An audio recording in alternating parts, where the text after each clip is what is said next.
Happy Tuesday, y'all. I hope you guys are having a wonderful week so far. Sorry, I planned on seeing you guys yesterday, but life had other suggestions for me. So we are here today. I hope, Steph, I just saw that.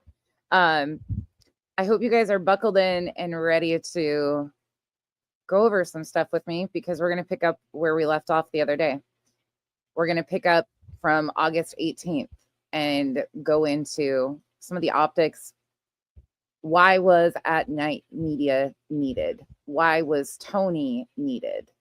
We've kind of pieced it together and we all have different opinions, but I want to look at some more of this a little bit closer because y'all know me. When I get in a rabbit hole, I get in a rabbit hole. And huge shout out right off the bat to Body Movin'. I went and was able to double check my timeline and my notes because I was worried that I was missing a few things from the beginning of September. Impeccable notes, impeccable Google Doc. If you haven't checked her out, I will drop her channel link below. But very helpful because I was able to find the one thing I was missing and double check the rest of what I had pulled. So huge thank you to her for having that publicly available, because it was very helpful with this one. All right, let's roll.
It is one of those days that if I start going robot-y, don't be surprised. Just let me know. I might have 64 tabs open at the current time on my computer. So if I robot on you guys, do not be surprised because I had 63 and then I just went and found another one. So buckle up. It's one of those days. And I've already got dinner ready. I made ribs. They're in the crock pot, garlic herb potatoes for dinner. Set my alarm to put my potatoes in the oven. So when Kyle gets home, dinner is ready. My laundry's going. All my chores are done. It's been a successful day today. Hey, Pika. Hey, Rocky. Hey, Cheryl. Eastern Girls Crafting. Music City Mom. Hello.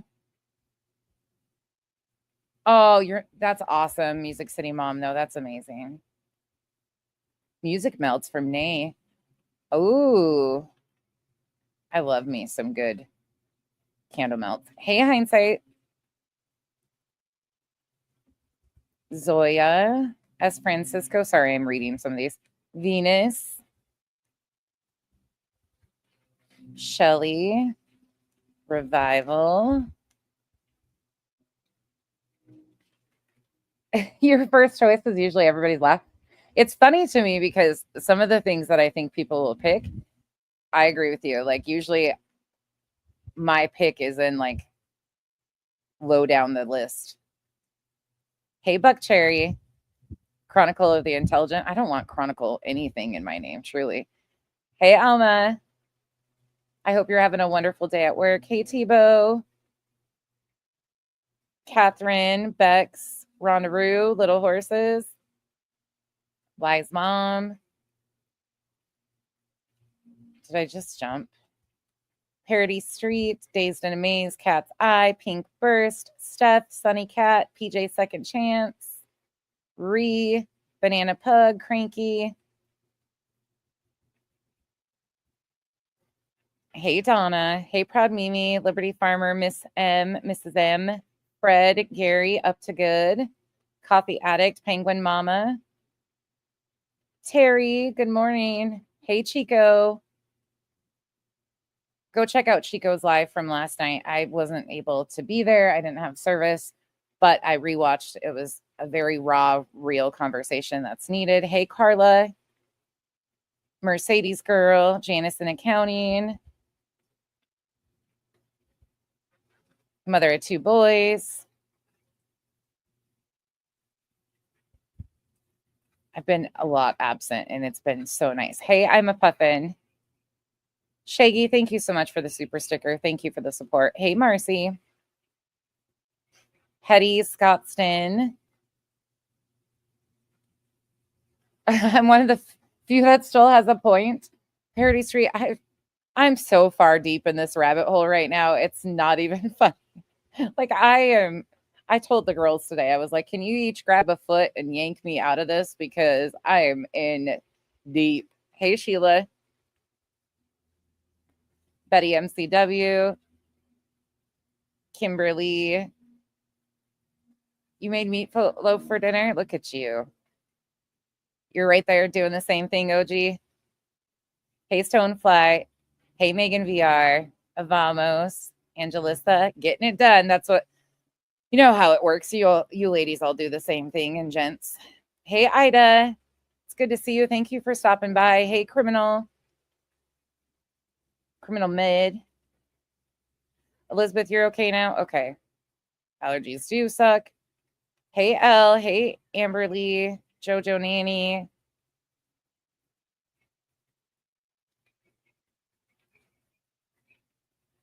Oh, shit. Yeah. You guys, I'm so... Ribs with the side. We don't even have... I've never had Captain D's. I don't think I've even ever seen a Captain D's fast food chain, to be honest. I don't think we have them anywhere that I've ever lived. Hey, Sasha. Hey, Mystic. You need a spam block on your phone. What kind of phone do you have, Elizabeth? An iPhone or an Android? Ooh, Gary, that sounds good. Hey, Truth Matters. Hey, Teresa. International Pancake Day. Hey, Beth. Hey, Miss L. Sasha. That Ellen. All right, you guys ready? Get ready to go. Yeah, I don't think I've ever seen one, Pink Burst, now that I think about it. I don't think that I've ever even seen one. You guys want to see what I was doing yesterday? Should we just make the haters hate even more? And don't worry, next Monday, the same thing will be happening.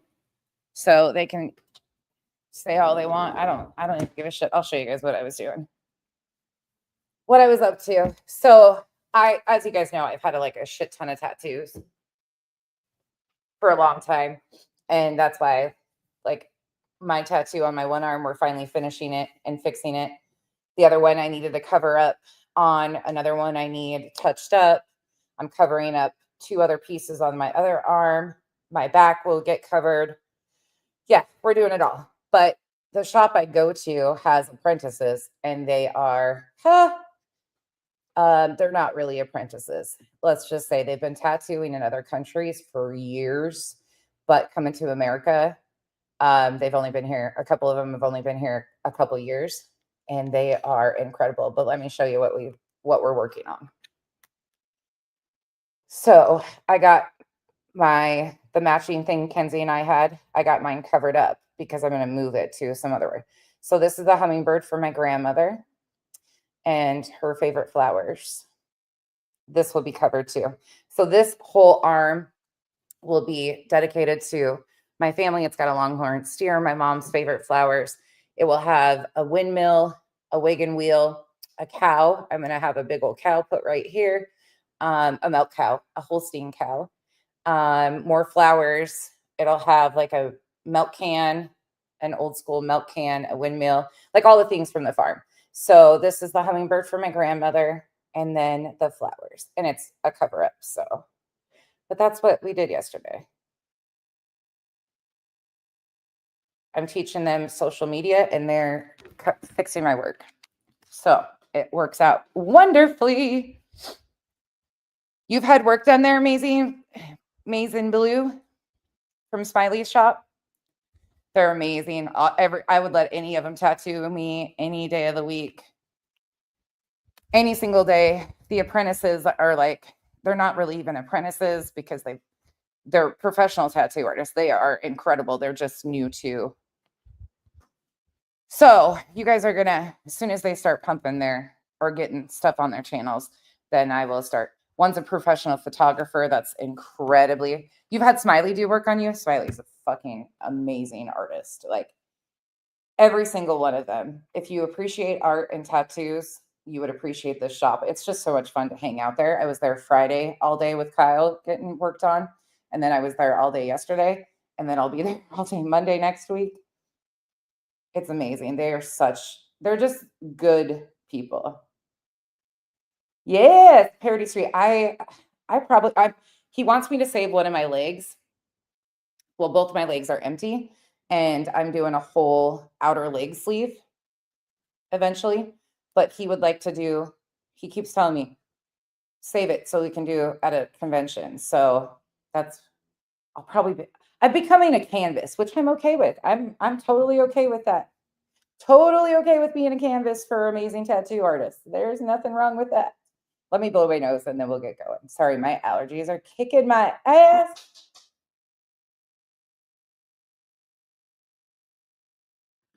But yeah, they are Amazing Blue. How long has it been since you've been there? Have you met the new guys? Has it been a few years? Have you met the new guys? Alejandro and those guys, they're so all of these guys are talented. Like he drew this whole thing. It's just crazy. But that's what I was doing. So if you don't see me, chances are I'm probably, and if I don't have service, it's like the perfect thing. YouTube videos won't load there. Oh, so you haven't met the new guys. Oh, Amazing Blue. They're seriously it's just mind blowing. And each of them has a different specialty, kind of like what they do. One's really good with traditional stuff like that, but your tattoo artist only has one arm. Isn't that incredible? I mean, truly, there's just something about artwork and stuff. I'm not artistic at all, but I appreciate other people's art. So, all right. I wanted my kid to get his done by him, but he got his done in Detroit instead. Maze, have you seen Mr. Reyes Inc.? He's also local here too. Well, he's up in Phoenix. Have you seen his YouTube channel though? If you haven't, considering you know this area, go check out Mr. Reyes Inc. Smiley actually competed against him in a few of the competitions, but Mr. Reyes is another one that's freaking crazy. You guys want to see some crazy artwork and shit? These guys are amazing. All right. Enough talking. I guess we can get started. Stonefly, I go in stages. Like I'll blast out a bunch of stuff, a bunch of like pieces that I need fixed or covered. And then I go like years without doing anything. And then I go again. Like it's just how it works. But it's part of it. There's nothing like ink therapy. That is true. Oh, Senrisa, I'm sorry you can't get them. I love body art. I'm all about body art. No, Aries, I will not. Thank you, but no. That is the most cringe-worthy bullshit I've ever heard. Brother Bear. There you go. Brother Bear. Like, what the fuck is that weird shit? Like, and I'm the psychotic weird bitch, but you say, oh, Brother Bear. What? Are we fucking 12? Actually, my teenagers wouldn't even say that. That's some fucking straight up weird shit. Straight up weird shit.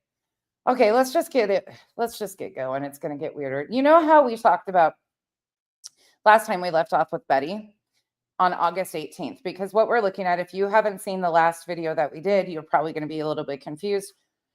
So I would venture to say it might be worth your while to watch the previous video to this one so you kind of know where we're at. So let me just give you a quick little recap of what we have watched. So we went back, and what we're trying to look at is the optics of all this. Why is an optics handler needed? Why was a PR, all the PR distractions, public relations distractions, an optics handler, which you can say Tony might be an optics handler, which he is. You could also say that Nick and crew are optics handlers.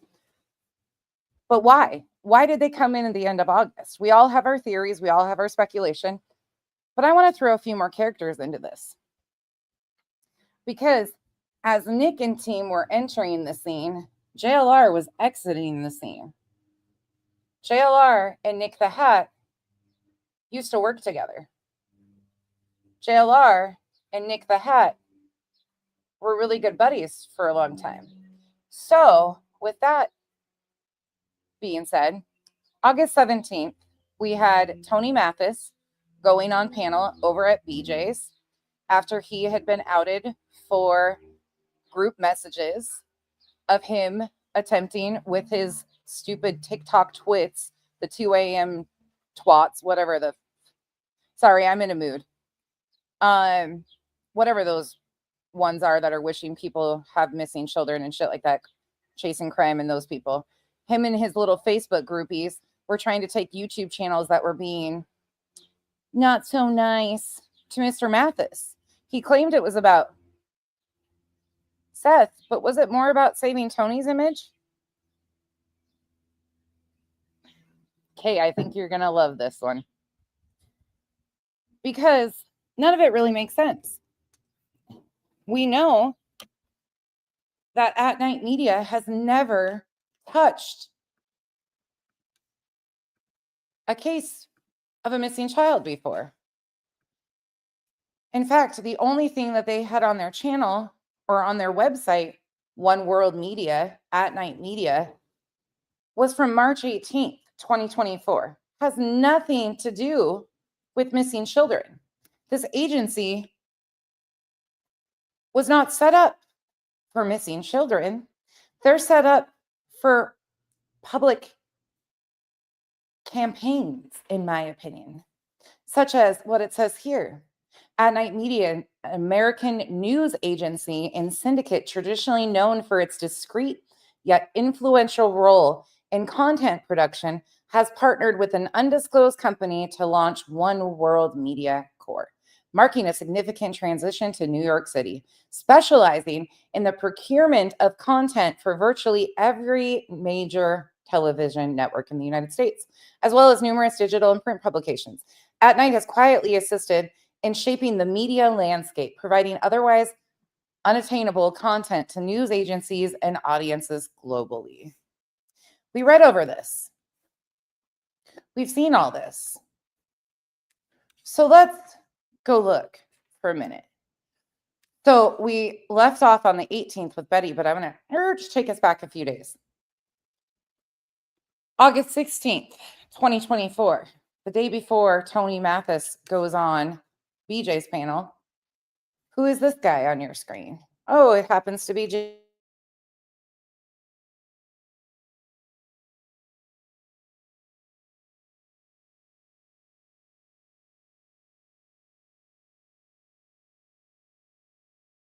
Hello, everyone. Come on in, come on in, come on down. We're going to speed him up because we just got a lot to get through today. So, no sound? No sound?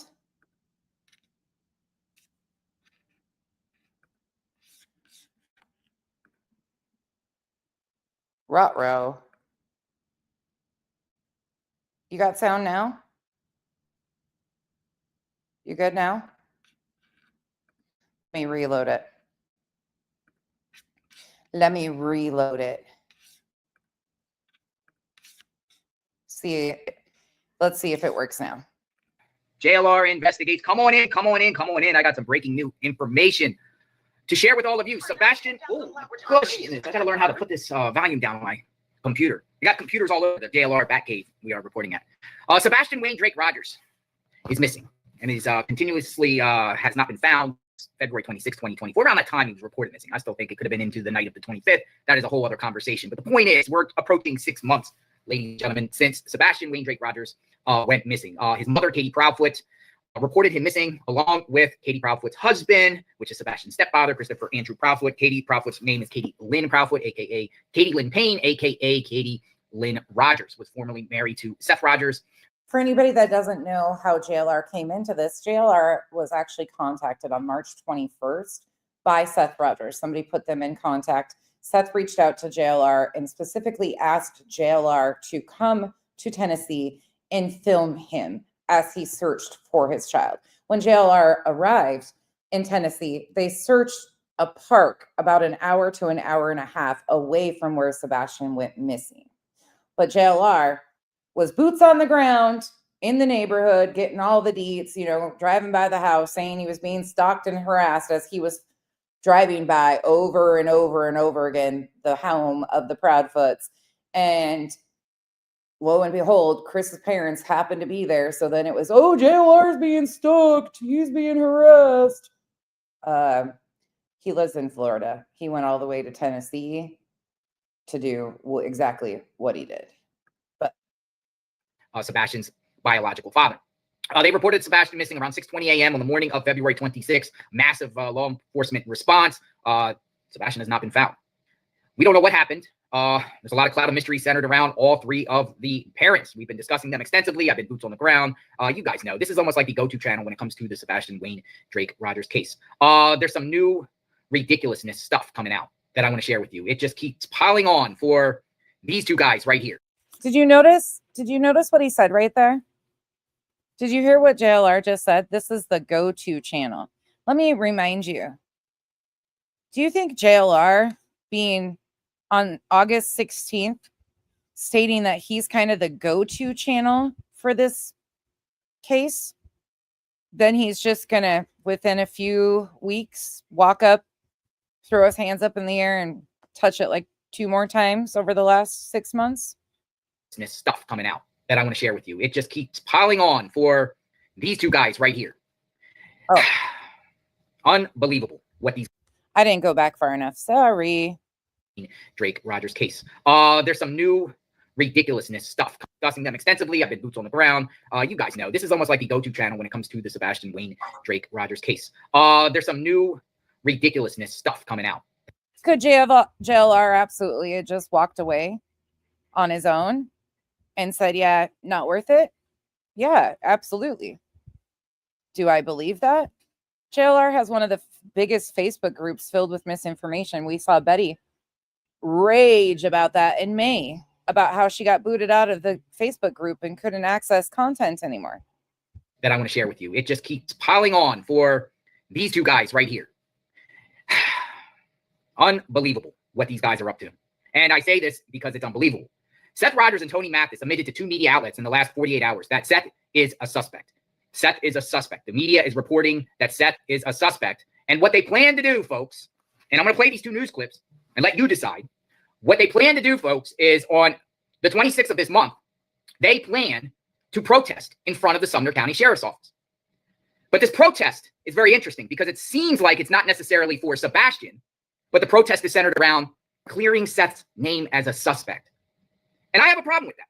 I have a problem with the situation. One, why in the world would you protest in front of the Sumner County Sheriff's Office when those are the individuals that are responsible for finding Sebastian? You would want to work hand in hand, not go against them. You know whose idea that was for the protest, though, right? It was Betty's. It was Betty's protest. It wasn't Seth's protest. It was always Betty's protest. And by this point in time, Betty was saying all the things publicly about JLR and his crew. That's number one. Number two, Seth is almost like using Sebastian and using the sympathy of Sebastian. So people can come there in the name of Sebastian, but in reality, the goal and objective is to clear Seth Rogers' name. He wants to be cleared as a suspect. That's what the media reported in the last 48 hours. 2 clips I'm going to share with you. Well, one of the clips says Seth is trying to clear himself as a suspect so he can get the Cold Case Foundation in to help him. Now, I don't know if you guys are familiar with the Cold Case Foundation. They do great work. But maybe Seth has something going on with the Cold Case Foundation. Unless Seth is lying or unless the media is lying. The Cold Case Foundation does great, phenomenal work. Chris McDonough is one of a YouTuber that I enjoy watching on television. Does Chris McDonough and the Cold Case Foundation got some deal going on with Seth where they came to Seth and said, we'll help you, but you got to clear your name. We'll help you with resources, but you got to get your name cleared.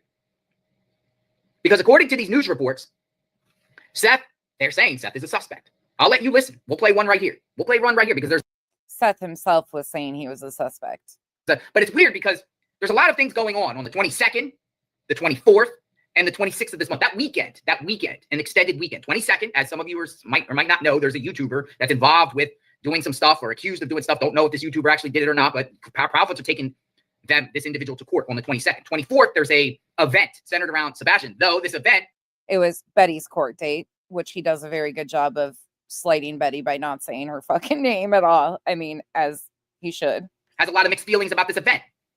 Something to do with a dog, in reference to dogs. And we'll talk a little bit about that. Some people are saying it's good, but other people saying they're scamming going on. So it's back and forth on that aspect. And then on the 26th, the protest. Now, I kind of, with the protest, I'm rolling my eyes at this. By the way, there's going to be a counter protest, and we'll talk about the counter protest to the protest, which is very interesting too.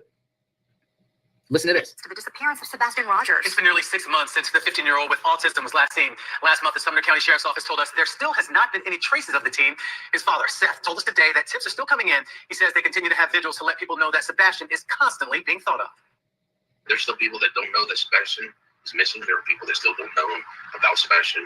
And I just want to bring some more awareness to the community I live in and the community around Nashville that, our son is missing and that I need the public's help to find him. There will be a benefit ride for Sebastian on August 24th at the Fallen Brewery on Jardco Drive in Clarksville. A prayer vigil will be held shortly after the ride. Organizers are asking for a $25 donation. I'm not going to lie. I find everything this guy does shady as fuck. Right off the jump, JLR is a shady character, always has been, always will be. What he has done to victims and their families for years on end is unforgivable. There will never be a pass on this channel ever given for this guy. There will never be a day that I'm like, oh, yep, JLR's the guy. JLR's doing a good job. None of that. Maybe if he stays away from cases like this or tragedies, maybe I would say that. Stay in your political bullshit, fear-mongering shit. But this guy has caused a lot of problems. Per rider, which will include a custom shirt, a bracelet, and a meal following the vigil. 100% of the proceeds will go to Michaela's Mutt Motel, a veteran-owned and operated dog rescue in Clarksville. This is to celebrate Sebastian's love for animals. We used animal therapy when he was younger, when we lived in Kansas, and he really likes to take care of animals. Seth spokesperson Tony Mathis says a protest will be held outside of the Sumner County Sheriff's Office on August 26th. Seth is working to clear his name as a suspect in order to bring in more resources like the Cold Case Foundation to help in the search for Sebastian. Did you hear that? Seth wants to clear his name as a suspect because there was people out there that were saying, well, how can you be a suspect if it's not a criminal case, or people clear doesn't necessarily mean a criminal case. Seth's spokesperson, Tony Mathis, said Seth wants to clear his name as a suspect in order to get the Cold Case Foundation involved. Tony Mathis says a protest will be held outside of the Sumner County Sheriff's Office on August 26th. Seth is working to clear his name as a suspect in order to bring in more resources like the Cold Case Foundation to help in the search for Sebastian. Suspect. Protest. Here's another one. Was set for later this month to bring awareness to the disappearance of 15-year-old Sebastian Rogers. Sebastian has a form of autism, and he was last seen 6 months ago. Last month, the Sumner County, Tennessee Sheriff's Office said there have not been any traces of the teen. His father, Seth Rogers, says tips are still coming in. He says they continue to have vigils to let people know Sebastian has not been forgotten. There's still people that don't know that Sebastian is missing. There are people that still don't know about Sebastian, and I just want to bring some more awareness to the community I live in and the community around Nashville that, our son is missing and that I need the public's help to find him. There's a benefit ride, a rescue ride for Sebastian on August 24th. So August 24th, 8 days after this live stream, is when that rescue ride happened and Betty was arrested. Fallen Brewery in Clarksville. All proceeds go to a dog rescue in Clarksville to celebrate Sebastian's love for animals. We used animal therapy when he was younger, when we lived in Kansas, and he really likes to take care of animals. There will be a protest outside the Sumner County Sheriff's Office later this month. His dad is working to clear his own name as a suspect. Suspect. So I wasn't wrong when I put a video out about a week ago saying suspect Seth. They're all suspects, all of them until Sebastian Wayne Drake Rogers is found. But the protest seems like it has nothing to do with Sebastian in front of the Sumner County Sheriff's Office. It seems like it's more about protesting him to be cleared. But I've always said, I don't believe he did anything with. I think that's a very important piece of what JLR just said. And there's going to be times where I agree with him. I don't think any of that had anything to do with Sebastian. I think it was a push for Seth specifically. So what had changed that they needed to switch the public optics to clear Seth, clear Seth, clear Seth? Why was an agency like At Night needed? Well, let's continue. Sebastian. So I'll say that again. Some people don't get it, but we'll say this again. My thoughts is he was at his job. I also think Chris Proudfoot was at his job, the 25th into the 26th. I really do believe that. Katie Proudfoot's another situation and another story. But until Sebastian is found, how can you clear any of them? Because you just don't know. If they don't know, then you got communications, you got things who anybody conspired with somebody. Did one of them organize somebody else to get Sebastian? And that's logical. And Seth said in one of his initial interviews that he knew that he would not be cleared until the investigation was over, or they knew what had happened to Sebastian. He was very aware of that, talked about it in the Terry Lynn, and then also with one of his media interviews. Question. So why in the world would police clear any of them? But to go to the Sumner County Sheriff's Office and protest in the name of Sebastian just to clear him, but not necessarily, unless it's quasi and it's both. But the way I heard it with the media, those two media clips, they're there for Seth. It's like the Seth show, not the Sebastian show. I thought this was supposed to be about Sebastian, not about getting someone cleared. So is it under the guise of the Seth show, huh, JLR? You don't say. Of Sebastian, but in the sense of going there to get Seth cleared? And you think law enforcement's going to like people standing in front of their office demanding someone get cleared? I'm logically asking this because it makes no sense whatsoever. I can't wrap my head around this situation. By the way, he said that he wants the cold case founded. Well, the media said that Tony Mathis said he wants to get cleared so he can get the Cold Case Foundation in for resources. This is the Cold Case Foundation for some people. I like their work. Is Seth just... And we've just recently heard, too, that this is not a cold case. Using their names, or do the Cold Case Foundation generally want to help Seth? But the Cold Case Foundation is at least doing their due diligence by saying, whoa, Seth Rogers. First off, we're not going to waste our time and resources with you until law enforcement clears you, until law enforcement tells you you're cleared. Because Cold Case Foundation, they receive funding and everything like that, right, to operate. I'm sure they don't want to be held liable, right? Liable if it comes down the line. If it comes, like if a group of individuals come in and help any of them, Proudfoot, Grady, Seth, any of them, and spend their resources and solicit money from other people to help, which people would be willing to help if someone is generally aggrieved. But if it comes down the line where there's some shady stuff coming out about any of them, it's a bad reflection on the Cold Case Foundation. You got what I'm saying? So that's probably why the Cold Case Foundation might be, unless they're just name dropping them and using them. I don't know. Cold case is typically a year after a year of no new leads. Yeah, I don't know the criteria of that. But one thing is interesting is Chris McDonough did speak to one of them. We played a clip of him just the other day, and he was saying, clear Seth. So maybe they are trying to get him cleared, because he's like, why can't the police just say, hey, was Seth at his job? And was his vehicle at the job the 25th into the 26th, 6 p.m.? So there was a lot of questions going on. I'm going to switch this forward. I just wanted to show you on the 16th some of what JLR was saying. Now let's go back to our timeline of things. So we left off with Betty on the 18th. Let's go to the 18th. What happened on the 18th? Well, Vinnie Politan happened on the 18th. So let's watch through this and see. Again, we're looking for why did TikTok Tony, after Seth was hesitant about Nick and Dog, why did TikTok Tony insist and trust these guys? What were they needed for, and what were they coming in for? And all of this.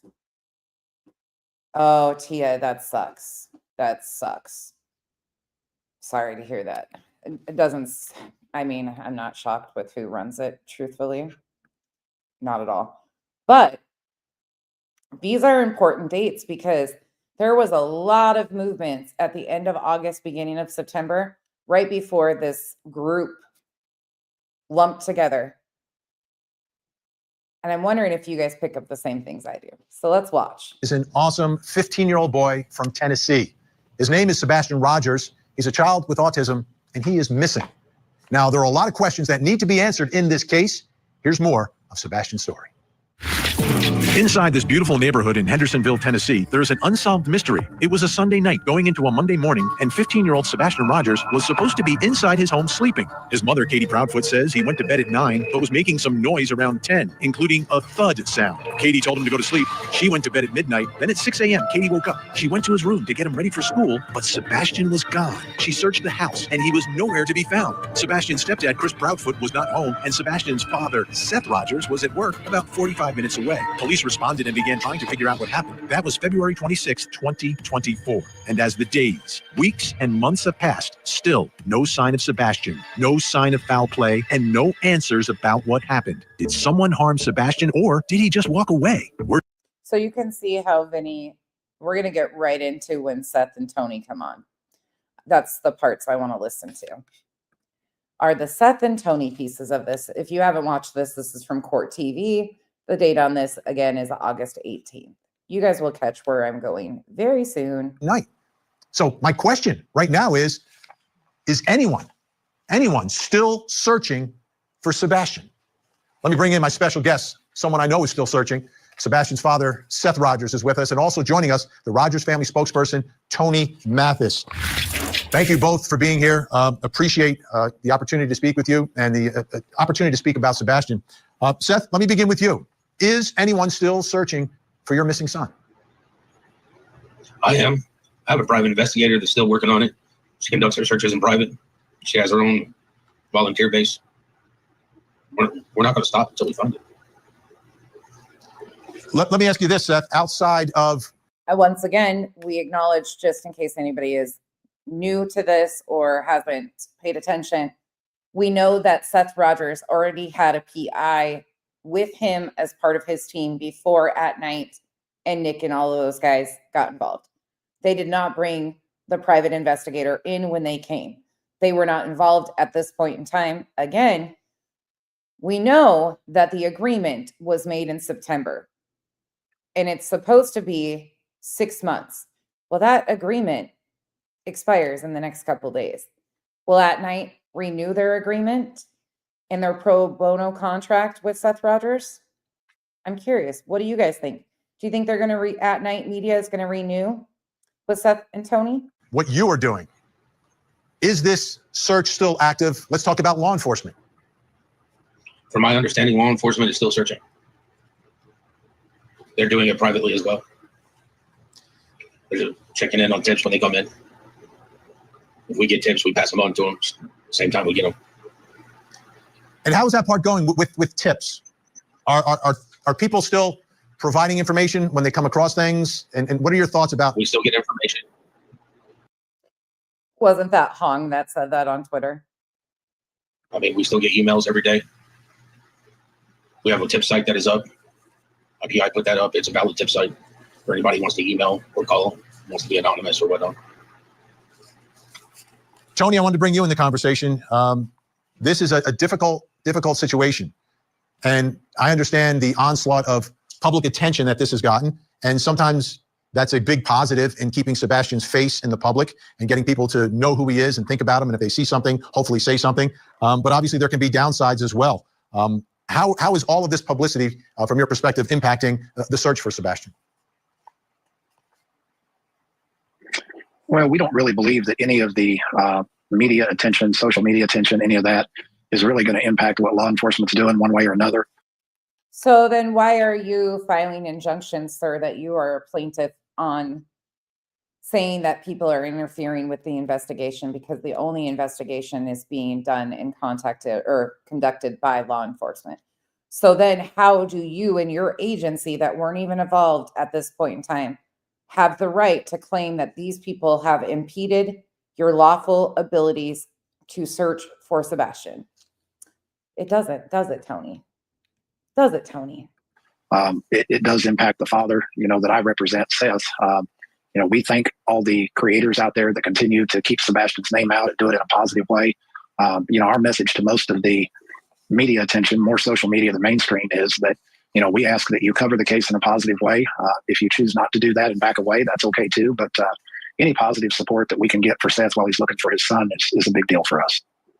And Seth, I know that during the course of all of this, there have been some potential leads that became very public, including a photograph of someone who seemed to resemble Sebastian at a rest stop in, I believe, North Carolina. How are you holding up through all of this, and where's your level of optimism right now? I have faith. I have hope. Sebastian's alive. We just got to find him. I have faith and I have hope. Sebastian's alive. We just got to find him. There is nothing else. Just finding Sebastian. Tony, I wanted to get you in on this as well, in terms of CGK or CJK. Absolutely agree with you. And I think that will become very apparent in the next couple weeks of dates that we're going to go through from the end of August to the beginning of September. I think Mr. Mathis was needing somebody to come in and try to clean up his messes that he was making. My personal opinion. I think there's just many factors that have all just kind of led to one big shit show. As a family spokesperson, do you feel that there is still the same level of, I guess, commitment from everyone, the community, law enforcement, media, to make sure that anything and everything is done to find this missing child? Well, Vinny, I think that it's our job to keep his name out there in the community. All of our job on Seth's team, and of course I represent just Seth. Our job on Seth's team, and of course I represent just Seth.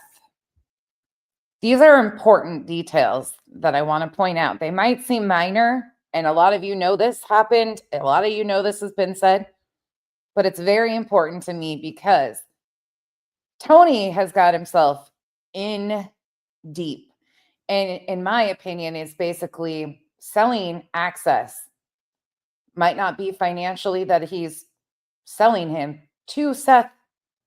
He wants us to believe, again, Seth has been portrayed by his spokesperson as incapable, unable to manage his finances.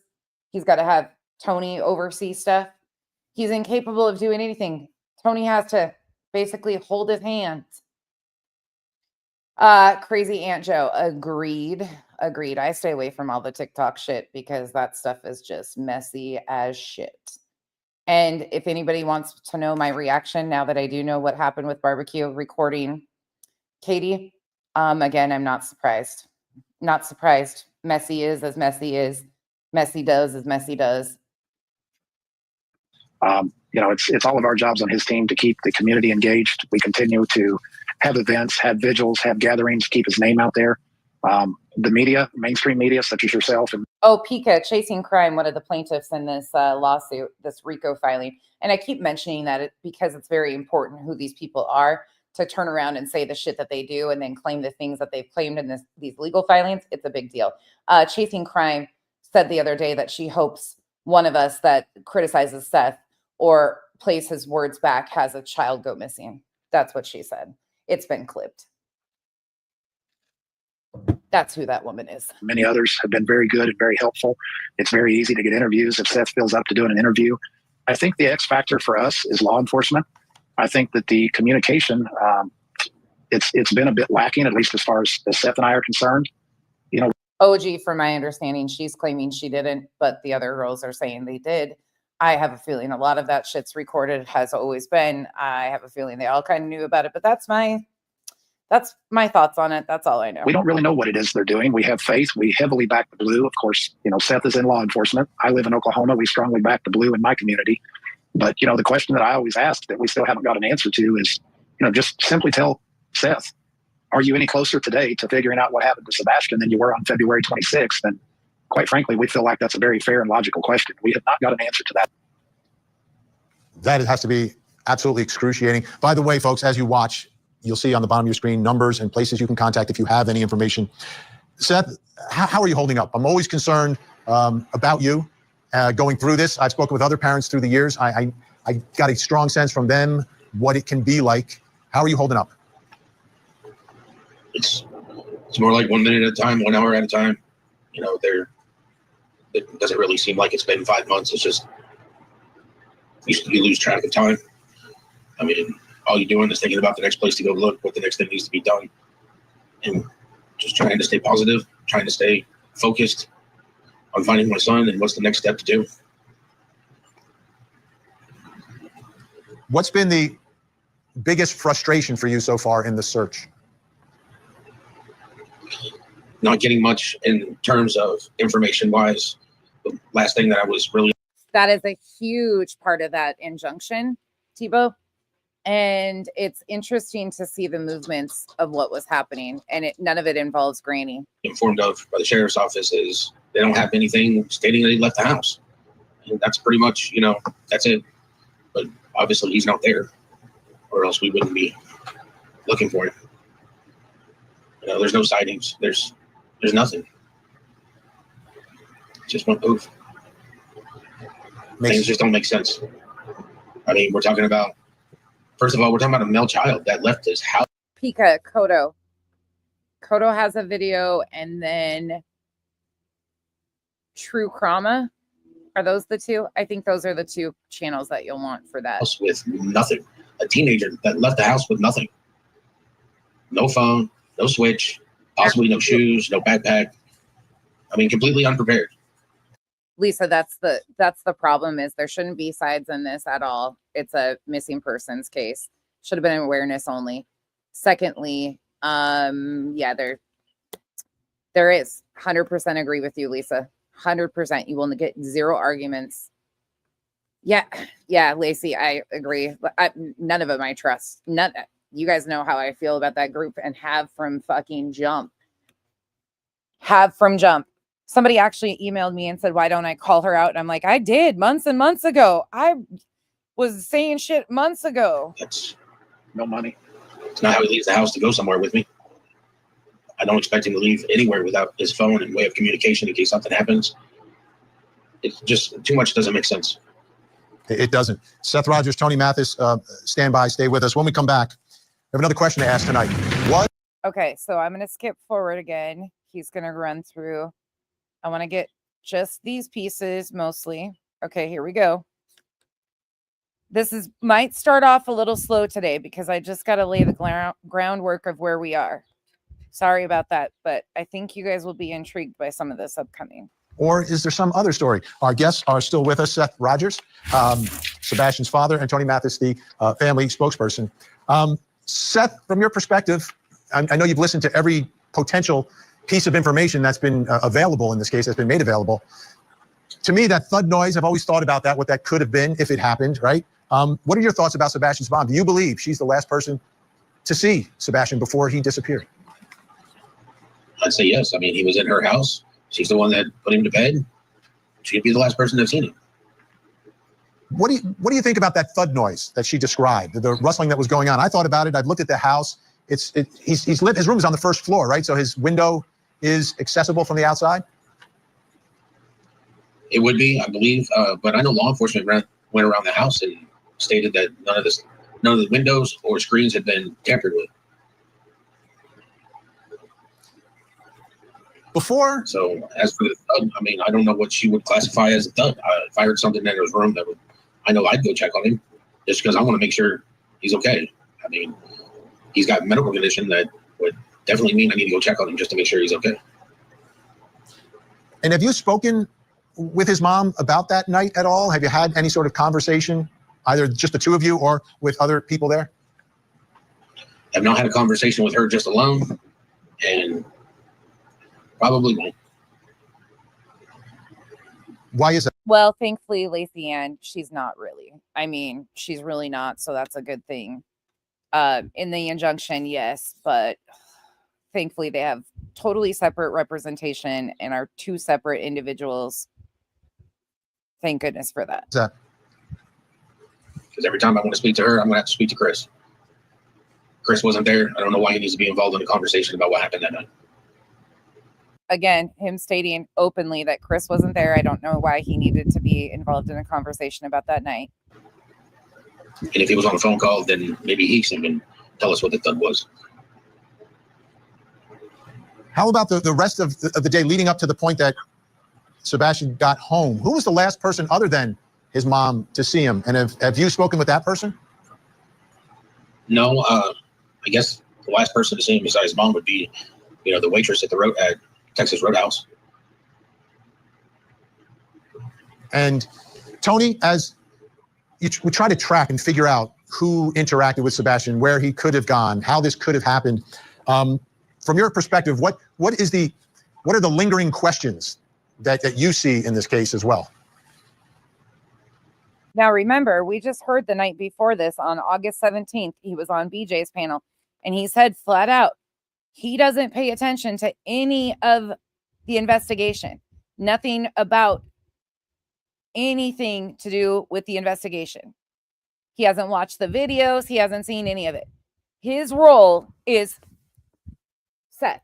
That's Tony's role, is Seth, not the investigation. So let's see how he answers this. The night before he said he stays out of all this. So let's see what he says. I bet it's probably, we just want to know, is law enforcement any closer today than they were on February 26th? God, I hate this man. Well, if you're talking about that situation specifically, Vinny, I mean, clearly she was the last person that was seen with him. There has been no evidence that he ever left the house on his own. So in my mind, what would be the opposite of him leaving the house on his own? It would be leaving the house with somebody. Well, the only somebody, admittingly, by Katie, that was in that house was her. So clearly we have some questions there. But my bigger question as Seth's spokesperson, and where I would ask Court TV to give us some assistance is, we have video evidence that shows that Seth was at work. We've had all of his electronic devices that have been seized. Okay, all the electronic devices were seized. Sheila, you bring up a good point. Going back to TREV 757 at the end of March, when Seth called in, he says that it's not that he doesn't believe Katie's story. It's that there's other things around it that he would like to know. He said that he didn't think Katie was lying. He just wanted to know the other pieces around it. We listened to that recently too. And dumped. We'd like to know why Seth still hasn't been cleared, or what they might need from Seth and or myself to get him cleared. So they have not cleared. I didn't realize that. I just didn't realize that was the situation. So not at all. So my guess is if they haven't cleared him, that may explain some of the lack of communication that is going back and forth in this case. Good possibility. So why they're saying that they need this man cleared, right? The big push in this time frame was clear Seth Rogers, clear Seth Rogers. The only one naming Seth Rogers the suspect was Seth and Tony, and going to media to say these things publicly. Law enforcement never named suspects. They never said, oh, Seth Rogers is a suspect. So why did these guys go to media and say, oh, he's a suspect, we need him cleared? Does that make sense to anybody? But what more do you want from me? I was at work. I was video camera from 6 p.m. till after 7 a.m. the next morning. My son should be with me right now. He should be in this house, and I should not be looking for him. That's criminal med. That's why I have stepped away from the back and forth about the details of this disappearance, because so many people are just rehashing details of like, what if. There's so many possibilities here that are truly on the table until law enforcement tells us not. So to me, it's more interesting, this injunction, the RICO allegations, how we got to the point where At Night came in and Nick the Hat came in and all of the fuckery went on. That's more important to me, because these people did it in this case. They're going to do it in the next one too. And I want to know why and what's the big game here. What are these people doing? We all have our personal beliefs, but this group is slick, in my opinion. But they're not as slick as they want to pretend. Tell me where I don't gain anything from this. This is not funny. The fact is I'm looking for my son. He's not here. Y'all took my electronics. Pika, will you do me a favor? Will you drop me Lip Lock's channel, please? You guys, Lip Lock is so sweet. I popped over there this morning as I was getting all my stuff ready, and it was the sweetest welcome ever. If you like just a peaceful place, she sings, she's funny as shit. I enjoyed my time there. Stop by and say hello to Lip Locked. Yeah. What more do you want? I mean, do they need my banker records? I mean, you can have them. I mean, I don't understand what I have to do. You need my banker records? Why would they have needed your banker records?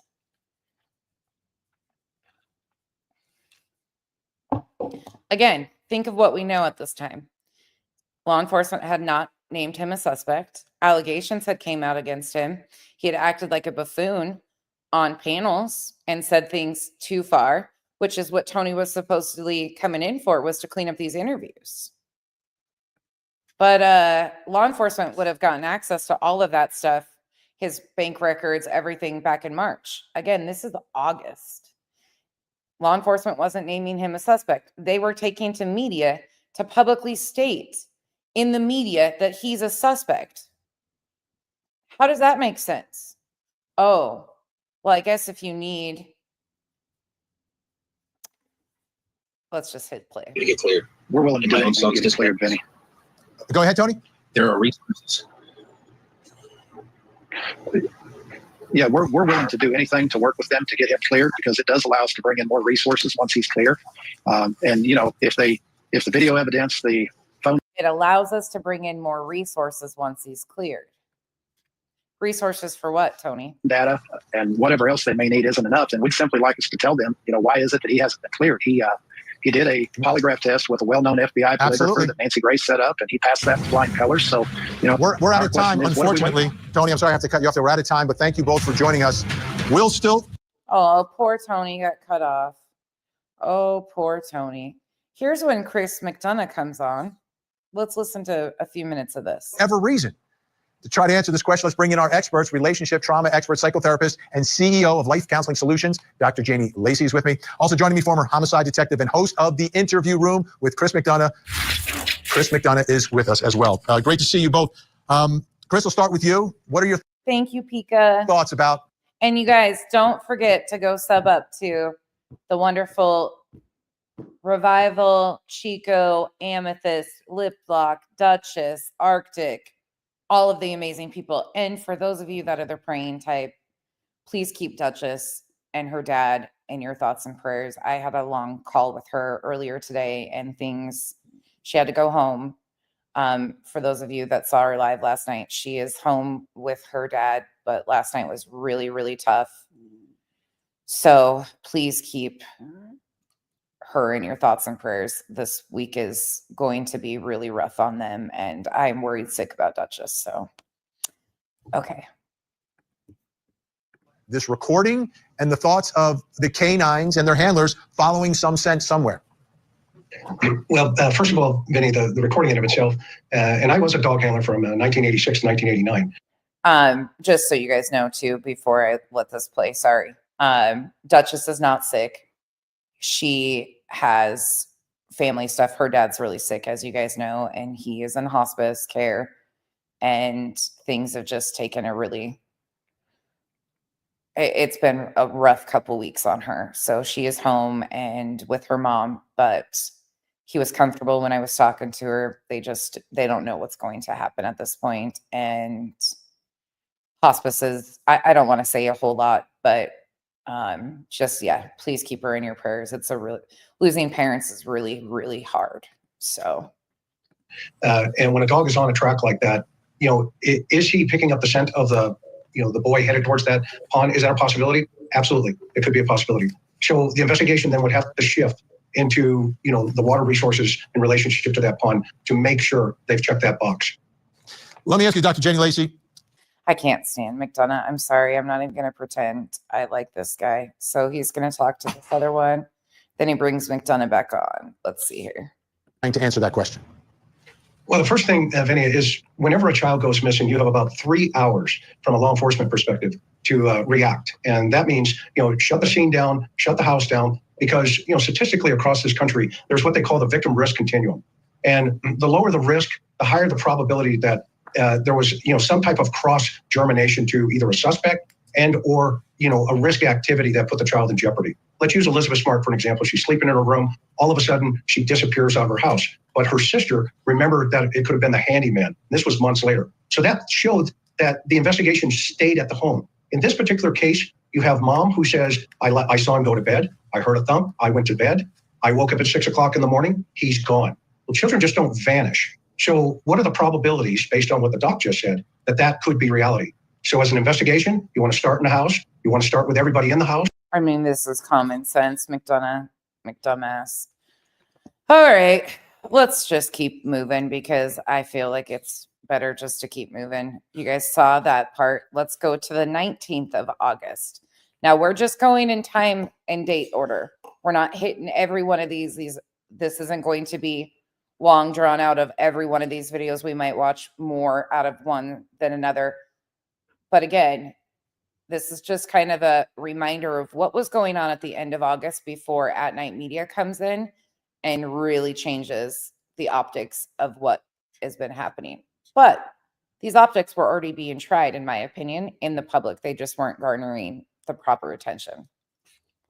So back to Bullhorn Betty on the 19th of August. Here we go. And she really looks she looks really rough in this one. Just a little bit later. We're going to speed her up too.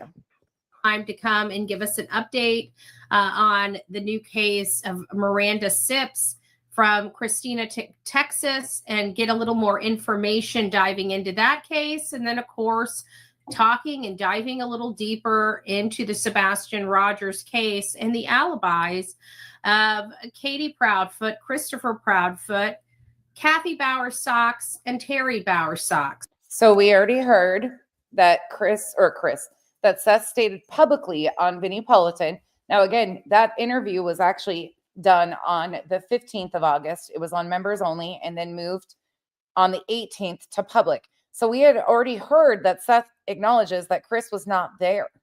Chris was not there at the time. So what's Beth's going to do? We spin Master Flex over here with her greasy ass hair. We'll be getting into that just a little bit later. But I did want to go over, we did have this, Miranda Sips. She's going to talk about another case for a little bit. Let's go to where she actually gets into Sebastian. Bad 24 hours, but to wait 4 days, how much pain was she? But this was too comfortable. And we talked about addiction. We still be in the mother's house. She talks about it. It might be worth looking into. Sebastian Rogers is the 15-year-old. Here we go. To this day in age right now. And that case does not, it doesn't pass the smell test either. The parents have done more running off people that they beg to come in to help than they have to actually look for their own son. And that goes across the board, across the family, right? The Proudfoot and Bowersox family. The only person that's been out there from the family hitting the pavement more so than anybody else is Seth Rogers, the father, the biological father of Sebastian Rogers. He's the one that Katie and Chris identified as being a very involved father, the guy that would be in the very front of the line, the biggest rooter on the sideline for his son, has now been the biggest. Punk drunk. Maybe I need to put glasses on. It looks a little frazzled to me. Person and the spearhead for a lot of searches after law enforcement scaled back. He's got a lot of signs that he's put up that keeps getting tore down. And then we come to the night in question, the late night of February 25th and into February 26th. And that's kind of where we have resided in this story for quite some time, analyzing the multiple stories that Chris and Katie have passed off to us as true, just to find out and to be let down that their statements were untrue when we corroborated or fact find. The biggest untruth, I think, that is the most notable in this is the fact at the very beginning he was trying to distance himself and say that they were clear and they had passed all the polygraphs, and that was a lie. Everything up to that point people were believing until he was caught in that massive lie, and then we started questioning. And once we started questioning, we went back and started listening at some of the older interviews and found even more inconsistencies in their stories. Ma'am, just stop. And then we hear from other people. Up to six people believe that they saw Kathy Bowersox at the general store, which is almost a catty corner to the high school that Sebastian Rogers. Things that never have panned out as true. There's been zero proof that 6 people saw Kathy Bowersox. But here's, again, where they just make shit up. They just make shit up. Just completely throw anything out there to see if it sticks. If 6 people had seen Kathy Bowersox at Warsham's, whatever it's called, there would have been a problem. Went to. And why is this so important? It's so important because it appears that she was there 15 minutes before anybody knew Sebastian was missing, even his mother. And his mother also stated that she left the community, or excuse me, when she left her home, she went driving up and down the roads in her community, which is about, I don't know, about 4 to 5 different roads in her community that she would have had to drive through to check before heading toward the school.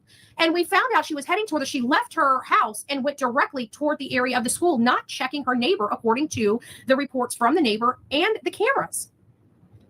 And it leads us to believe, did she even go to his school? Or did she meet Kathy Bowersox at the Worsham's General Store or somewhere near there? Again, there is cameras in the neighborhood, basically the entire way to the school. Law enforcement has access to everything. Shut up, Betty. It is problematic. What's problematic is the fucking lies that you guys tell and the stories that you spun. That's the problematic pieces. But carry on. That many people take their time to club Seth over the head. But we have all these issues with the story of Katie Proudfoot and Christopher Proudfoot. And that is before we found out that there was a car outside of their home down the road trying to be out of the camera's view, parking so far away so they could cut through the yard to get to the back of the Proudfoot's home. And who was in the car? Because according to the neighbors, there's some information missing, right? They say the car pulls up, and about 3 to 5 minutes later, the flashlights start heading toward the car. There's been no confirmation that that's ever what's been seen in those videos at all. But these people have told everybody that over and over again, to the where the point is that some people actually believe that that's what they're seeing. But again, there's been no proof of that. Janice says more channels are going after the Proudfoots day after day. It's just apples and oranges. There's no comparison. Agreed.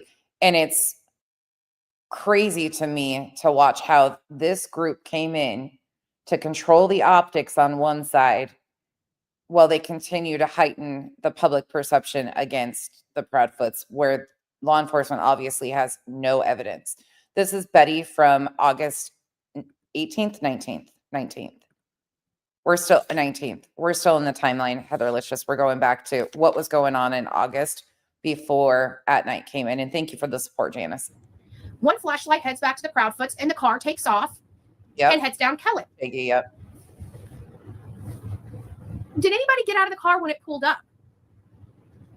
Because it would sound like somebody dropped somebody off to go to the house and later came back and picked them up and parked in an inconspicuous spot, not to be seen on camera. Or did somebody pull up in that car and cross that yard without a flashlight undetected from the camera, and 3 to 5 minutes later come back to the car? This is key information that we don't have an answer to just yet. All we have is a part of that puzzle piece. Janice, you don't have to thank me. You guys know, the girls around me know why I'm doing this. And it's not just solely for that RICO and injunction. It scares the ever-loving bejesus out of me that there is an organization out here, and I'm not scared of them. Let me be very clear. It scares me for future victims and future stories and missing children and SA victims. When you have an entire organization that is filled with and dedicated to smearing SA victims, and they're now latching on to missing child's cases. That's problematic, and I do not want to see what they plan in store for the next. It is scary as shit that this is being normalized. Completely scary as shit. And I will not just roll over and say, yep, it's great. And thank you for being a member for 20 months. Thank you so much. Oh, Christina, thank you so much. I appreciate that. You guys sitting here with me going through this is amazing, because I get in these rabbit holes and I'm like, somebody pull me out. And that is the light sources going from the back of the Proudfoot home to this vehicle, one appearing to stay with the vehicle while another one hurries back to the home. What happened out there? What were the real alibis of Katie Proudfoot, Christopher Proudfoot, Terry Bowersox, and Kathy Bowersox? How often, really quick question.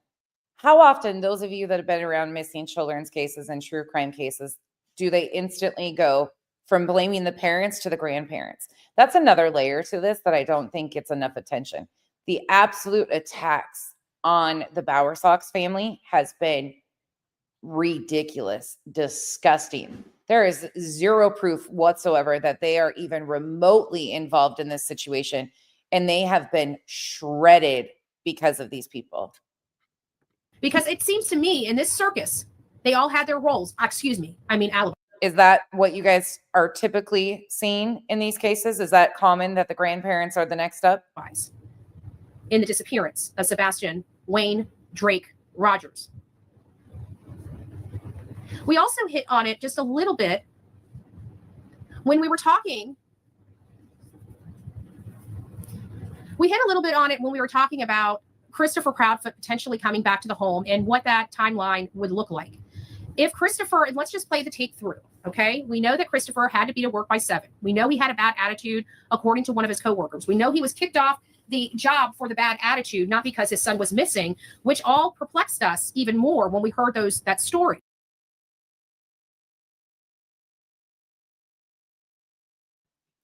Kenzie's over here filling me in on the daily Ash Trevino drama that she follows. Betty, what did you just say? Oh, that's a good pause. Yeah, we have no proof of any of that. None whatsoever. None. We also heard that he got to the job at 5:15. We have no proof that he was kicked off the job site whatsoever. Like, this is so ridiculous. Yeah, another unvetted source from supposedly someone that somebody talked to. Again, JLR went to Chris's job site. Betty went to Chris's job site. I don't know if Dolly went to the job site or not. Supposed co-workers were writing messages, and then Silver's on the scene, went to the job site. Remember, all of the clowns. Kibosh on that. I don't believe that there's any possibility of him being at his job at 5:15 in the morning. So we're going to go back to the co-workers' statements where they said Christopher Proudfoot started work at 7 a.m. that morning. We know that Christopher and Katie got on the phone about 9:43 or 9:46 at night and stayed on the phone for an extended period of time while Katie studied and fell asleep on him. At some point, he woke her up by screaming in the phone or however he did it. Don't know when the thud happened because according to Chris, it doesn't sound like he heard any kind of thud.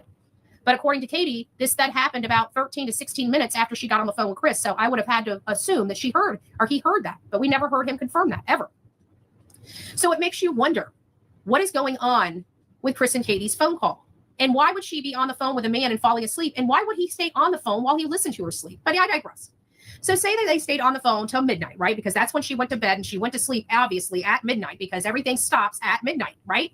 So that's basically her alibi. I was in bed asleep at midnight and didn't wake up until 6 a.m. when I went to go pick up my boy. Chris's alibi is I wasn't even anywhere near the house. I was 3.5 hours away. And I was just talking to my wife innocently the night before. Nothing major happened. And when she called me the next morning, I was already on the crane and I couldn't figure out what was going on because I had people talking in both ears. Well, then we find out he wasn't on the crane at 6:30. He wasn't running it. He didn't have an earpiece in. And if he had an earpiece in, he wasn't up there on the crane because they didn't start working until 7. He was in a bad mood. Why was he in such a bad mood? He has no indication of any of that. Just making shit up. Again, August 19th. That morning. Makes you wonder. Maybe lack of sleep, maybe some stresses or anxiety unexpectedly happened the night before. But getting back down to the timetable. Cash, I definitely am going to. He was saying that we could do one of the 3-day conventions. I could do like 1.5 of the days and Kyle can do 1.5 of the days. I'm like, oh man. By the way, since Cash is here, I reposted Cash's post the other day and I just want to say something about that. Yep. With the yellow fucking hearts. Why lowercase e, capital P with your yellow fucking hearts. If you are ever seen anywhere around this community again, God help you. God help you. What you have done to good people, really genuinely amazing, good humans that just want to help and care for others.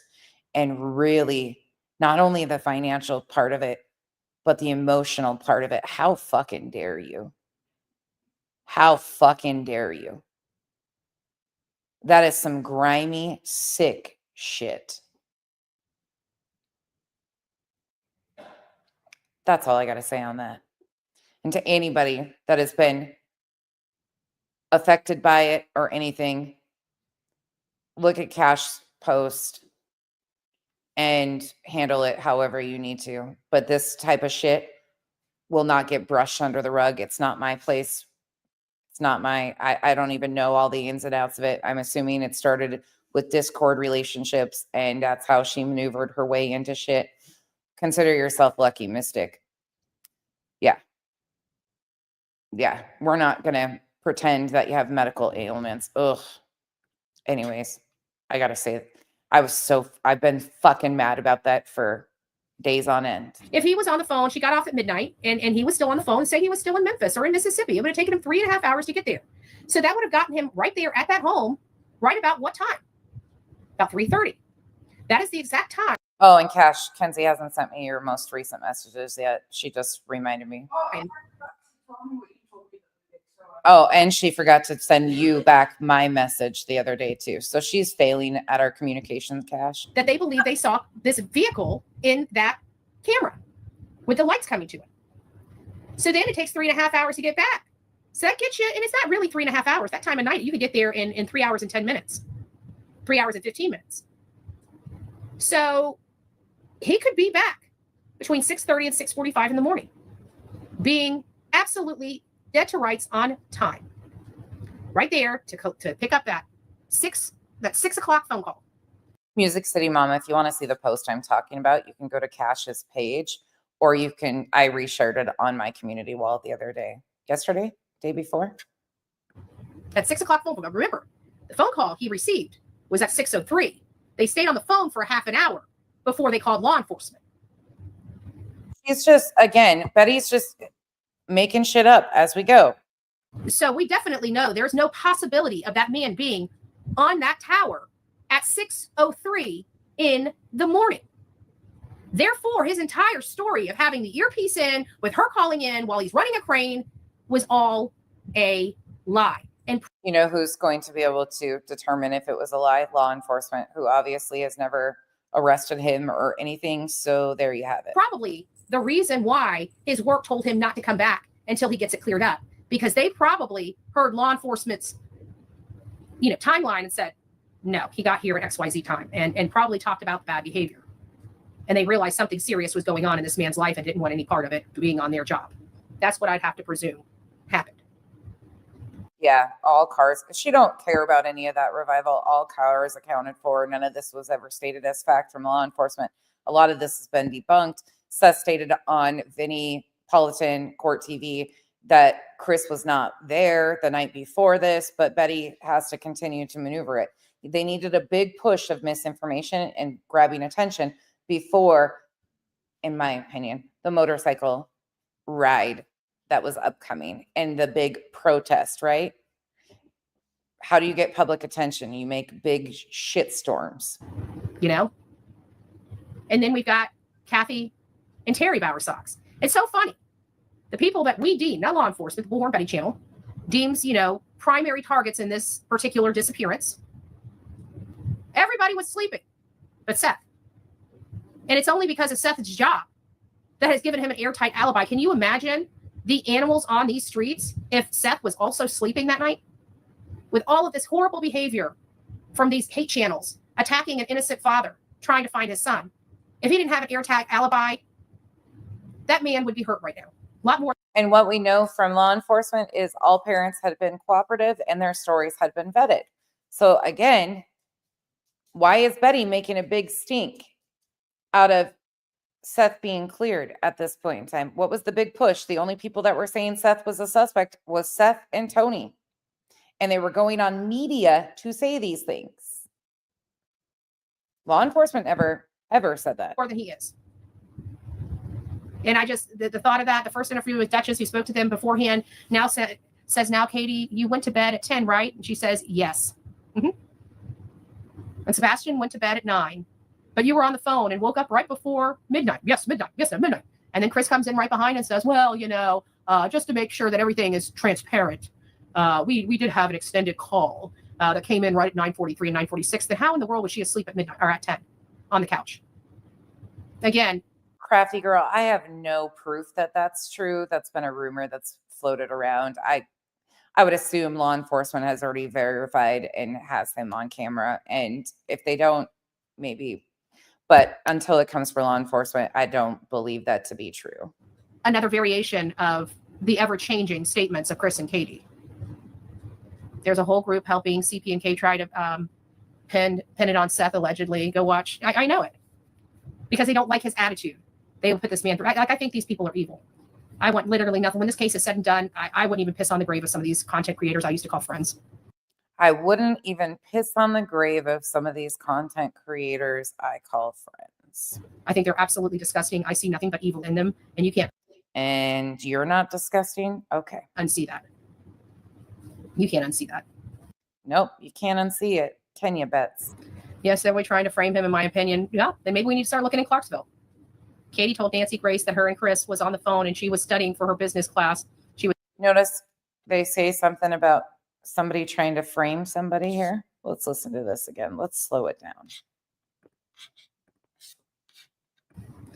Yes, they're trying to frame him, in my opinion. Yeah, then maybe we need to start looking in Clarksville. Katie told Nancy Grace that her and Chris was on the phone and she was. Why would anybody be trying to frame anybody in this? Studying for her business class she was taking after DeVry. I know that was another change in her story. That wasn't her original story. And her actual original story, according to Miss Bobby, is that she didn't hear the thud until 11:30 when she had gotten up and was in the kitchen. Terry wasn't going to let Sebastian ruin his wife's goals of getting custody of Faith for her son. Terry did say employee lounge how he'd like to find someone to off Nina.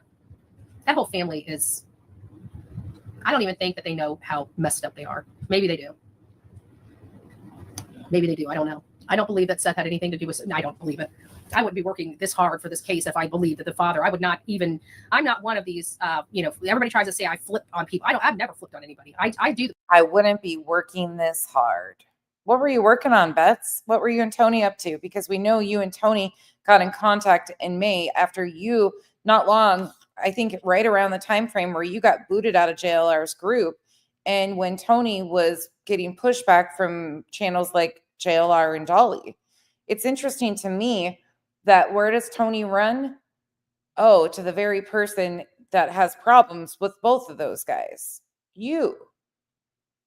Oh, interesting. My due diligence up front and decide what, I don't ever go help anybody without doing my due diligence up front, because you know how I feel. 1 cent to help a monster is 1 cent too many. So I don't help any family members unless I know that they are on the right side of things. And I damn sure would not be helping Seth if I had any inclination. Helping him do what? Because you're sure as hell not helping him find his child. You're not searching. All you're doing is, in my opinion, stalking and harassing his ex-wife, the mother of the missing child, and the stepfather and the grandparents. Oh, wait, a court of law deemed that you were doing those things and slapped you with 4 orders of protection and 6 violations of those orders that you go to court for on the 19th. And you're out on a $20,000 bond currently. Is that how you're helping Mr. Seth Rogers, their Bets? That he could ever be responsible for anything to do with his son's disappearance. Because again, 1 cent is 1 cent too many to a monster. And that's what I said about Don and Candace when it was so popular to help them. It's like, you guys are donating to the devil themselves. Birds of a feather. I hope they find them too. We have to look at out of the box things. We have to look above ground, underground, in the water. I mean, Christina, I hope your procedure goes amazing. Thank you for being here and thank you for the support. Chris is so confident that it scares me. Where Sebastian might be. Right. In all fairness. He's so confident and so cocky about it that it scares me. It truly, truly scares me. Like when I see his face, when I see Katie's face. What does it mean? It's like, they can't hide the fact that we know, they know the whole world knows. That's why they're hiding out. They're hiding out. What? That's why they're hiding out. The whole world knows. Whole world knows what? That you're crazy? And the judge slapped you with 4 ROs? Yeah. We're just waiting for law enforcement to catch up. Oh, just waiting on law enforcement to catch up, huh? Seth didn't do anything. He is a grieving father. He is a grieving father. He is absolutely a grieving father. And you got to remember, he had surgery and was pulled out of work because he had to have surgery. He hasn't been cleared to go back to work. And that's got to be hard, being inside your head with this going on. I can't imagine, I'm almost at this point praying that Seth gets released back to work just so he can have something to occupy some of his time for at least a shift, because I can't imagine being out of options and still not having my kid. That's got to be the most miserable, hopeless, and helpless feeling you could ever have. I mean, I can't even imagine the despair, whether he shows it or does not show it. I can tell you, before this, it seemed like he was a very laid back, relaxed guy. You know, he didn't do a whole lot. He went to work, he came home, he waited for the weekends, he got his son, and he would do things with his son. I think he literally looked forward to seeing his son. Like, I think his son was like literally his whole life, y'all. It's not like the man had girlfriends and stuff like that. Speaking of that, though, one thing I will note, it might be irrelevant, and I can't blame somebody for not wanting to be alone, but nope, the man never had a girlfriend up until his son goes missing, and then gets a girlfriend within, the first couple weeks of his son going missing, and then that fell apart, and then in court documents, he claims that she was basically using sex to manipulate him.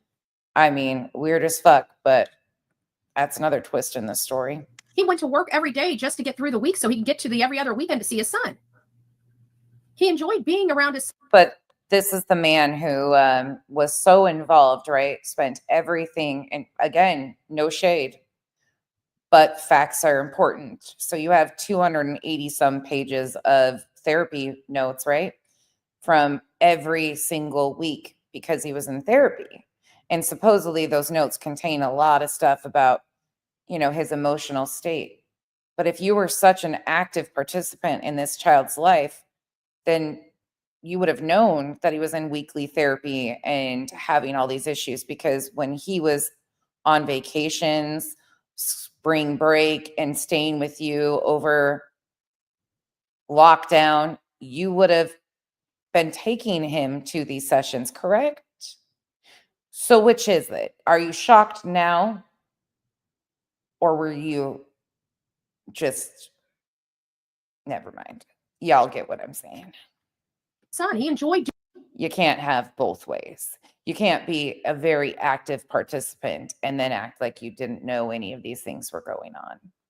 Both things can't be true. Doing things with his son. He enjoyed teaching his son. All of that was ripped away from him by somebody that has already ripped so much away. Anna, her name was Michaela. She's currently T-Rev's girlfriend. T-Rev 757's girlfriend was initially with Seth in some capacity. I don't even know, but in the court documents, they claim that she used her ways to manipulate him. Away from him. It's sad. It's sad. Well, guys, say a prayer for Miranda Sipp's family and friends. There's more to that story than meets the eye.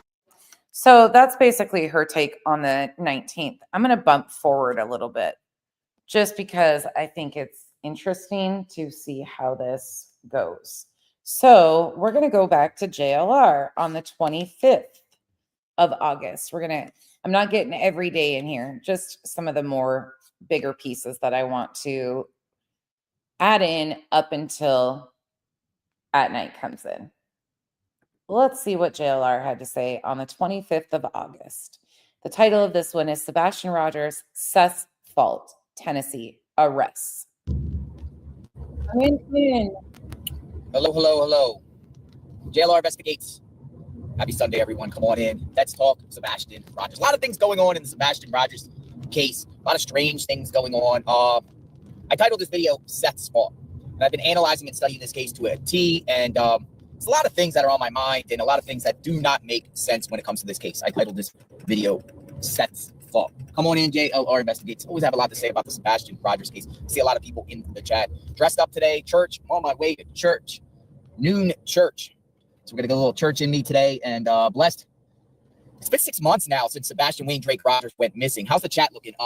How's the reception out here in the chat? Good morning, everyone. Hello. Welcome aboard. Come on in. Sebastian Wayne Drake Rogers is still missing. It's just about 6 months.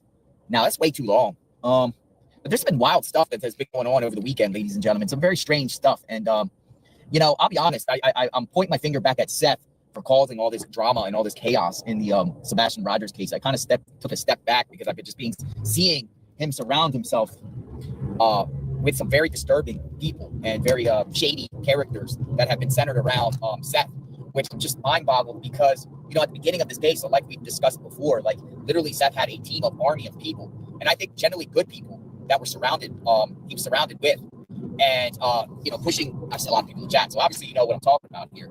lot of people care, and a lot of people, want to make it about Sebastian, but it just seems like the whole thing has been hijacked for nefarious and bad reasons, and now it seems like it's the Seth show. And it's so strange because the focus should be on Chris and Katie Proudfoot, all of them really. Those guys, those other individuals kind of like sit back in the shadow, and I generally think that Katie Proudfoot and Chris are just sitting in their chair inside their home, in their Stafford Court home, and sitting in their movie room and watching this all unfold and eating popcorn and just laughing at the complete circus that has taken over the Sebastian Rogers case. I mean, it is a complete and utter disgrace of what is happening before our eyes. And, I'll call it out. I'll see it as it is because, we try to stay away from the drama and the craziness, but it's insane. It's ludicrous how Seth keeps surrounding himself with these like fringe misfits, thinking that these people are going to help him. I think these people are using Seth. Once again, I find it really interesting that he continues to hold up the picture of Tony and Seth. JLR and Seth were going hard at each other for quite some time, doxing the shit out of each other on TikTok and all the things. But I don't disagree with JLR in the fact that it was a shit show, and it continued to be. This was the day after, or the 2 days after the bike ride. All of it is so interesting to see. This is the same day. Hold on, let me change you guys.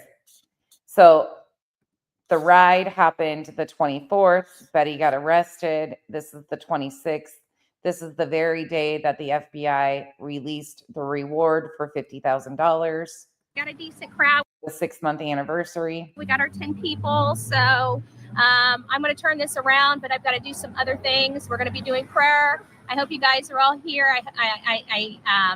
We got our shirts. So we'll see you guys in just a moment.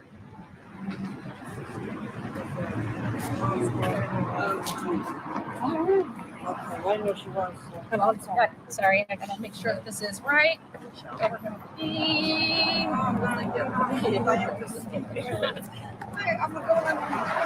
We're gonna find a place for you guys.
Sorry, Seth was not present during this protest either.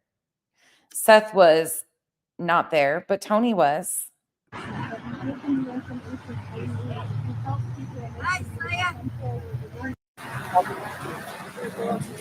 There's Tony right there, back here in the white shirt.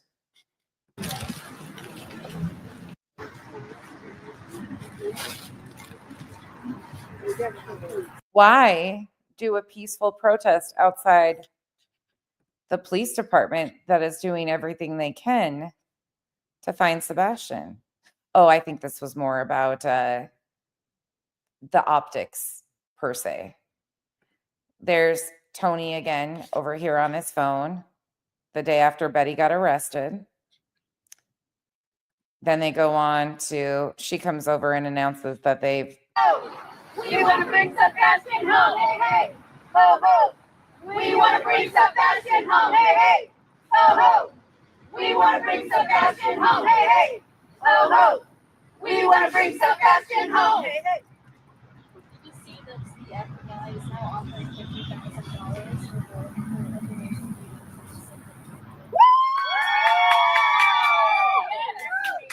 That's amazing. Thank you, FBI. Thank you. We need you. God bless bless you. You know what? We just prayed. We just prayed. We just prayed.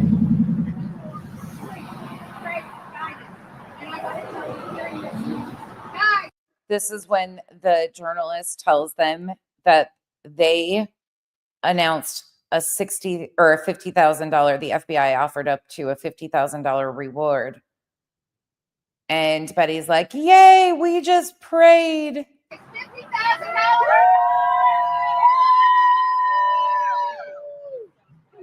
Thank you.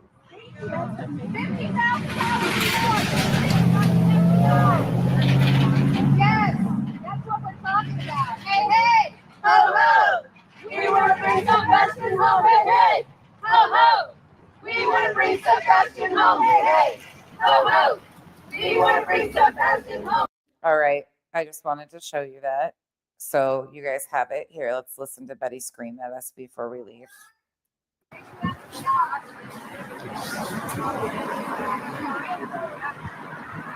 Guys, I got to tell you, we just found out this $50,000 reward being offered by FBI. Sumner County didn't want us to raise funds. They thought it would bring chaos. Well, now the FBI has ponied up $50,000. Like I said, we are large. We have large voices. We need to remember to use What's the white shit on her lip? them each and every day. We need to come out for justice, and we need to persevere through the tough times. Did she line her lips in white or nude that day? You guys seeing that too? What is with that? Sorry, random squirrel moment. And show strength. And that's what we're out here for. They tried to stop this. They tried to stop the vigil. They had Sumner County did not. me arrested. They will You got arrested for your behavior. not silence us. We will not go away. We're here seeking justice, and we will continue to seek justice for Sebastian until he is brought home and brought home safely. Now, Sumner County, you can come and arrest me. What was this? What was all that needed for? What was all that needed for? Let's go back to JLR. And I think Seth is using. And yes, this is the one where JLR mentions Sunny Cat, the reward. That's where we're headed. These people, and it's despicable. Personally, my opinion, and you know that's why I came on to talk about this. I'm on my way to church, by the way. Got the Bible with me. Got my Bible with me. You know, I try to have a better life and try to incorporate God in my life each day. So I go down to near my family and attend a church. It's a little distance, but then I get to run errands at the same time and do all types of productive things on Sunday. So I hope all of your Sundays I mean, okay, JLR, just do your thing. are also productive.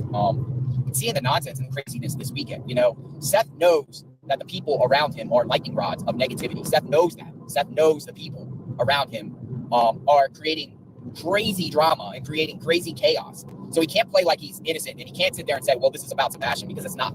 It's not. Literally, you have Seth with these people that are doing really bad things behind the scenes.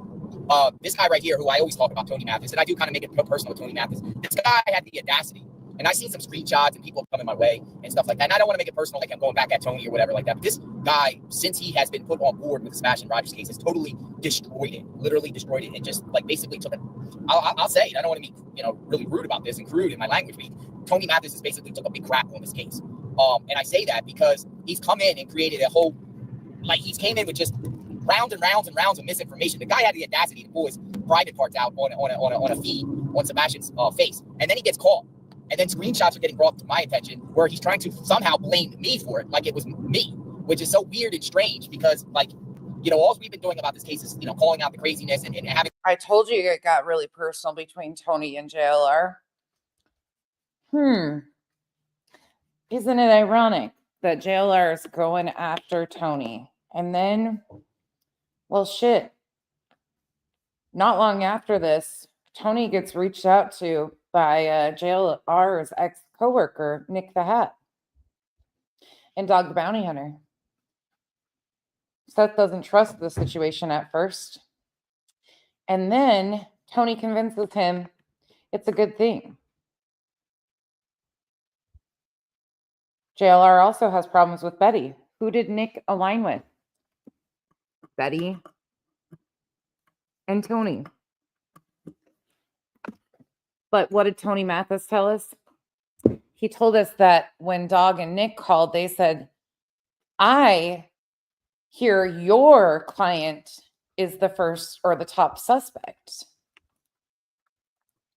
Could this be a JLR and Nick long troll? Could JLR and Nick be doing a 2-for-1? Anybody thought about that? Our opinions, but it seems like he's trying to like set people up. And my concern is, with tainted evidence in this case, my concern is these people are so hell-bent on trying to push a narrative that they'll actually concoct and fake evidence in this case and plant things. I think that's stages earlier before we were talking about, certain items being found and whatnot, and my concern is Seth's surrounded by these people and for some reason want to keep the attention off him and focus on the Proudfoots, whatever, who I still think Katie Proudfoot is the key mystery to this whole case, but planting things and, is not the right way to do it. And then they want to know why. Like, for instance, this weekend, an arrest at a vigil. Now, everyone knows the person that got arrested. The person's all over the internet. The person is known as, who the person is, right? And Seth chooses to surround himself with these other people, but then want to say, well, no one's making it about Sebastian. Well, if you choose to surround yourself with these people that are very controversial and negative and stuff like that, it's going to reflect on him. He's not a victim in this particular case, but there's a lot of things we don't know about this case, which is still mind-boggling. There's a lot of times and consequences. I've heard that, but I also don't believe any of them, to be honest. All of them have intent and motives that I never agree with. So there's that. I think I personally know a little bit about, but we tend to get it away from it between the behaviors of Seth and Katie, which I think contributed to what happened with Sebastian. But Seth keeps omitting this information and not sharing and being honest with the public about this information, about what was going on in the household leading up to when Sebastian went missing. And it's not fair. It's not fair. Venus, hell yeah, she does. She has a ton of skeletons in her closet. She was outed by the Washington Post for trying to make false allegations against a politician by the name of Roy Moore from Oklahoma. Oh, she is she is very problematic. And that's why I say I trust none of them. Not a single one of them. JLR and Magnolia do the same thing Nick and those guys do, just from different angles. Fair to any of you. It's not fair to the public. I think law enforcement is hip to it. It's the reason why they're not cooperating. Or with, sharing the information out. I'm not cooperating. What I mean is not sharing the information out, law enforcement, to Seth. Well, there's a reason for that. Because, this case is still also a CPS case. Whether you guys agree or not, the case is still a CPS case where there was serious allegations being thrown on both sides over the years. So law enforcement can't be side by side with Seth when Seth is accused of doing egregious acts with Sebastian. Why wasn't JLR named in this injunction? Why was he not named in this injunction? You hear what he's saying out loud? Demon, faith manipulation is very big in this group of people. It goes hand in hand with the extremism, the new waves of things. It's been something that I've noticed with most of these guys from jump. Now, I know some of you people might say, oh, that's not relevant. It is relevant. It is relevant to the Sebastian Rogers case and what was going on in the household. I ultimately think Sebastian either ran away because he was scared of Seth and going into Seth's hands, or Katie did. Cranky, yes. I don't remember what video it is that I did, but I've posted the link to the Washington Post. It's a whole recorded. You can't deny it. It's Washington Post busted her out and reposted the interview and everything with the audio recording. It's 9 minutes or something. Yeah. Something out of fear of putting Sebastian with Seth. I mean, it's clearly you could see there's something once this divorce happened between Katie and Seth. There were some really bad things happening between these two individuals in California. The documents speak for themselves. The documents are as egregious as can be. Now, they're all allegations, but it does paint a picture of what was going on in the Rogers household. And remember, folks, we are, and I'll say this, and you might not like what I'm saying, but I'll say it. I totally believe covering this case, doing the research, investigating, understanding who all these parents are. I honestly believe that Seth groomed Katie. Seth groomed Katie. And if you say no, explain to me how it's all right to be 9 years older, because he's 9 years older than Katie, and he's in his early 20s, and Katie Proudfoot is in her early teens, and that is an appropriate relationship. Because obviously it was not an appropriate relationship because they're not together. But how? So, as we all know, we had all been talking about this already, but JLR, who has a huge reach, who told us in the beginning of this when we were watching him that he was kind of the go-to channel, starts making allegations such as this publicly about Seth Rogers. Is it a shock that his old buddy Nick, with his associations of we can get you into the Me Too movement and out of the Me Too movement, would swoop on in and find the opportunity with this? I don't think so. I think it's pretty clear why At Night comes swooping in. How can you say that that is okay? And how can anyone say that that's okay? And how come that is not being put out there as much as it should to paint a picture of what happened to Sebastian? Well, you really think law enforcement's going to tell Seth Rogers information and they know he literally, now different states have different laws regarding that, being in a relationship with a minor and being YouTube bad actors, do you mean like 2 working phones? Yeah, that's kind of weird now that you mention that. I don't. Yeah, YouTube bad actors, he has maneuvered himself. Yep, he's riding everything. That man is all over the place. Absolutely all over the place, but he really kicked off a bunch of stuff. Really kicked off a bunch of shit and had a huge following to do it. Crazy.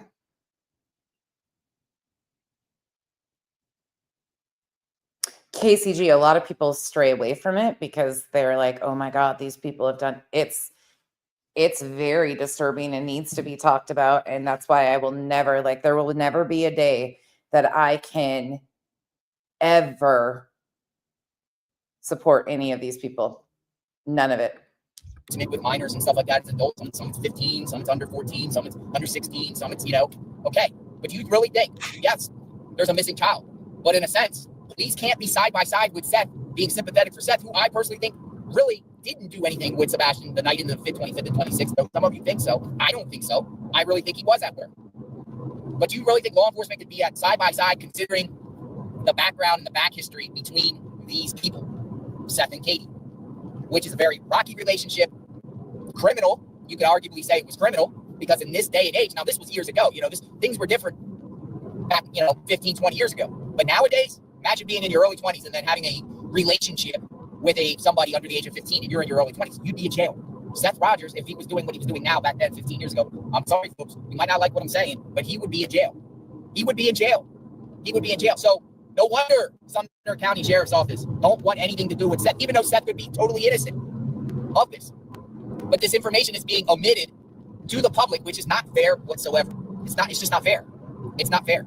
And one of the reasons why, personally, I think Seth Rogers dumped the legit search team from the beginning, guys, bright-minded individuals. We've called some of these individuals. We know their names. The individuals that were surrounded by Seth at the beginning of the stages. I generally think Seth had a team around him, a great team that actually would help him. But I think they were getting too close to understanding who this real Seth is, and Seth didn't want that and pushed them out. Pushed all these people out because these people, including myself, just want to get the truth. All we want is the truth.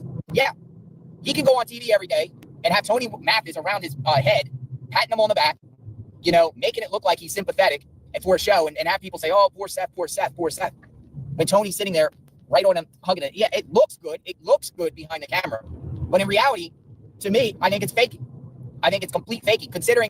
I hate the fact that I am actually in agreement with JLR. I'm in agreement with JLR on some of this. But I think this is very interesting because JLR does have one of the larger channels. He was pushing out major bits and pieces of information throughout this whole thing, whether we like it or not. That's how I got involved, was because these guys were involved in doing their normal bullshit. That's why I started even having an interest in this, because of JLR and the bullshit that he was pushing. But you see how his influence in this, JLR coming out and saying this stuff, created a ripple effect. Tony Mathis is a bad dude himself. He's not a good boy. He's not an angel. He has a lot of issues. Right. Currently and past. We don't judge people by the past per se if they're doing good things now.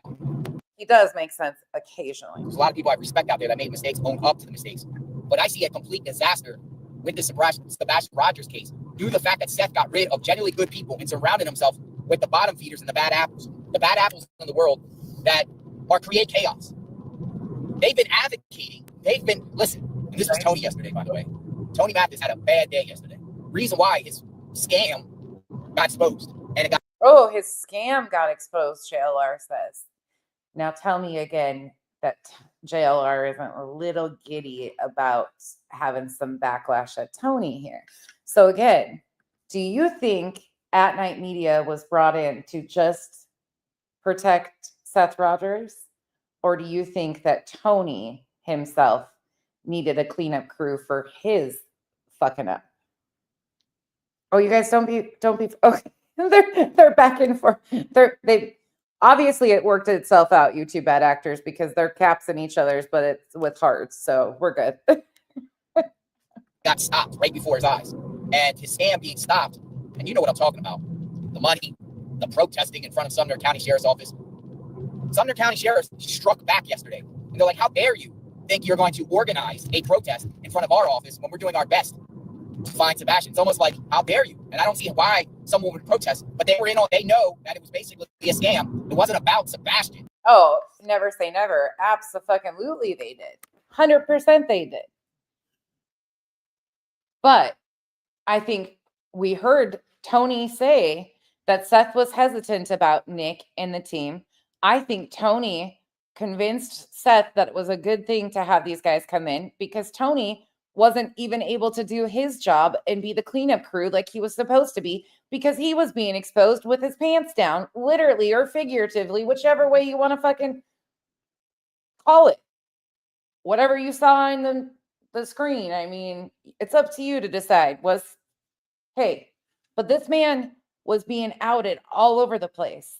So kind of beneficial to have people come in and distract from all the shit that they were being outed on, both of them. And who better than a media company with their own fucking agenda and want for attention?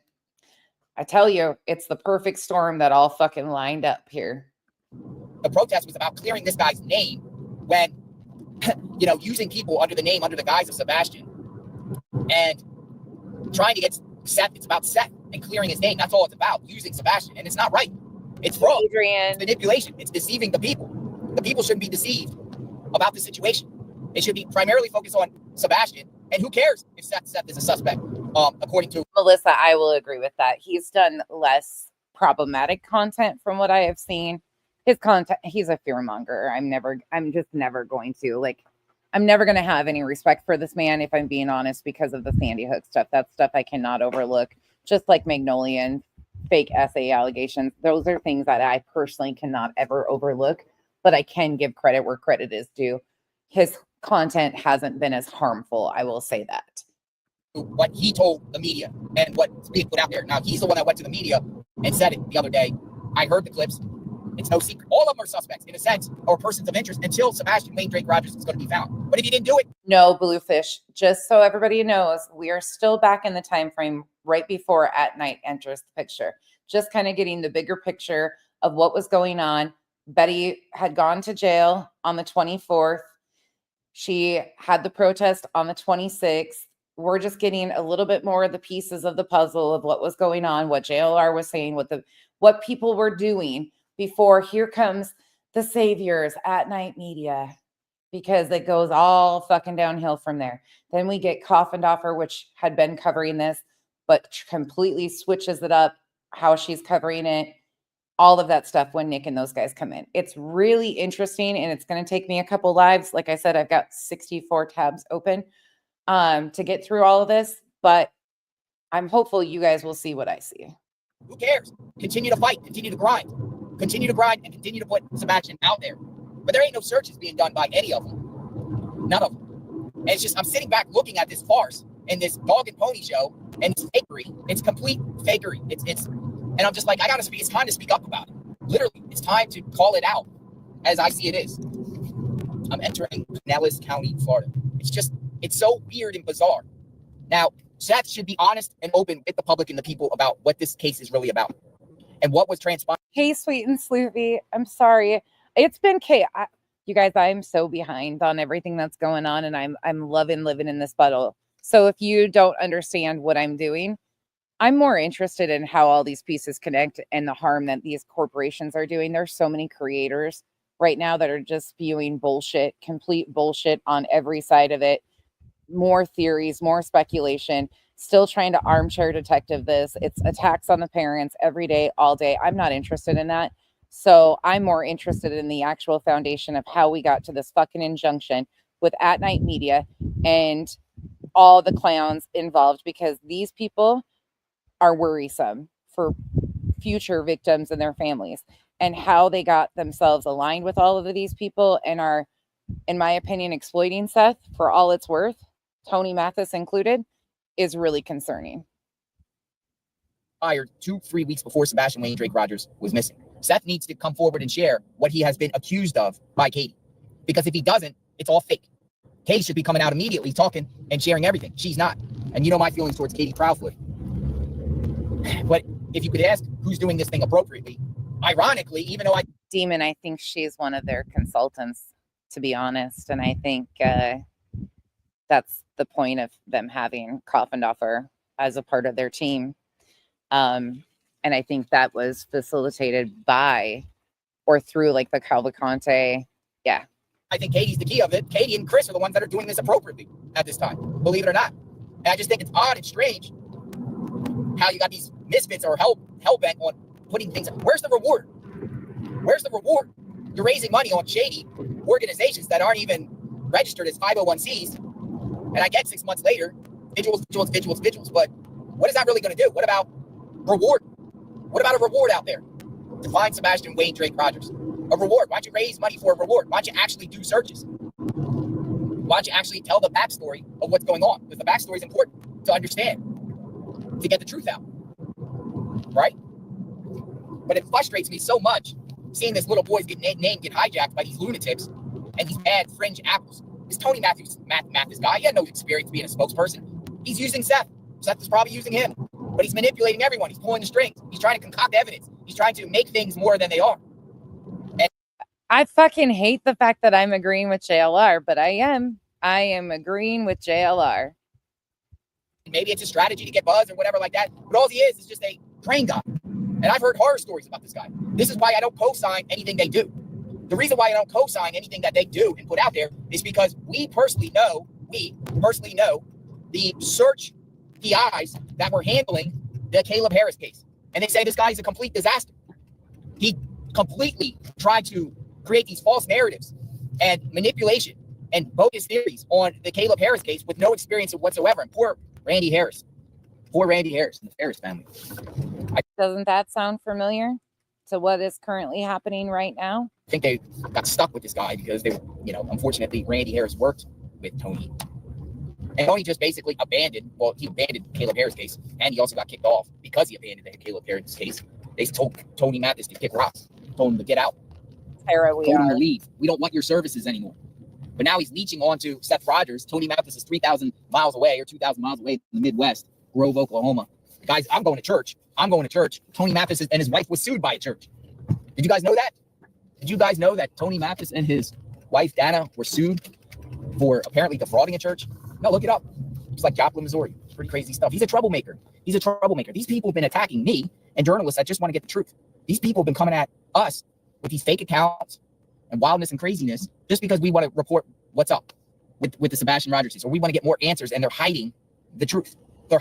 But why? Why would Seth do that when he had good people around him at the beginning? There were those PIs. One of them I was kind of sketchy about, but after talking to one of them and stuff and seeing, they would have been good. That individual would have been really good on the case. There was one that does phenomenal job, one that's liked, one that's respected.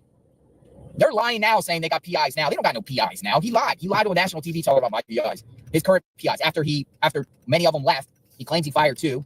One left. Another one got out of there because the other one didn't want TikTok Tony Mathis around on the case, knowing that TikTok Tony Mathis is a cancer to the case. Now he's lying saying that they got PIs. Now he's lying saying that they're doing searches. They're not doing searches. So why lie?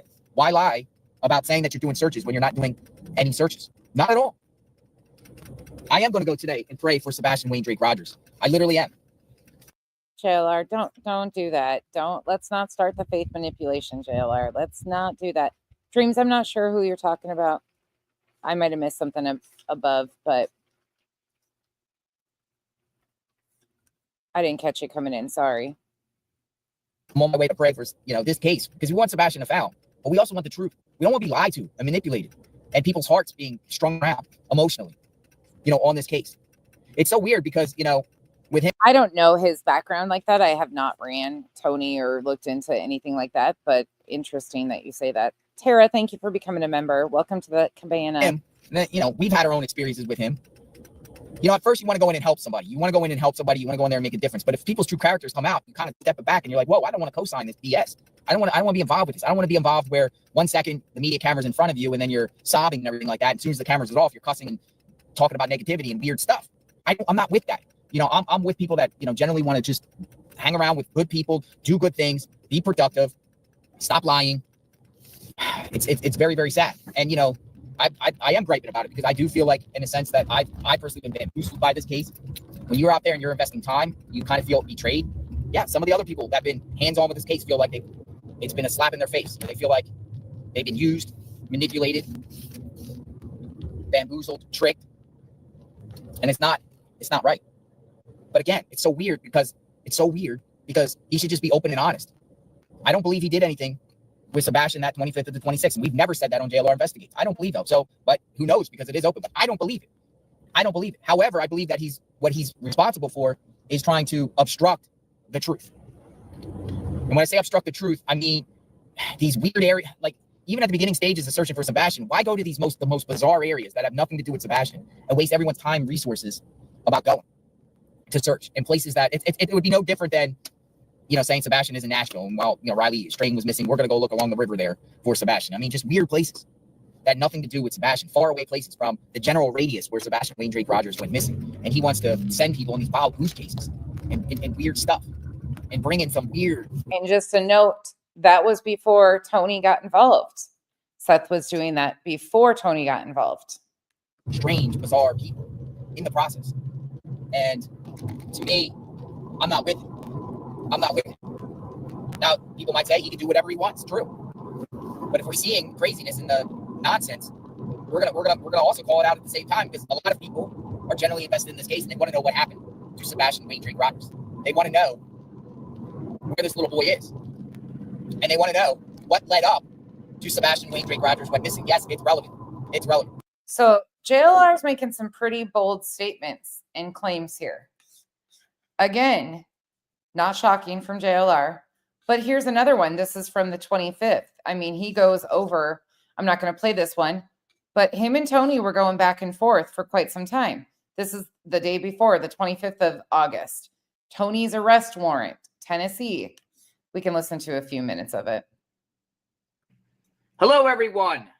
JLR Investigates. I come with the deets and the receipts. Come on in, everyone.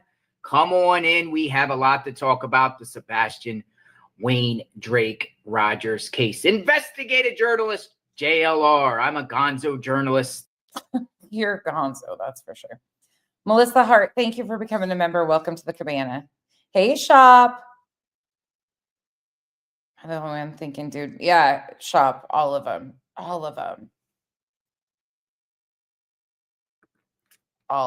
I am a truth-seeking sleuth.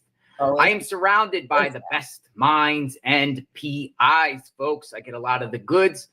Want to share information with you. When I get this information, I think it's important to get this information out to all of you. We got Tony Mathis in the house. Yes, Tony Mathis. We're going to talk. This segment is about Tony Mathis. Tony's arrest warrant.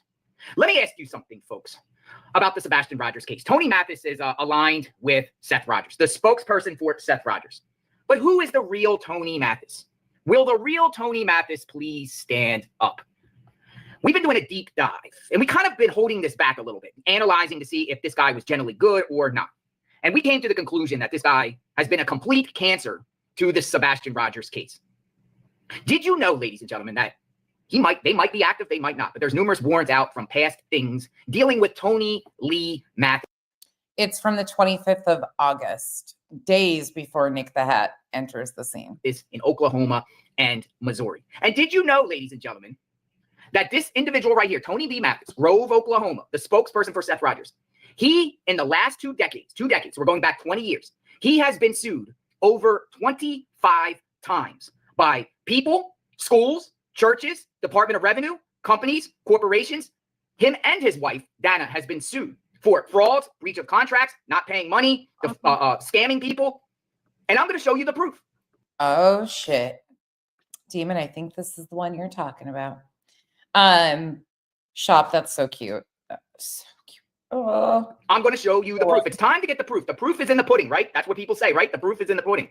But this guy is an ultimate con in my eyes. And I believe he's still conning people right now at his job when he's up there in the Dakotas by talk. The talk game is strong when it comes to Tony Lee Mathis. And we're going to put it out because I think since he's come on board with the Sebastian Rogers case, he totally demolished this case. Any momentum whatsoever in this case has come to a complete standstill, an S show, a crap show, just a complete clown circus ever since this guy came on board. And we're going to put the information out. I'm also going to get Magnolia in the chat because Magnolia has a lot to say too. But we're going to show you proof and receipts on JLR Investigates. Got to back it up, right? Got to back it up. This guy's been sued by a church, and it's him. And this video is still public on JLR's channel. Him, folks. I know. But isn't it ironic that Tony Mathis never sent JLR a cease and desist, and JLR isn't listed on the injunction? Isn't that ironic? He's been out there on some of these platforms. He talks in the late night. He likes to hang out with the women, the girls, the TikTok girls, other women. And he's like, oh, they're posting around fake stuff on me. It's not really me. Yes, it is. And I'm going to show you. Yes, it is him. Tony Lee Mathis. Tony Lee Mathis. You can match the birth date, these court records. You can match the birth date, the addresses, and it all points back to him. But why would somebody be sued over 25 times? At least 25 times. I'm going to show you 25 separate lawsuits filed against this guy. And I've shown the proof where Tony and his TikTok twits were, right, Patsy Crime, right? I mean, where Tony and his team were doxing the shit out of JLR. So I guess the back and forth between them. Okay. But I find it really ironic that Tony claims all of these things were done on an injunction against Barbecue and Granny, who are two separate individuals being represented completely separately. But yeah, let's listen to a little bit more. You guys want to watch this? You guys want to see this one? I think it's important to remind people of what Tony Mathis was doing. 85% of them were judgments and liens against him over the last 2 years or 20 years. And that's a big deal, folks, considering now he has latched on and kind of has Seth under his wing here. Who the heck is this guy and where the heck did he come from? And why the heck is he interjecting himself in this case? It seems like Seth here has been bamboozled, conned, and manipulated, unless Seth is in on the fix. Because it seems like everything dealing with this guy, it seems like he sees future dollar signs, money, right? Considering his track record in the past. And, you know, some of you might attack the messenger and say, JLR, you're a fraudster too. You went to prison for fraud. Yes, I have. And I openly admit this. And as a former fraudster myself, who has paid my debt to society, I vowed to, once I got off my incarceration and moved on with my life and done productive, I said, I'm going to call the BS out. As a former fraudster, I can kind of see when I see a scam going on. It's easier for former fraudsters to be able to detect when you see people in front of you committing frauds and deceiving the people, manipulating the people, lying, money. So as a former fraudster, I feel like it's my obligation to put this info out for all of you. You can do what you want with the info. You might ignore it and say, so what? So what? Tony has been sued 25 times, he and his wife. So what? It's none of your business. Well, Robad, I definitely think so. I would agree with you on that. Right now, that would be my assumption, yeah, that he's still involved, 100%. I mean, Tony is one of his enemies, as he has been publicly stating after what Tony was doing. Betty, we've heard what Betty was saying and doing about JLR from May on. And then his ex-coworker, Nick the Hat, magically gets aligned with Betty and Tony. You think JLR is just going to walk away and be like, yeah, no, I don't believe that at all. We're going to put the information out there, considering that we've been covering the Sebastian Rogers case. We want to know the players and participants involved and who the individuals who are centered around the individuals. But this guy, in my mind, is no good. Now, he can come at me all he wants with defamation suits or whatever like that, but we're going to show receipts. We're going to show receipts. And when I say receipts, we're going to show a rack of court cases. They're all over the map, folks. He's been sued by churches, all types of companies. He apparently had some sort of sports business that he was involved with, like jocks and sports business stuff in the past. And then he had the audacity to actually sue a football league himself. He sued somebody before for money, of course, right? Money. Yeah, but Well, isn't it ironic that this guy, Tony Mathis, would be in plaintiff? Oh, right, Revival? They haven't been mentioned for quite some time. Huh.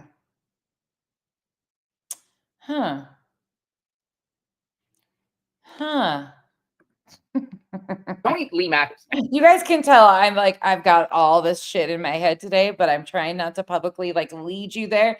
I'm trying to see what you guys gather on your own from the clips and the stuff we're going to be playing. And there has been warrants out for him in the past.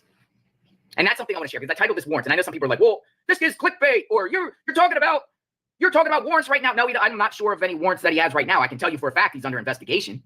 Catherine, that's not correct, actually. This is an older JLR video. Yes, it is from August 25th, but JLR covered this case as early as, well, as 10 days ago. JLR covered this case. He still touches this case. He's still involved in this case. He's touched it 10 days ago. If anybody thinks JLR has walked away completely, you don't know JLR. JLR proudly stated he was kind of the go-to channel. Anybody think that Tony Mathis is going to run JLR off and JLR isn't going to? Nope. That's what my sources have told me. Authorities are looking into him. And what is it they're looking into in Tennessee? Something's fishy here. Exactly. Something is fishy here. But authorities are definitely looking into this guy in reference to stalking and harassment investigation. There is an open criminal investigation. You guys know who I'm talking about. And apparently this guy has his fingerprints on this and has been communicating and directing people to do things. Will he be charged? I don't know. Will we get the complaint? Possibly. If an investigation closes without an arrest. But there could very well be an arrest. And we're talking about the stalking and harassment of the Proudfoots. That's not no secret, folks. Okay. But what you guys might not know is his name has been dropped and they are looking into this guy. That's 100% fact. Considering his past track record. Now you want to know why. Look at it. Yesterday, having a bad day. We showed this earlier when I was doing my drive around when I was at church. I went to church today and talked about the Sebastian Rogers case and really talked about Seth and his reckless decision-making, weird decision-making. Why would Seth want to align himself with a guy that has judgments against him for fraud? He wrote bad check. He was arrested before. Warrants out for him. I don't know if he actually got arrested. Warrants out for him for bad checks. Yes, that's true. K County, Oklahoma. He has ties to Tulsa, Joplin, Missouri. All you have to do, folks, all you have to do yourself.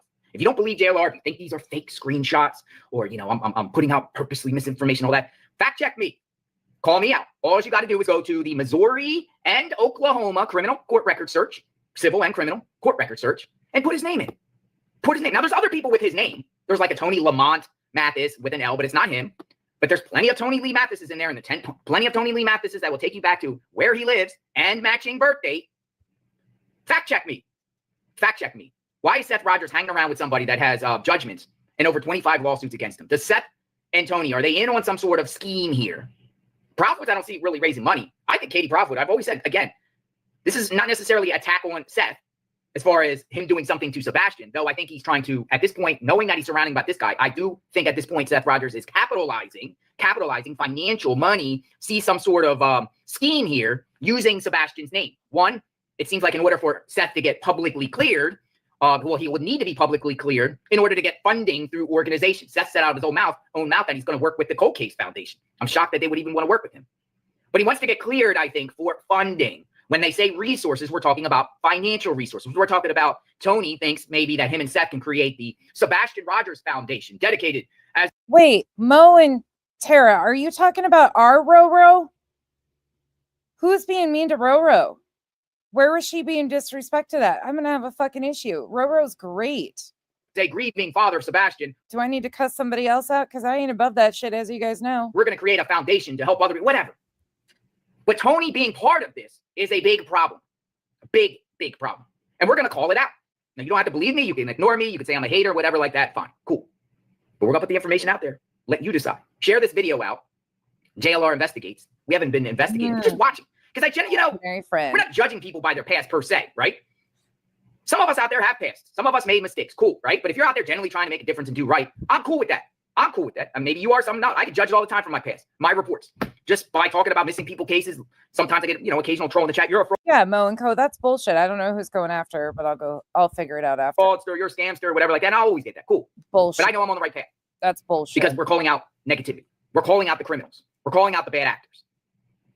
But in this particular case, it seems like he's still, despite all these 25 lawsuits filed against him.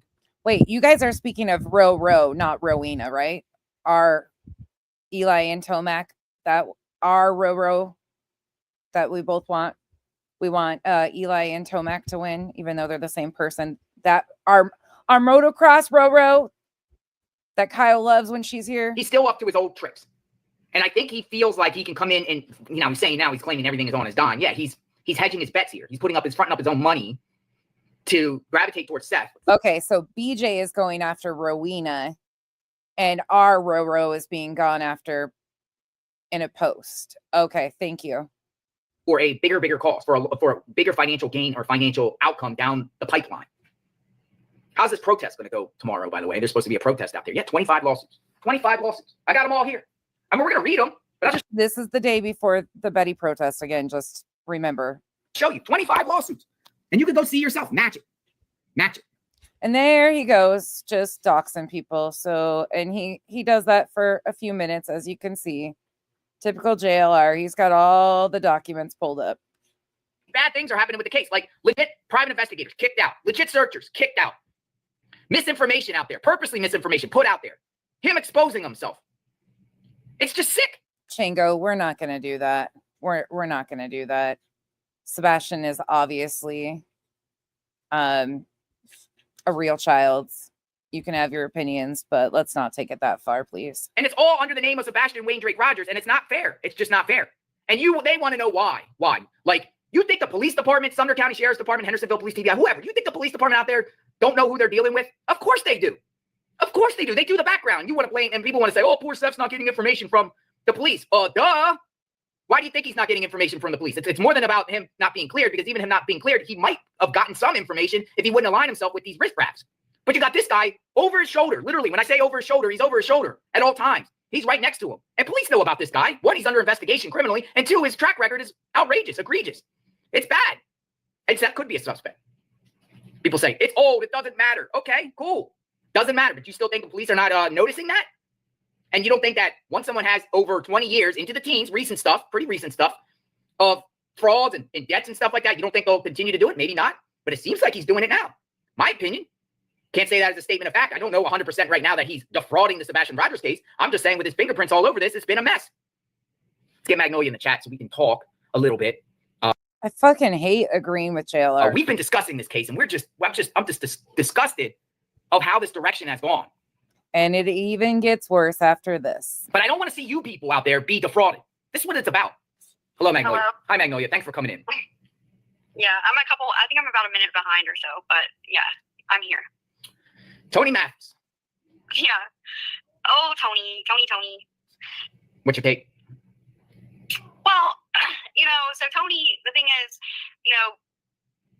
people don't realize this. I think a lot of people don't understand. We've always known about Tony Mathis from the beginning because we are investigative journalists, right? That's what we do. We know who these people are. We learn information. We have sources.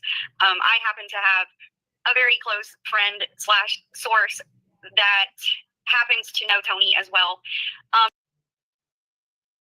Say it ain't so. So, we were informed about Tony all the way in the beginning, even back when he was working with Randy Harris and around the time he came in to work with Seth. We were told. Demon, I have looked high and low and found nothing on them publicly falling out or even falling out. We're warned and we were given information about him and his past, and we were told that he needed to be exposed, right? That's what happened months ago. But he was working with Randy Harris on the Caleb case. Wait, somebody went to them and wanted to expose Tony Mathis? Let's hear that again. Let's hear that in real speed, in fact. His past, and we were told that he needed to be exposed, right? That's what happened. They were contacted and told he needed to be exposed. Huh. I think the best way this could have been played, truthfully, if I'm being honest, is well, let's just watch and see what happens. Months ago. But he was working with Randy Harris on the Caleb case, and it was evident to me at the time that Randy trusted him, and Randy looked to him for support. And that was clear to me. This is Magnolia speaking. And when he came in with Seth, I thought the same thing. I thought, okay, Seth sees him as a source of support. He's helping Seth. You know, Seth feels that he needs more help than what he already has. And so he depends on Tony, right? And you know, but we knew that he has this history. We traced it back to Moscow 4. As early as Moscow 4, Tony Mathis was reaching out to. By the way, this coming Saturday, just for everybody to be aware, this Saturday we will be having a fundraiser and panel guests. So look forward to that. It'll be an amazing day, time, fun.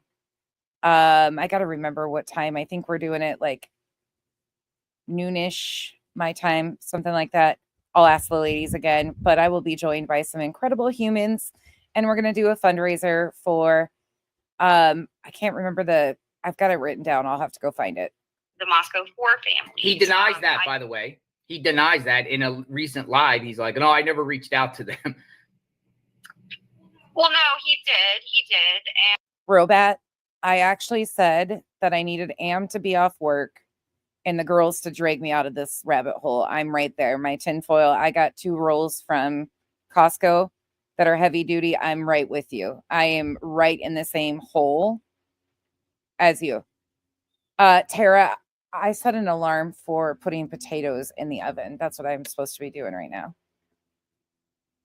Revival, it sounds like she was maybe in a post of Joneson's. And we were told by an attorney for those families that he did reach out. And, you know, we kind of put the pieces together and we're like, okay, so this is a guy who he saw the Moscow 4 case and he saw how much attention was on it. By the way, you guys will know my panel guests, and so will BJ.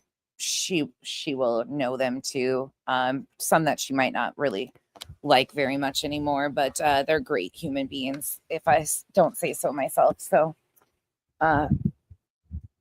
I'm sure she'll be looking forward to that too. You know, he saw creators like yourself and other people who grew their channels. You know, Moscow 4 was really the story that launched this channel for the most part. This channel started. Yeah, the channel really blew up. You were doing videos on this channel for a couple months before that. But when Moscow 4 happened, that's when your channel kind of blew up. It's actually when I noticed you, and it's when we came together and we started working together all the way almost 2 years ago now. So I think that Tony saw that and he thought to himself, you know, this clearly true crime is popular. It's a money-making industry, right? And so I think he felt that he could get his way in somehow. And he was like, well, how can I get a piece of that pie? And so as a quote-unquote spokesperson for victims' families. And one of his early attempts was reaching out to the Moscow 4 families. And they didn't respond. I don't think they responded to him. They were just like, oh, weirdo, you know, because we see it all the time in these cases. These people just reach out to these victims' families and try to, it's just weird. We see it all the time. We literally see it in every case, and it's weird, it's creepy. But that's what he did. And so anyway, it just seems like he wanted to get his foot in the door of the true crime industry somehow. And he felt that he could carve out a little niche for himself as a spokesperson for these families, right? And so lo and behold, his coworker has a son that goes missing. In what was it, March? I forget the day that Kayla went missing, but back in March. And so he apparently sold himself to Randy Harris and his family, saying, you know, I'll help you with interviews and media. I'll try to help you get attention for Caleb's case, things like that. And he would go on and he would do these interviews with them. And then I find this to be so interesting. Now, again, there's a lot of this. Oh, Snorlax Saturday. Robat, thank you for becoming a member. Welcome to the cabana. I find it really... Oh shit, Tara, I'm bad about it too. Thankfully, you guys are getting better at like telling me nonsense. Check your email, so I'll go look at it. eventually he was pulled into the Sebastian case by some other creators on YouTube who had reached out to him asking him to help Seth, right? That's how he got involved with Sebastian Rogers. And, you know, it's just ever since, it's just been a complete disaster. Like everything he's involved in is an unmitigated disaster, honestly. Pretty much everything that he's done. We've seen him put out so much false information. It's insane. The way he treated you, the way he talked about you, going after you when you're in the hospital, just saying these grotesque things, doing grotesque things, going on TikTok every night with these girls, exposing himself. It's just been one thing after another. And he also, while that was going on, he was also hurting Caleb Harris's family because of things that he was doing and things that he wanted to do. And he just, you know, he basically burned his bridges with the Harris family, and I guess focused all of his attention then on Sebastian. But you know, it's sad because he's like a lifelong con artist. That's what he is. He's a con man. You know, I'm sure people know Dreams, I can see you. this, but con man is short for confidence man. And what that means is they instill confidence in people about themselves, right? So they portray a certain role, they play a part, and they gain the confidence of people. They get people to trust them. That's what they do. And he's been doing it for decades, right? This history that we have on him with the fraud, the checks, it's default just judgments, the churches, not paying rent, not paying banks, foreclosures. Yeah. How many bank? Oh, and not only that, but Magnolia, after he gets these judgment against him, he tries to he filed for bankruptcy numerous times, so he doesn't have to pay. So his scheme is, right. you know, to end up not paying, he files for bankruptcy. There's multiple bankruptcies on this guy. Yeah. So I think liens and judgment. So we have his whole criminal record. We have his whole file, and we've had it for long. Like I said, you know, we never wanted to like interfere with his relationship with Seth and Randy because it was clear to us that they felt he was helping them, right? And so I'm not going to hurt that. I'm not going to interfere with that in any way. But at the same time, when he does these crazy things, we will call it out, of course, and we have many times. And, you know, that's why he doesn't like us. But, you know, to me, it's just sad. It's like, I really hope that people are really paying attention here. And, you know, if there's another case that he tries to get involved in, you know, and claims that he's going to help some family, I mean, I just hope that people will step in and prevent that from happening, because he has hurt these families more than I can even describe. Like, honestly, it hurts me. It almost makes you cry, like, to think how bad that he's hurt these families. Now, they're talking about Tony Mathis. They're talking about the pain and suffering that Tony Mathis has inflicted upon these families. Do I know any of this is true? No. Do I trust everything they say? Absolutely not. But the timing is everything. Betty gets arrested. Tony isn't cleaning shit up. Next thing you know, it goes up a level. Another layer is added with At Night Media, One World's. And I hope that people are really watching and somehow can stop him from doing this again. Yeah, I just think it's like a dangerous. He thinks in his. I don't understand what his end game is on this case. Like on this particular case, he's just not doing it out of just the kindness of his heart. I mean, knowing the track record of him, I see money. It seems like the events that they're centered around now are focused around money, or it's going to be a springboard for something else dealing with money, and that's his goal here. You know, putting out purposely misinformation to just keep Sebastian's name out there does not do a service to anyone. I think it's a waste of resources on police. You know, when they're going around claiming these fake searches, they're claiming they're searching. And, you know, my sources told me they're not searching. They haven't done any searches. They've done a photo op about a month ago where Tony was on a boat. I don't know how they got the boat. And Tony was on a boat with his camera, and he's filming Seth on a boat with like some sort of sonar radar that looks at the bottom. And the media was there, but no searchers. Nobody was out there searching. We would know, based off the high profile of this case, any searches that go on. There's no private searches. There's no secret searches and everything like that. It's all in their mind. It's all what they want to put out there. But that's lie. That's fraud. That's fraud right there. When you're doing that and putting out purposely fake information, you're doing more harm to this case than good. Even though it is getting Sebastian's name out there, you're still doing more harm. It's not fair for the investigative journalists, the content creators, everyone that's putting Sebastian's name out there that are gravitating towards the latest development in this case, and they see these shenanigans and nonsense. It's not fair. Yeah, it's just, he's just playing games. It's just, I don't know, he gets some sort of satisfaction out of the attention, I guess. So he's just playing games, and it's like constant stunts. He's just constantly pulling these stunts. And, you know, it irritated me to no end the other week when Tony and Seth went on Vinny Politan, and Vinny was blindsided literally blindsided by them when they revealed that Seth is still a suspect. And Tony was saying, like, we're hoping that you could help get his name cleared or something. Benny was completely blindsided by that. You could see he was visibly like, whoa. He's like, what just happened? That was crazy to me. And that makes me mad because, you know, we like Benny. And I just felt so bad for him in that moment. It's like, oh my God. But it's just stuff like that. He's just constantly playing games. Just doing little things just to constantly stir the pot, I guess. I mean, one thing that stands out to me that I want to remind people of is going back to this really quick. I want to go back here really quick. I want to go back to 133. This is November 22nd, but this is when Tony talks about how the introduction with Dog and Nick goes. Didn't see them while you were in the house, but you saw photos after. I did. Okay. Most of the time, I want to say that he was wearing long sleeve shirts, but I wasn't paying attention to him. I took him at his word, which I've taken a lot of people at their word since this happened, and a lot of times it has just bit me in the rear end. Right. Sure. So there was a time, Seth, where clearly they lost interest in talking to you. I think that's fair, correct? Oh yeah, the last time that I had communication with him was the day that that Dwayne Chapman came home too. So let's talk about that. So I was talking to you on the phone one day, and you said, "Oh, guess who I just heard from?" And were they just overexcited and filled with joy that somebody was going to get involved and help with the search and bring national Thank you, Dreams. publicity to the case? What did that look like? The text message was something along the lines of, "Wow, really? Why did you do this?" Ark, thank you for the gifted membership. Thank you. So they were so not happy. Yes. And we decided that drunk. Yes, it does. You weren't going to respond to that, correct?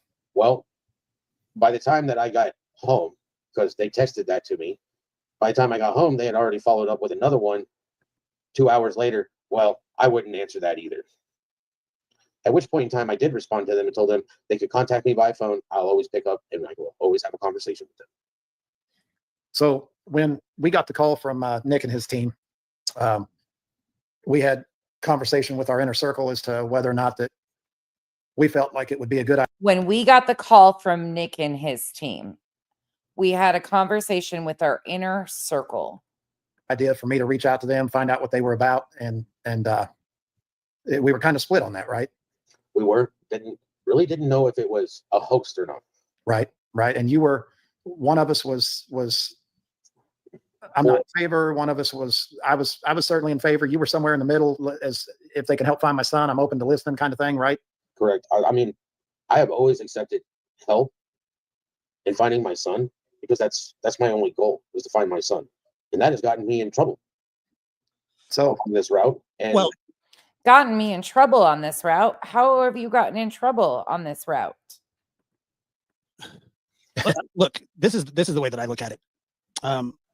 It's your job and it's your duty the rest of your life to look for your son. And I know that you know that. And I think that that's how 99% of parents feel. Their job's not over, you know. If you're found and brought home. Yes, correct. So that is your that's your responsibility. I mean, it just is. He's your responsibility. You know that. I'm not scolding you. I'm not telling you anything that you don't already know. And I believe that you were looking for your son. You know, and like you said, it's not over until he's home, until he's found. Demon Chihuahua. I wonder if that's who the inner circle is. So Josh, you may not even know this. And I know a lot of the folks in the audience, and again, we can't tell you how much we appreciate you guys' support. There's a lot of people in here tonight. Yeah. So I told Seth, I said, you know, you trust me, right? And he said, yes, I do. And I said, Yep. Trust a complete random stranger who latched on to Seth at the worst possible time when his child is missing. A lot of trust there, right, bud? You know, let me call this Nick character and find out what he's about. Okay. So Josh, I call Nick, left him a message, then I get a call back, and of course, you know what we know now. I got a call back because I was being recorded, right? Which I've never had a problem. Ark, thank you so much. I really appreciate that. Truly. Sometimes I feel like I'm just spinning wheels, but things are more people are willing to have the conversations and look at this stuff of how dangerous it is for victims and their families ahead. And that's really important to me. I've never recorded a call, but I've been recorded. And so I call, I answer the phone. I get on the phone with those guys. And first thing that happens is Dog jumps in. He's on the phone. And he jumps in and he takes over the conversation. And he basically tells me that the word on the street is that my guy is potentially the lead suspect. Yeah, Demon, I find that to be really problematic too. Seth was resistant to Nick and Dog coming in, and Tony wanted it, so he agreed to reach out. Something about that sets me really interesting. It's very interesting. And that, that I could be considered an accomplice, and that, am I willing to go to prison for my guy? And I said, absolutely. If you can prove that my guy's that, and you think I'm an accomplice because I'm a volunteer spokesperson, then I'm not really sure how that would work, but sure, I'll play along with your silly game. And so he knows that Nick and Dog were playing silly games with him, but he's going to go along with their silly game, right? Even though they said to him, you could go to jail for being an accomplice. Huh. So he went as far as to read me my Miranda rights. Who was that? Who did this? Dog. Okay. Yeah. Right. So, now I've got a guy that I grew up watching, right? And he's reading me my rights. Like, I'm getting ready to go to jail for harboring a fugitive. Right. Yeah. And, so again, I played along, and then he goes into talking to me about the famous, the truth serum, the hypnosis, all these things. And, never say never. It's quite interesting that you pointed that out. Would I talk to my guy and find out if my guy would be willing to do this or that or whatever? And I didn't realize, but that was all just a game to find out, are we hiding anything? How convicted are we? How much do we know for sure that Seth is innocent?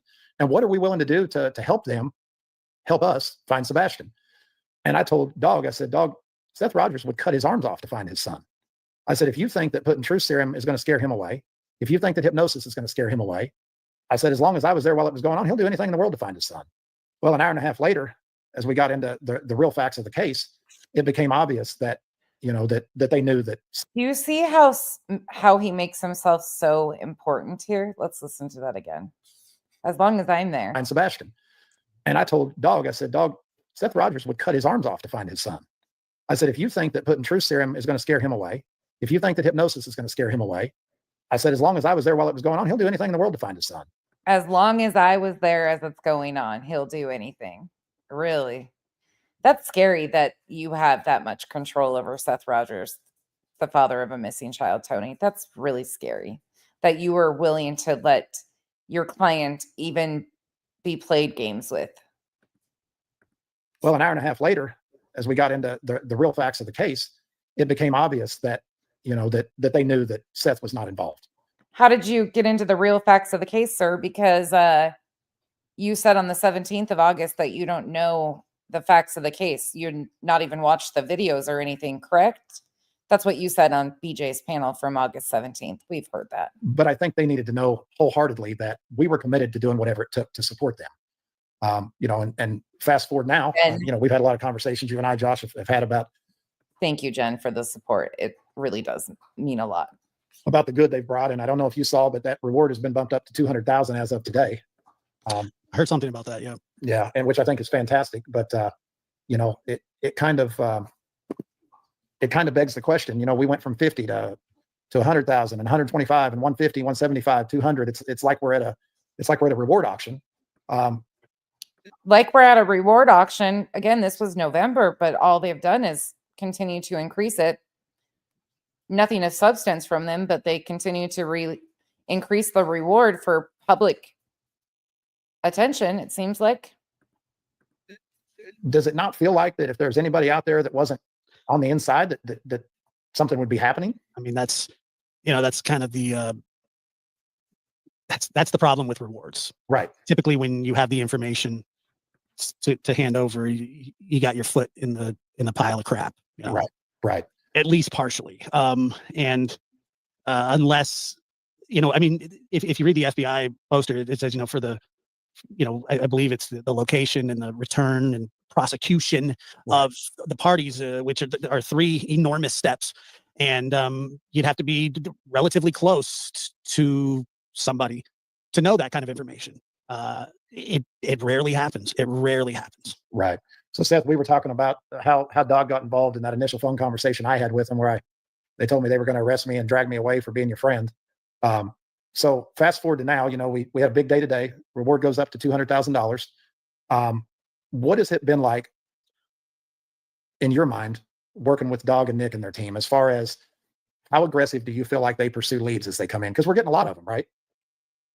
There's a lot of leads. They pursue them. I mean, his name is Dog for a reason. I have communication with him. Nick is always calling me to let me know what's going on.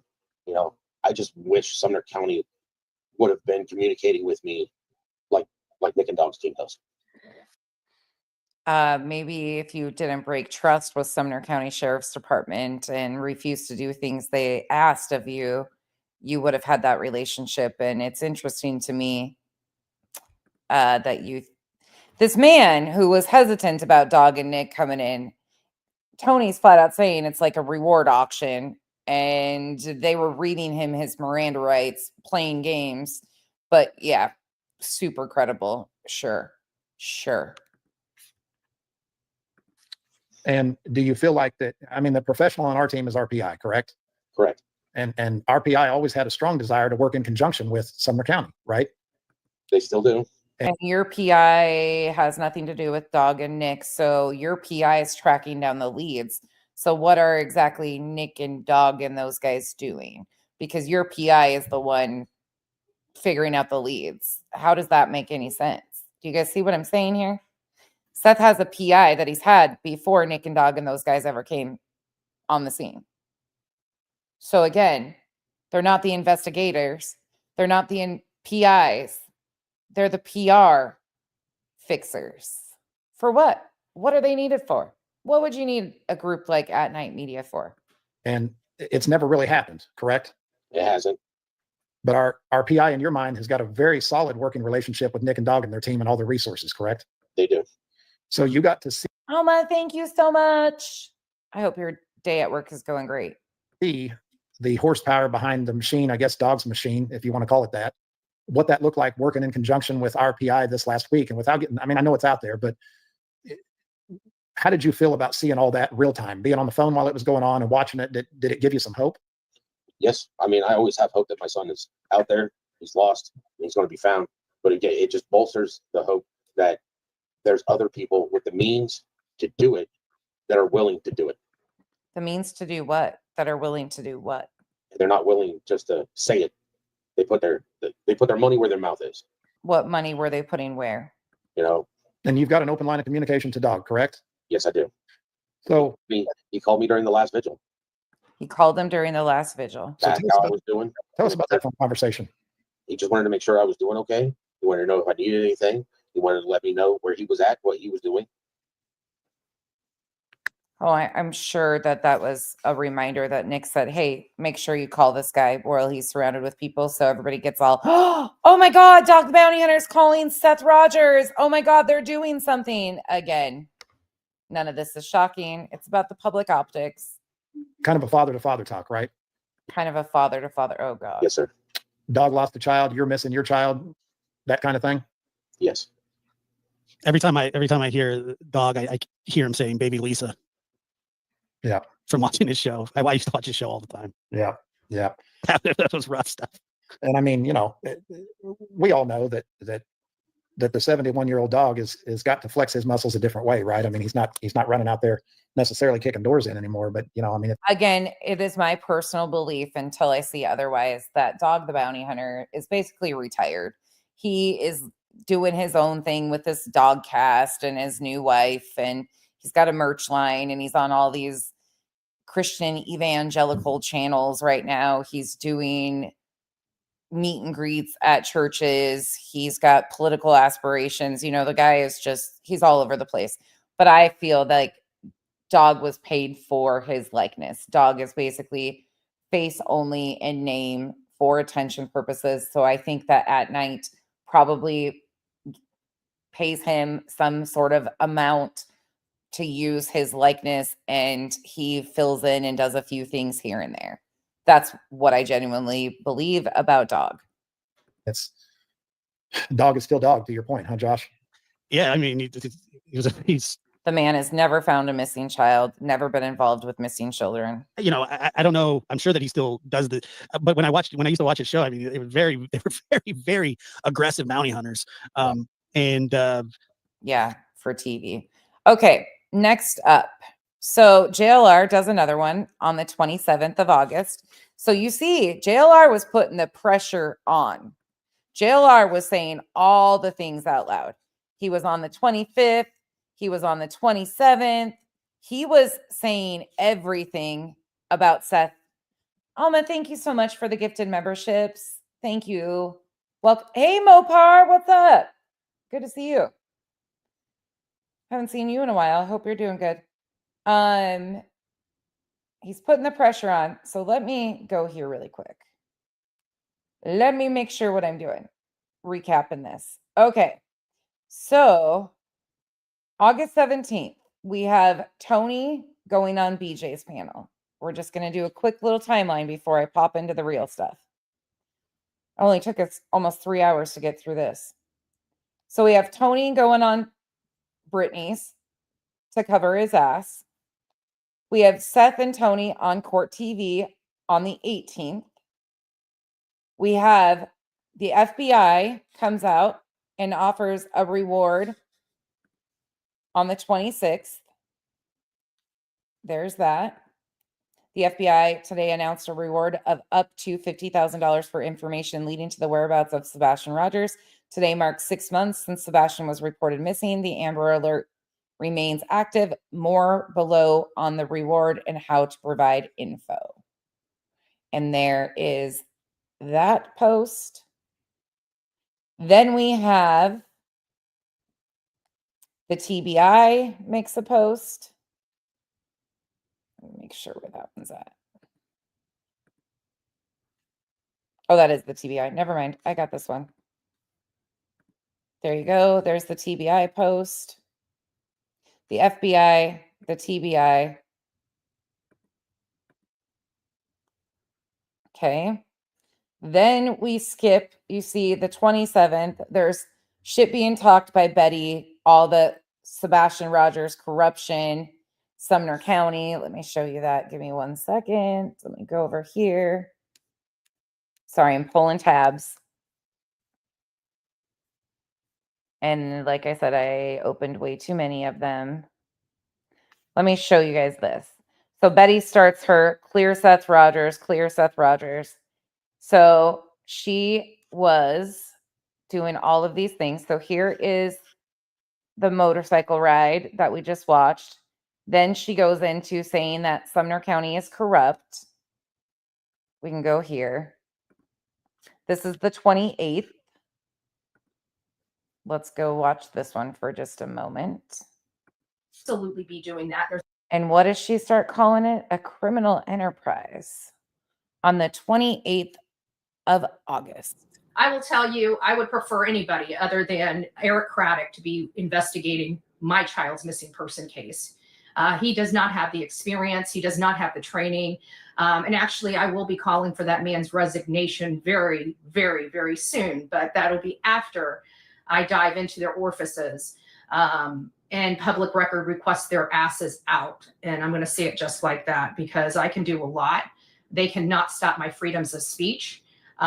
They cannot. They've already violated my constitutional and will be. Currently, I cannot provide you an answer because he's the parent of a missing child. This organization protects and is known for doing public optics with sexual assault allegations. So I have no idea what At Night Media, really, truly don't have any clue. And in March, they were still using the name of one of their guys that was involved in the Cosby stuff. So I have no idea. No clue, to be honest. If I ever find that out, I will let you know. That's what we're kind of looking for. civil liberty rights. And I am fighting back. I am fighting back, and I can promise you there are some very pissed off people. Few things I want to say. JLR, chlamydia, QB, all behind this. Now remember that JLR has his team, which Chloe, JS for Justice, all these pieces of shit. She's saying that that's JLR's team. Then we have chlamydia and all her pieces of shit. And then we have Queen Bee and all her pieces of shit. So all these pieces of shit work together to do this. So we know who did all this, okay? We know who the instigators are of this. And you notice Jonathan was not allowed to speak about this case until me going to jail. And now he's plastering all these lies back again. Wait, JLR wasn't allowed to speak on this case? Since when? When was JLR quiet? Huh. He did this intentionally to try to talk. He did come out swinging at Seth, but he wasn't even mentioning Betty, intentionally not mentioning Betty. About the case because he was taking shots at Seth and Tony. Oh, wait, Betty and Tony are best buddies, right? That's how she got access to Seth, was through Tony. I forget that happened in May. Losing subscribers, losing viewership, because that's all he cares about is money, and being the center of attention. He actually, and his stupid people here on social media actually believe Tony was civilly sued. Oh, by the way, Magnolia is not a source. Okay, Magnolia is not receipts. Jamie, you are not a receipt. Okay, when you defraud a church, which we've had people defraud churches all over the country, right? We've read about them, we've looked at them, and we've talked about JP Miller, right? You know what the thing is when people defraud a church, they don't get a civil suit. Okay, first and foremost, they get handcuffs. Okay, they get a criminal action. Why? Because it's a criminal action, not a civil one. Okay, yes, can you after the fact sue them? Yes, you can, but typically through the criminal action, it's restitution, right? That's not necessarily true, Betty, but carry on. Right? If there's civil penalties thereafter, you can go and get those civil penalties. But that doesn't even make sense to a normal person, that somebody would defraud a church and get a civil suit. That doesn't make sense. They lied. Again, I can tell you that Tony and his beautiful wife, Dana, are some of the sweetest people I think I've ever met. They are, Jenny. They are. They're working. I tried telling you guys that a month ago. They're working directly with Sebastian's mom and stepfather. And it is. She tried to claim that JLR was working for the Proudfoots at one point in time, too. You guys remember that community post when she was so bothered? This is right when the shift before Nick the Hat and at night comes in. It's disgusting to me. It's disgusting what criminal, and I call it a criminal enterprise because that's exactly what it is. It is a criminal enterprise that is working overtime to try to stifle some information, but the FBI has had enough of it, and they decided to come to the plate with some real money, which if you guys remember, Sumner County did not want. Oh, is that the case there, Betty? By the way, for anybody that thinks that BJ is the reason that Betty got involved with this, please check your brains. This is Betty's dream. Betty is litigious. She loves all this stuff. They might have let Brittany think that, oh, you're suggesting we get Betty involved. Like they might have played with Brittany and allowed her to think that she suggested Betty. But Betty was calling this a criminal enterprise and trying to find a way of maneuvering things back here after she was arrested. Betty needed something of a distraction. She needed the woe is me, poor me. They're all targeting me.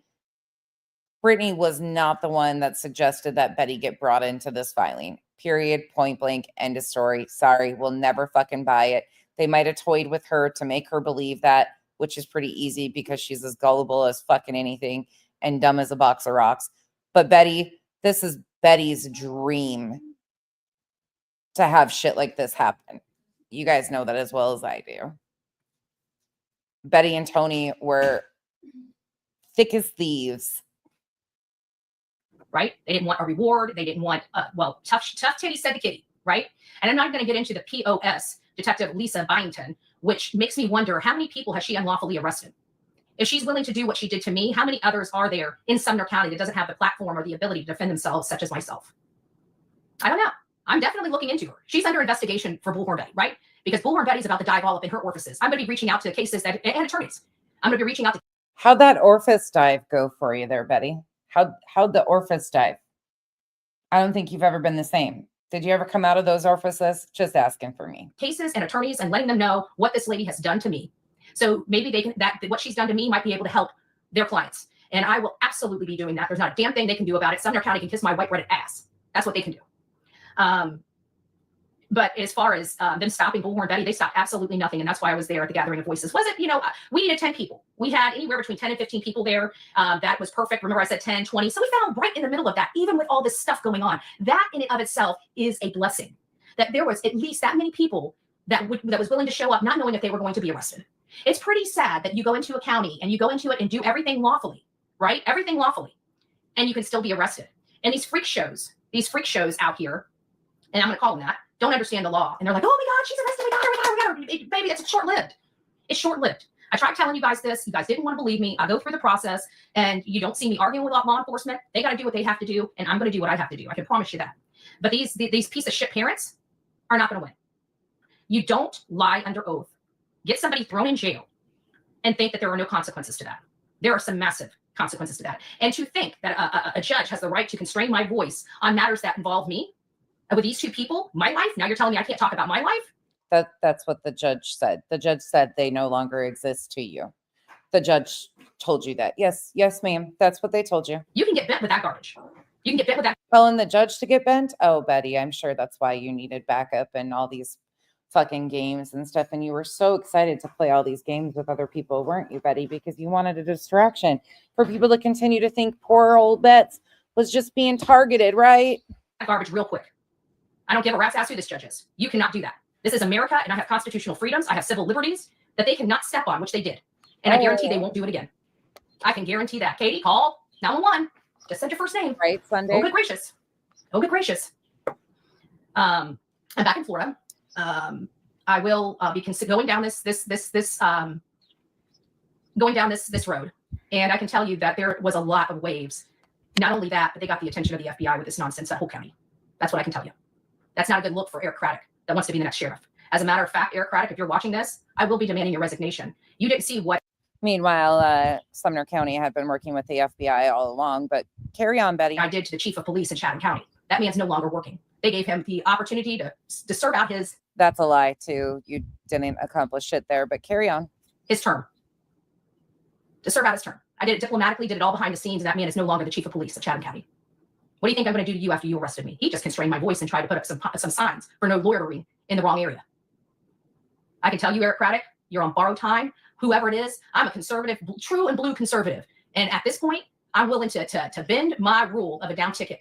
I will support a Democrat over your sorry ass. I will tell you that right now. And trust me, I've got more backbone than you'll ever have, sir. You don't even get to vote. You don't live there. You live in Florida. Carry on. You tried to shut down my lawful assembly. Bad move. Bad move. We're going to start piggybacking on every vigil that Seth does. Well, great. Not as unhinged, just waiting 5. Wait, we're going to start piggybacking. What's that mean? What's that mean there, Betts? Let's hear that again. What's that mean? Trust me, I've got more backbone than you'll ever have, sir. You tried to shut down my lawful assembly. Bad move. Bad move. We're going to start piggybacking on every vigil that Seth does. Well, great. Not as unhinged, just waiting 5 days just to make that snarky comment. That's pretty unhinged. Just saying. You guys just don't like it when you lose. You think you won. No, you won a small little battle. I'm about to win the damn war.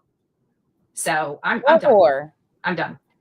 I never wanted the reward. So what were they piggybacking off the vigils for?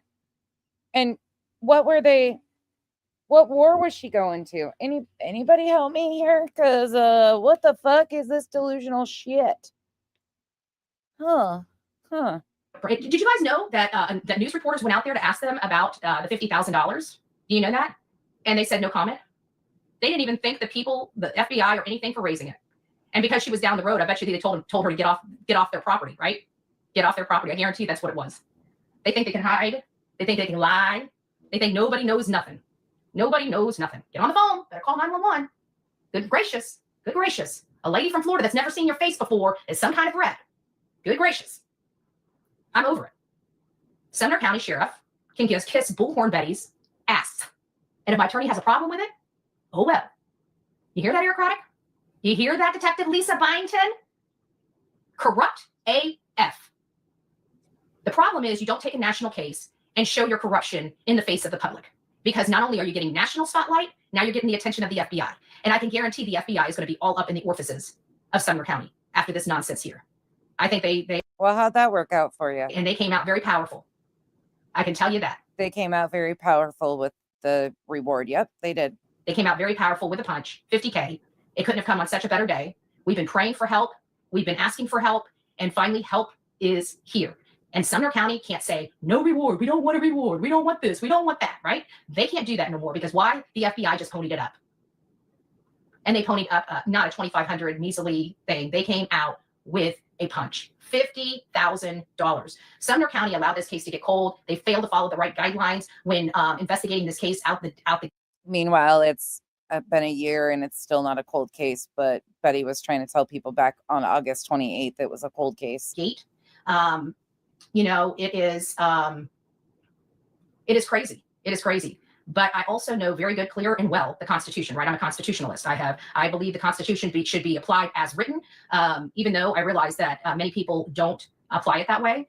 Either way, I've done nothing wrong. Me having hashtags and stating I want to sue someone is not a threat of any kind. Vibrator, I want to come. To bodily injury. I hope you guys have the best time. Or harm. It's not a direct threat. It's not even me reaching out to them. Let's go through this process. This is my channel, okay? You do not get contacted or notified unless you are a subscriber on this channel. So if they're seeing what's going on my channel, they're willfully coming over here to watch it. That's not me contacting them. That's them willfully wanting to know what I'm saying on my channel. They can't sit there and say that I'm contacting them in any way, which is what they tried to do. They tried to somehow say hashtags is a way of contacting. I can tell you I can put any hashtag I want. I can put Donna B right in a hashtag, and I can promise you, unless she's a subscriber here, she's not going to get notified of that. She's not going to get notified of that. Yes, please keep hitting all these trolls. We got it on 5 days. We got it on 5 days. We can get all these idiots out of here. And they try to call me unhinged. Well, I'm not the idiot that sits here and watches somebody I don't like and waits 5 days to say boo, right? You're an idiot. We also found some very interesting information while we were there, and that has been reported. You guys want to watch more of this one? This one's actually really interesting. This is right before Nick and team come in. This is probably when they were in talks with Nick and team. This is right after their gathering of voices, right after she had been arrested, right after she claims that JLR couldn't speak on this. He was able to speak on this, but he absolutely was taking shot after shot after Seth and Tony. You guys want to watch this one just as a reminder? We can go for as many hours as you guys want today because I've got it all lined up. She did this one, YouTube Bad Actors, and it's fucking hysterical what their chapter does too. Hey, Daddy's baby girl. Autumn, this is so crazy to see all of this like this. I can't go into those details, nor will I. But I can say that today I feel a lot more confident than any other day because well, first of all, I wanted to get the hell out of Dodge, right? I really don't care what they did. I really don't care what they do. You guys saw I showed up. You know why? Because that's called strength. That's called strength. Sometimes things get a little dicey and a little tricky. But again, I know my laws. I know my rights. I know Tennessee laws. And I know for a fact I did not break not one freaking law. The only He's at work. People that have broke laws in their county is the police there, the sheriff's department, as well as the parents of this boy. I will be coming out and speaking directly to the parents of this boy probably in the next few days. Oh, because at that point, I'm not going to worry. No. So, you know, we are, and we're not going to back down. All they did was take somebody that was oh, Tessa, that's probably going to get clipped and sound real great. A docile lap cat and turn them into a lion. So the next time we're out there, hey, they don't have a problem locking innocent people up. We're going to be demanding them. If you guys are just coming in, we are doing a timeline walk. We are finishing out our Why Did At Night and Tony Mathis. Why did Tony Mathis want At Night Media? What services does At Night Media provide that Tony Mathis and Seth Rogers were interested in? Because I am still in the mindset that Tony Mathis is exploiting Seth Rogers. Yes, multiple things can be true. You can dislike Seth all you want, but Tony Mathis is grimy. And Seth himself stated that he was hesitant about Dog and Nick. But Tony, you know, you trust me, right, bro? I got this, bud. I got this. Tony Mathis was getting outed and exposed for being who Tony Mathis is. And then, shockingly, is there other stuff that Tony didn't want coming out is what I want to know. Angel Kennedy, thank you for being a member. So this is a video from August 28th. August 28th. Lock the criminal. We are walking our way up to Nick and team entering the picture. What is At Night up to? Up. And who are they associated with? Lock the criminals up. That is going to be our drumbeat. Clear Seth and lock the criminals up. Because let's face it, these people lied under oath. That is a crime. They lied under oath, which resulted in an arrest and unlawful detainment of a human being. Again, a crime. So hopefully when everything is said and done, the judge, we'll see what the judge does. We'll see what the March 19th, upcoming. judge does. But I'm okay. I'm still talking about the case. And I'm still free. I'm still free. Hey, Lisa, I'm waiting for the next arrest warrant. Lisa, when are you going to violate my constitutional rights again? Lisa, when are you going to? Ooh, things that don't age well. I thought you said when Seth had renewed hope and faith in Sumner County that you were going to take down all of these videos. Don't you guys remember her saying that she was going to take all these videos down? Don't you remember that? Right, Music City Mom? Right. My God, you guys. Angel Kennedy, thank you for the gifted membership. Thank you so much. Violate my civil liberties again, Mr. Craddock, Miss Byington. You want to keep going? How much did this stick just cost your taxpayers? That's what I'd like to know. We're about to find out. Yeah. We know it cost them a lot of taxpayer money to have to drive an hour away to pick my ass up. YouTube bad actors. Not only does he say he's doing it for free, but he gave the amount of $17,000 that he has spent out of his own pocket since helping Seth. He gave a number on the Lore Lodge like 2 weeks ago almost, and said that he has spent over $17,000 out of his own pocket helping Seth Rogers. And they've got it, documented. Isn't that weird? In the middle of the night. So, hey guys, I would say hi to all of you, but we have almost 1,000. We only have 132 likes in this. We want to get those up. If you guys have not liked this, all you got to do is just exit back ever so slightly and hit a thumbs up. I think at the bottom, is that what you do? I don't know. They have a way of doing it on another one. I can't remember what it is. And don't forget, we have coffee cups and stuff that you guys can purchase directly from the coffee club. Sonia's got shirts. This is a shirt that one of our subscribers sent me. I run on coffee and true crime. And, it's pretty much true. Coffee and true crime, right? One of our biggest cases right now is the Sebastian Rogers case. And he disappeared from his home. It is a public case. There's not a judge in this country that can prevent me talking about a public case. And that's what they tried to do. And I don't know what's even in that order, nor do I care at this. Vic 100% agree. And it will not be surprised about lawsuits. Point, because if it was able to do all this, I can tell you the order on its face, even if I was in default, was unconstitutional. What they did was absolutely unconstitutional. I will tell you, I've reached out to the ACLU today. I'm not sure if they will be calling me back or anything like that, but I'm definitely reaching out to their local ACLU. She reached out to the ACLU. Okay, there, Bets. All right. ACLU. I heard that they're a very active organization in that community, and seeing how we're tired of the corruption in this country. I'm part of the Drain That Swamp, mindset. I'm from, we treat everybody equally. We don't have rules for one and rules for the other, That some children should be euthanized, right, Betty? This is 2024. This should not be, It's 2025 now, and we're getting closer to your court date, and all of us are just relishing in the fact that you might go clink, clink. Where, I feel truly, and this is how I feel, and I'm going to say it from the rooftops. I believe if we'll be nice. If Sebastian's parents, just for another day, if Sebastian's parents were Black, I bet you both of them would be in jail right now. The mom and the stepfather. If they were Black. I truly believe that. In that county, absolutely. 100%. And you guys know how I feel about that. Do you understand what she's trying to imply about Sumner County as a whole? Yes, there's an old boys club. I'm sure that still exists. But what about evidence? Law enforcement doesn't go off evidence anymore? Yeah, she's never cared about minorities. Let's be honest. I think it's disgusting. And again, I'll be calling publicly for Eric Craddock's resignation over this. Publicly. And I will be using my contacts in mainstream media, national news. I will be, I'm pulling out all the stops for this garbage wannabe sheriff. He has. So do you think this is more about, I encourage you to remember this. At Night Media comes in days after this rant of Betty's. Just days that Tony was Betty's contact first.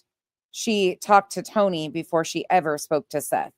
Tony was her handler and is her handler. She's like a sister to him. Remember that. But At Night Media had never had anything to do with the missing child's case whatsoever. At Night Media, on March 18th, previous to Sebastian, the only other thing on their website is about their motion that they filed to intervene in the Danilo Cavalcante trial. And they go on to tell us exactly what they're involved in. Today, One World has filed a motion to intervene in the trial proceedings of Danilo Cavalcante, challenging the organization's wrongful and unconstitutional exclusion from an American courtroom on February 2nd. In today's world, access to information is not just a necessity, it's a right, said Andrew V. Wyatt, CEO and president of Global Development for One World. Our fight to enter the courtroom is a testament to our unwavering commitment to ensure that the right is upheld for the benefit of our global audience and the future of free press. We believe in a world where information flows freely, and our legal challenge represents a critical step towards realizing that vision, Hong, president and director of Global Syndication and Affairs for One World, said. It's about more than access to a single trial. It's about setting a precedent for the fundamental role of the press in society. Well, I'll be darned. Kind of sounds like Betty's dream. He needs better training. That man has no business running any type of county department. He needs to be a meter maid. Eric Craddock, did you hear me? You need to be a meter maid. Okay? So I hope somebody clips this and sends this to the detective and Eric Craddock. So this is not going to be a very pretty situation. What they did is wrong, and I have a mouth, and I'm going to use it as such. We had news out there, and it sucked because I had to leave in the middle of the gathering of voices to go to my attorney's office. That would have been much better. We would have had more sign waving at the street. We would have had, more participation had this situation happen. They intentionally and willfully tried to silence constitutional activities. That makes them no different than the criminals that they are arresting. Period. So now that they've done this to me, I hope they can handle it when I, the effery, when I give it right back. Because right now we're going to be in every orifice of Sumner County. Every orifice. We're going to be doing records requests. I'm getting into their financials. I'm going to be getting into, I've already been arrested. I've already been arrested. Yes, on a $20,000 bond. I heard people raise money. I've never received one dime of that. The money that was raised for the benefit of me could have went toward paying back some of the people that ponied up such large contributions for not only my attorney, but also my bail. But it doesn't sound like that's going to happen. So I don't know if you guys had supported those efforts, but I can tell you not one dime from those efforts has been provided to me. That's all I can say. So maybe you guys, whoever has donated, you might want to check on that. That's all I got to say. I don't know what channels were running them. I can just say that the only contributions I got were from people here on this channel. So it would definitely be beneficial for you to definitely question what happened to that money. I'm disappointed in the legal system there. You know what? It exposed a lot. They did it to the wrong because I have such a national platform. And Pika, are you talking about this one? Let me see. This one here.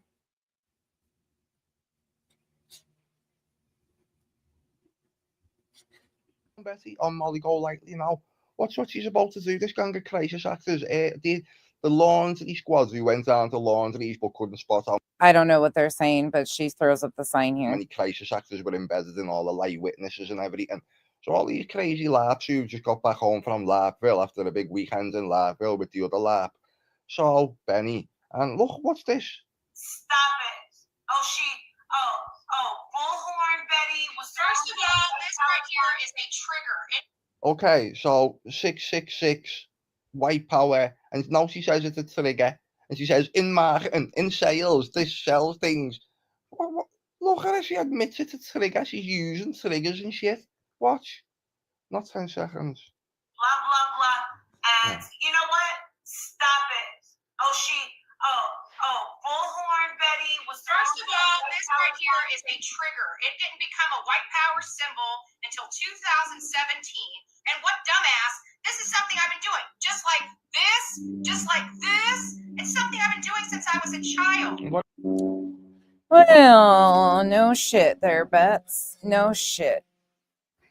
In a worldwide platform that they did it, really to the wrong person, because now it just shines every time they push, it just shines more and more light on the unlawful practices of the Sumner County. And if they can do this to me, which I'm very well aware of my laws, my rights while I'm in the state of Tennessee and abroad, right? I mean, the basic rights of our Constitution, our U.S. Constitution, which has to be applied in all states.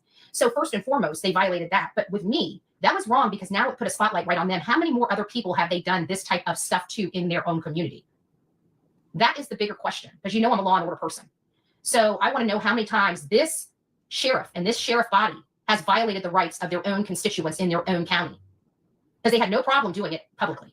which I'm still just in shock. I keep thinking that the state attorney and the judge are probably got to be. Pico, I'll look for it. I know exactly which one you're talking about. I just can't remember where it's at. Pretty pissed off this morning after finding out what happened, because it's a clear violation of law. They violated the law, the sheriff's office. I want to make that clear. Alma, thank you so much for the gifted memberships, y'all. If you got a membership, thank her, please.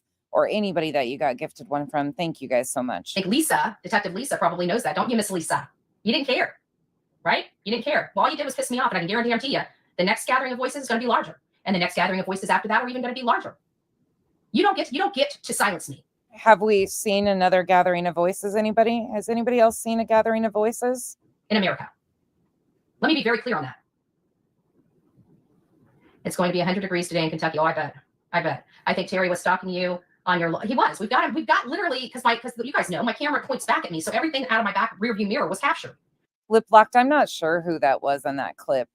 I just pulled some clip of something that pulled up on. There's also the Nerd Realm or something. I have no idea whose channel those are. I'm looking for that clip of her throwing the white power sign up. That's how we saw him pull up. Yeah, they went off their hurt feelings, not the law. Bye, shop. They're gonna have to pay for that. Why is she even here? She's still right. Never mind. Go with TT with the BS. Yes. I don't know what you're saying, Ashley Hazel Eyes. So you need to be a little clearer. I didn't quite get that. Hit the thumbs up. Absolutely hit that thumbs up. I went to jail for freedom of speech. I want to make sure that's clear to everybody. Over hashtags, not because I was violent, not because I went around them. I was literally driving out of Florida. I was hundreds of miles away from them. And they tried to restrain my constitutional rights. That's a bad look. It's a bad look. It really shows that these people aren't working for Sebastian. Pika, thank you for all you do. They're working to cover up something else. And I'm going to call it cover up because they haven't produced anything to prove to me that they're not. All I know is they willfully did not follow directives in missing person cases put out by the National Center for Missing and Exploited Children. They willfully did not do any type of fingerprintings that morning. So why are they making all these mistakes that we as private citizens look and say, why wouldn't they do that? But they're law enforcement that deals with law enforcement. This is their job. And they chose not to do it. They chose not to do it. They screwed up this case. Nick Barris was out there and wanted to talk to me. I told him absolutely not. I will not talk to Nick Barris. He went up to Tony and asked him for a comment. Tony would not talk to him. Nick, don't approach me. I don't like you. I don't like your wannabe investigative. I don't like you sucking, the knob of Eric Craddock. Wait. Tony was approached by Nick Barris for a comment about a missing child's case that Tony is supposedly the spokesperson for the father of, and he wouldn't give. Oh, what a spokesperson like thing to do. Okay. And that's what you're doing. Don't ever walk up to me, talk to me. I got no comment for you. You look at me and you already know my comment is no comment. So just go ahead and put that on into your report. I tried to ask for more, Betty, but it's no comment. All right. Because I will never, ever, ever give you a comment or the time of day again. Ever in a million years.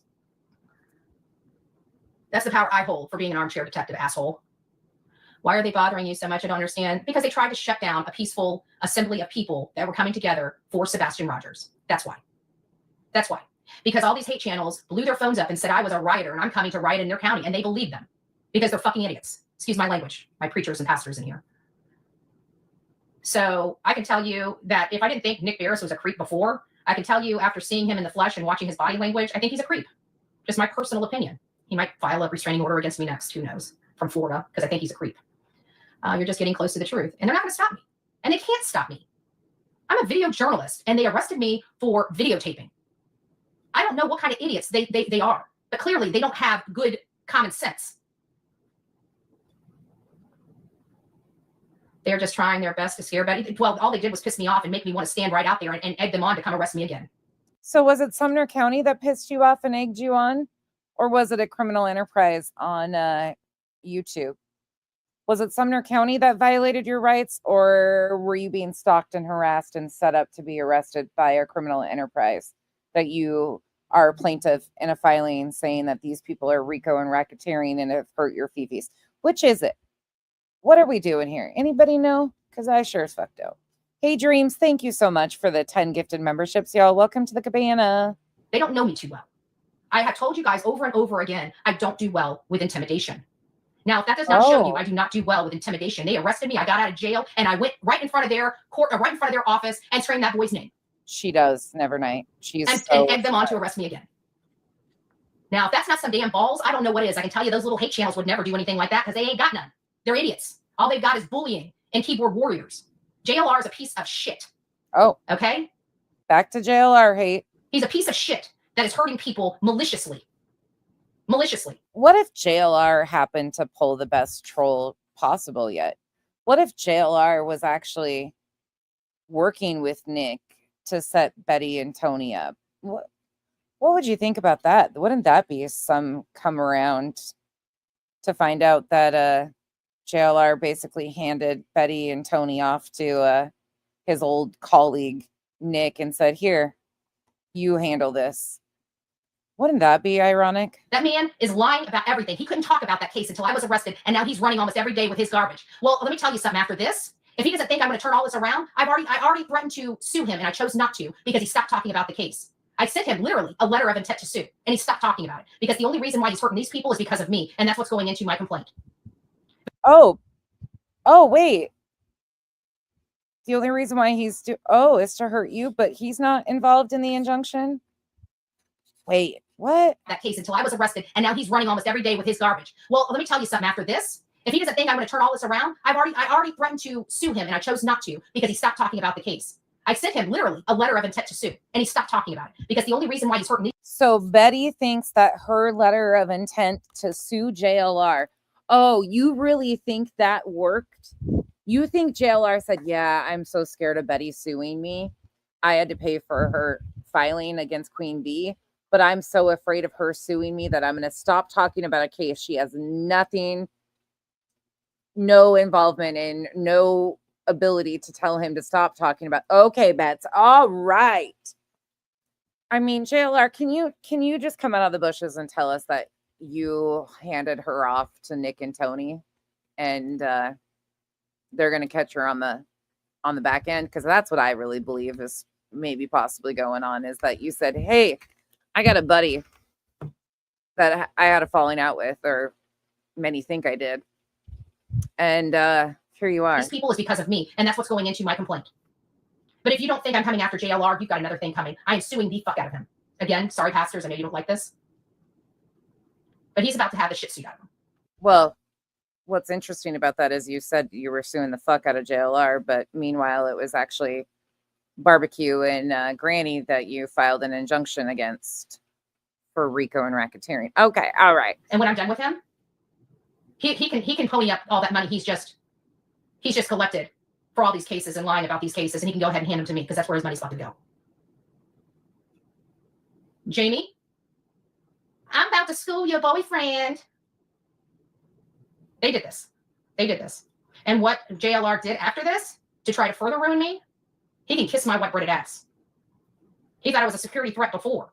Every time I see that man, I'm going to call him a felon to his face. Ask him when he's planning on having his mommy and daddy arrested again. And anytime I see that man, I am wearing my shirt that says, "Oh, by the way, Jamie." Your knee pads?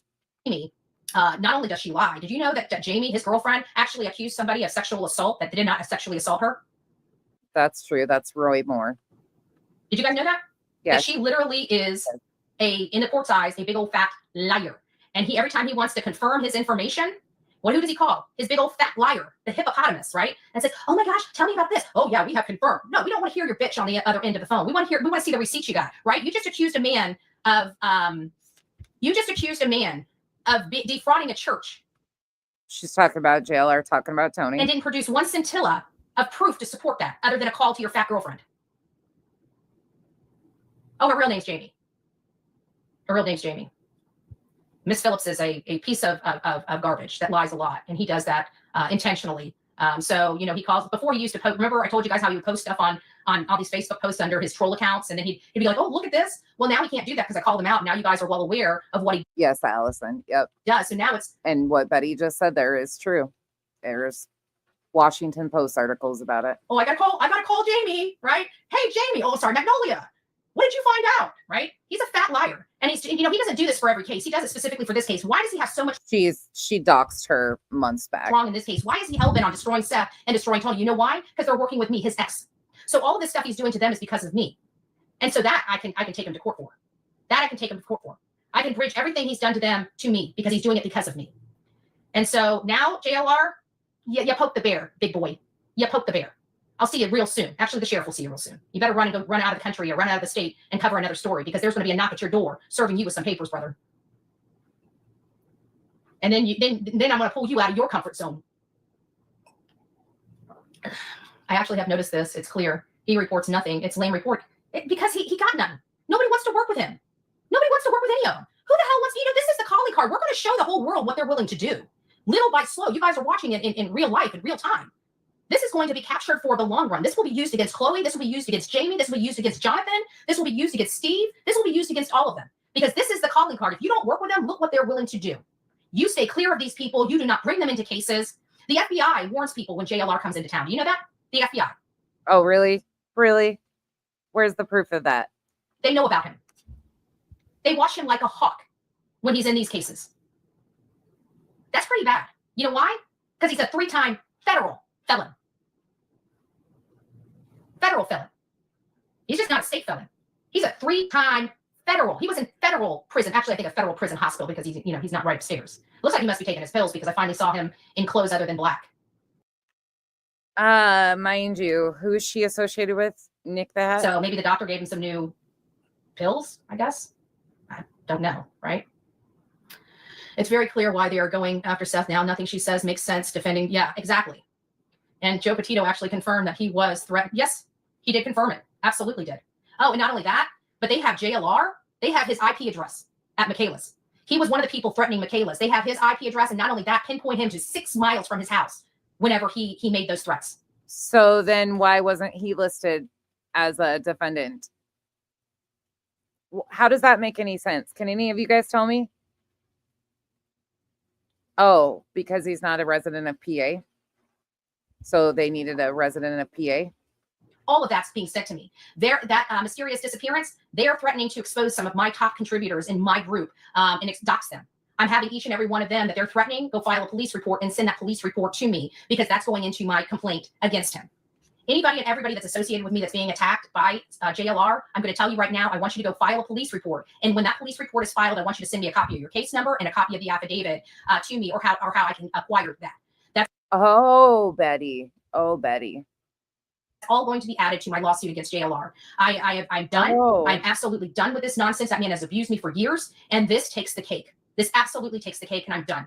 So I don't really give a rat's ass who believes me, but when this starts proceeding through the court records, or the court case, and I start establishing that, but right now I've just got to acquire as much evidence and information as I can. So if you have been attacked maliciously or threatened by that mysterious disappearance group or any other thing that they're going to dox your information, if you've been contacted by them in any way, shape, or form, or threatened in any way, shape, or form, I really want you to go to your local law enforcement and file a complaint against them. A complaint stating exactly what happened. Again, you guys, just a reminder, this is an older video. We're back in that whole time frame, just in case you're just coming in. How they made you feel. And now I don't know if they make you feel threatened or they're just harassing, but make sure you're honest in your filing of that police report. You don't want to be a Katie and lie under oath, okay? You want to be truthful, but you want to make a report. When you make that report, please provide me your case number. But I am absolutely 100% have made the decision. I've threatened him. He went away for a while. I figured it was all said and done. He's got 200,000. He can just move on to another case, leave this poor family alone. And he's chosen not to do it. And he's doing it because of me. And so I have the ability. I live right here in Florida. I have the ability to sue him on those grounds. And I'm going to end up doing that. I've made the decision. It's just the exact timing of when it's going to happen. I'm not quite sure on, but as far as suing him over this, that's determined. He's going to be sued. So JLR is just on the wait list. I have, it's just, there's not even a doubt in my mind. I decided that once I get through this next round on the 23rd with Queen Bee, I'm going to be setting my focus on Jonathan Liebriches and what he has done to me to try to destroy me, except for it went to Barbecue and Granny instead of JLR. But okay, sure. Destroy my brand, work with this team of people, including the lady I am suing in Illinois, to have me arrested unlawfully and violate my rights unnecessarily. So that's what, because he's a public figure. I mean, he's in the Guinness Book of World Records. I'm a private citizen. there's different laws. There's different laws about that. So is Betty saying Magnolia is really, yes, Dee, that's exactly what I'm saying. Miss Phillips is a horrible person. And you know what? She's the one that has, I told, you know, this is the thing about JLR. Demon, he showed some sort of background check that I've went over, or like I fast forwarded through. But I didn't look at it to verify if it's actually his or not. JLR uses other people to do his dirty-handed shit. And then when they get busted for doing that dirty-handed shit, he walks away and acts like nothing happened because he was doing it behind the scenes, not in the public eye. But the kind of like what I assume is happening right now, and you played right into it. Huh. I can't wait till to see this epic fallout. problem is we have all the records. You know, you can't in this world of data. It's kind of hard to cover up some of those tracks. I mean, there are some abilities to, but there's other ways around. You might not get the information that you're looking for, but you can connect the dots because you have this, and this, and because of this, and this, it has to imply this. You see what I'm saying? So I do have ways to get to prove this without, even if he was on encrypted apps and encrypted stuff like that. I still have the ability to do that. And a lot of people think these VPNs, and while on the surface, she's got capabilities of tracking stuff. Wow, bets. But you still haven't figured out who Burnt Toast is. Okay, tell us more. VPNs do cover some of this. He didn't use a VPN when he reached out to Michaela, Michaela's Mutt Motel. But we've got him dead to rights on that, like literally dead to rights. I mean, even down to the Samsung phone. Sure. That makes a lot of sense. Allison, thank you for becoming a member. Welcome to the cabana. You know, so it was definitely JLR that did that. And so all that stuff is coming to me. This is bad. He's busted. He's busted. Yes. MCN. Yes, I agree. It is awfully coincidental because let's face it, the FBI's investigated me too, right? I mean, all these cases that they're in, you know, they know who I am. They know I was railroaded, like they're part of this case too. And they literally threw me in jail for threatening to sue. The FBI knows you were railroaded. Oh, I'm sure they do. Yeah, I'm sure. Top priority. Someone in hashtags on my own channel. If that's not a clear violation of constitutional rights and in violation of my civil liberties, I don't know what is. You can't do that. And anybody that thinks that you can are probably stupider than a box of rocks and probably need to go get an education. This judge, if I haven't seen the order, if this judge literally wrote that in the order, he's going to be in deep because he knows of all people, he's a judge. You can't do that. Let me tell you something. Gag orders are unconstitutional. It's established by our U.S. Supreme Court. Okay, that's why it was so important that when Judge John C. Judge, when he kept saying that this is not a gag order, I don't like people using that. This is a non-dissemination ruling, right? Remember, he kept saying this is not a gag order. This is not because gag orders are unconstitutional and unlawful in all of our states under this America. Okay, and if that judge did that, then the whole county. Maybe I need to have the judge. Maybe I need to have the judge's face on my thumbnail, right? No, I think I don't know what this judge was thinking. But I don't know what's in the order either. I've never received the order because I wasn't properly served. Therefore, I wasn't required to be at that hearing until I'm properly served. And so far, I had to get an attorney, expend a lot of money. I heard a lot of people did fundraisers to help bond me out. And it doesn't, if they received funds for the benefit of me and they kept those funds, well, I think you might want to ask about that. Because this is when Justin was getting in all the super chats. Everything was being sent to Justin because Betty got arrested. And so Justin was being love bombed with all of these super chats. I don't think he ever said that it was going to bail Betty out, but she thinks she's entitled to it. Yeah, this is back then. Those funds could definitely go toward my expenses, right? I mean, let's face it, it was quite costly. So, which brings me to the next thing. If anybody wants to, this is kind of what I was thinking because we're not a greedy channel, but we know when we need some help, right? So I was thinking that we could do like maybe a fundraiser for $1,000 for like the next 3 or 4 months. So it's, it's small potatoes when it's passed around the rest of us, right? So that's basically either $10 $100 donors or $110 donors, right? And I think every month we can have at least $110 donors that will help, raise that thing up. And I think that is raise that thing up. Really, reasonable. It's crowdfunding, right? It's crowdfunding, and then we can get whoever needs to be paid back the money that has already been ponied up for my behalf.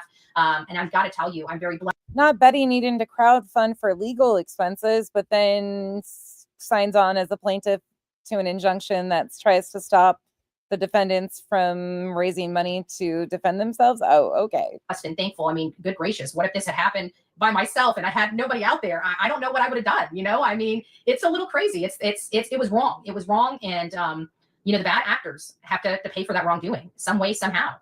So that's what I was thinking. Oh, thank you, Zigzag. But that's really what I'm thinking would help, because then I can get at least make right what people have done for me, you know, because this was a lot.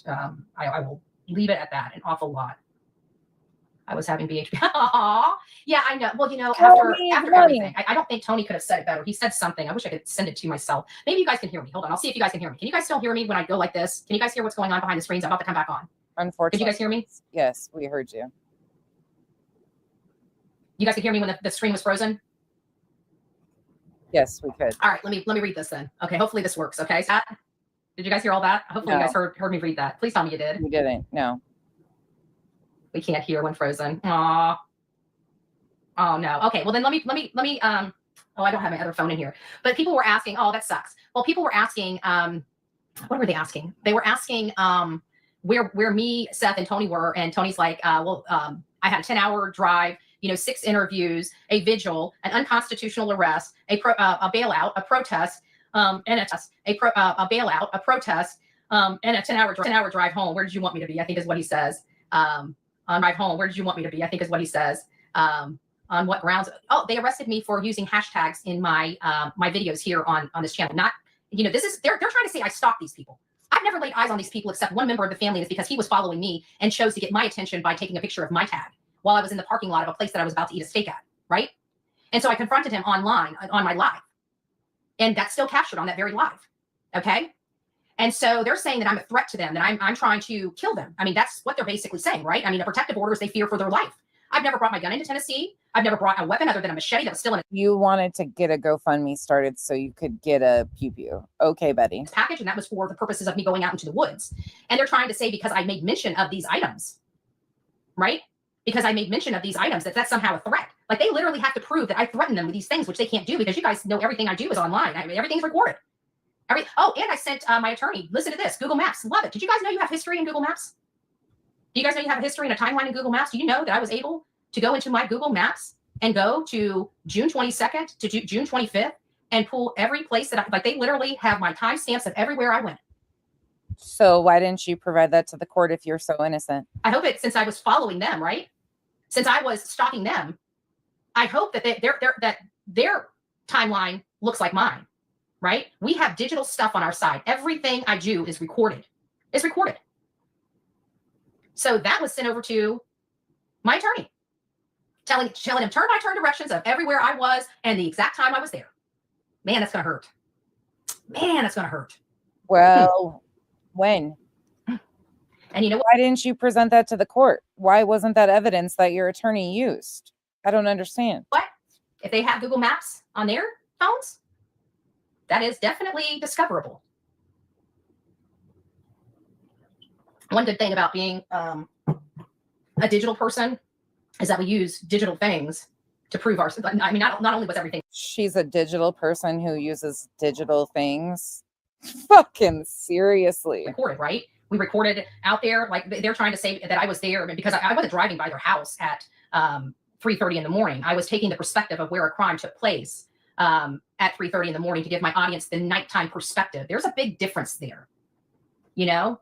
So again, we've got some major issues. So in other words, you were still outside of their home at 3:30 in the morning, stalking their home because you were looking at a quote unquote crime scene. Sure, Betty. I'm sure this will be one that the judge loves to see. I thought you were going to take these down because Seth had restored faith in law enforcement and you were going along with that. Here, we're not going to back down. We're not going to stop. If I make my attorney's job a lot more difficult, so be it. But this is who I am. This is what I do. And I hope Sumner County is ready for this wrestling match because that's what they've got. I can tell you, I'm not one of their citizens in their county. I'm a little bit more of a fighter. I'm a little bit more of a person that wants to expose corruption. I've exposed corruption long before I ever came to YouTube for finding people. I went all over my state of Florida and all over this country, pulling public records and exposing communities hiding money from their taxpayers. I found $500 million in my county alone. Like I said, they mess with the wrong person. I know politics inside and out. Been in politics for a long time. And I pray to God that they don't try to cover up anything or try to manipulate documents in any way, because that would be the worst thing that they can do. My attorney is well known in that community. And over the arrest, I reached out to the ACLU. So again, I don't know if that'll go anywhere, but I thought I would try there first. Because the ACLU is like civil liberties and constitutional. I mean, they have a lot of federal funding, a lot of free that flows to their organization from us, the taxpayers, for these types of things. So I would assume that this would be something that they would take, never mind that it is a national case. And, I've got the father and the father's spokesperson on my side in this thing, not the piece of shits that disappeared a kid. We've got like the people that are trying to find this kid. We've got a lot of people. Oh, not her name dropping the father of the missing child and his spokesperson on her side. Not that. You see all the mania that was happening right before Nick at night enters the scene? That have been ran off by these people specifically. I wasn't the one. I'm still not the one. Still coming back. Still ain't scared. I'll still be willing to go and smile for it. Well, I wasn't smiling. By the time I got there, I had been up for 18 hours. They had me behind bars for 18 hours for using hashtags. 18 hours for using hashtags. I threatened nobody. I've never threatened anybody. I've never done a damn thing. 18 hours. If that's not unjust, I don't know what is. Betty, they would likely take your case because you're a high profile. I'm not a public figure. I don't meet the criteria of being a public figure. But yeah, I'm still a private citizen, but it is a public case. Stella, that's likely true in her head, or I don't even know. I don't want to know what's in her head, but chances are yes. So there is that.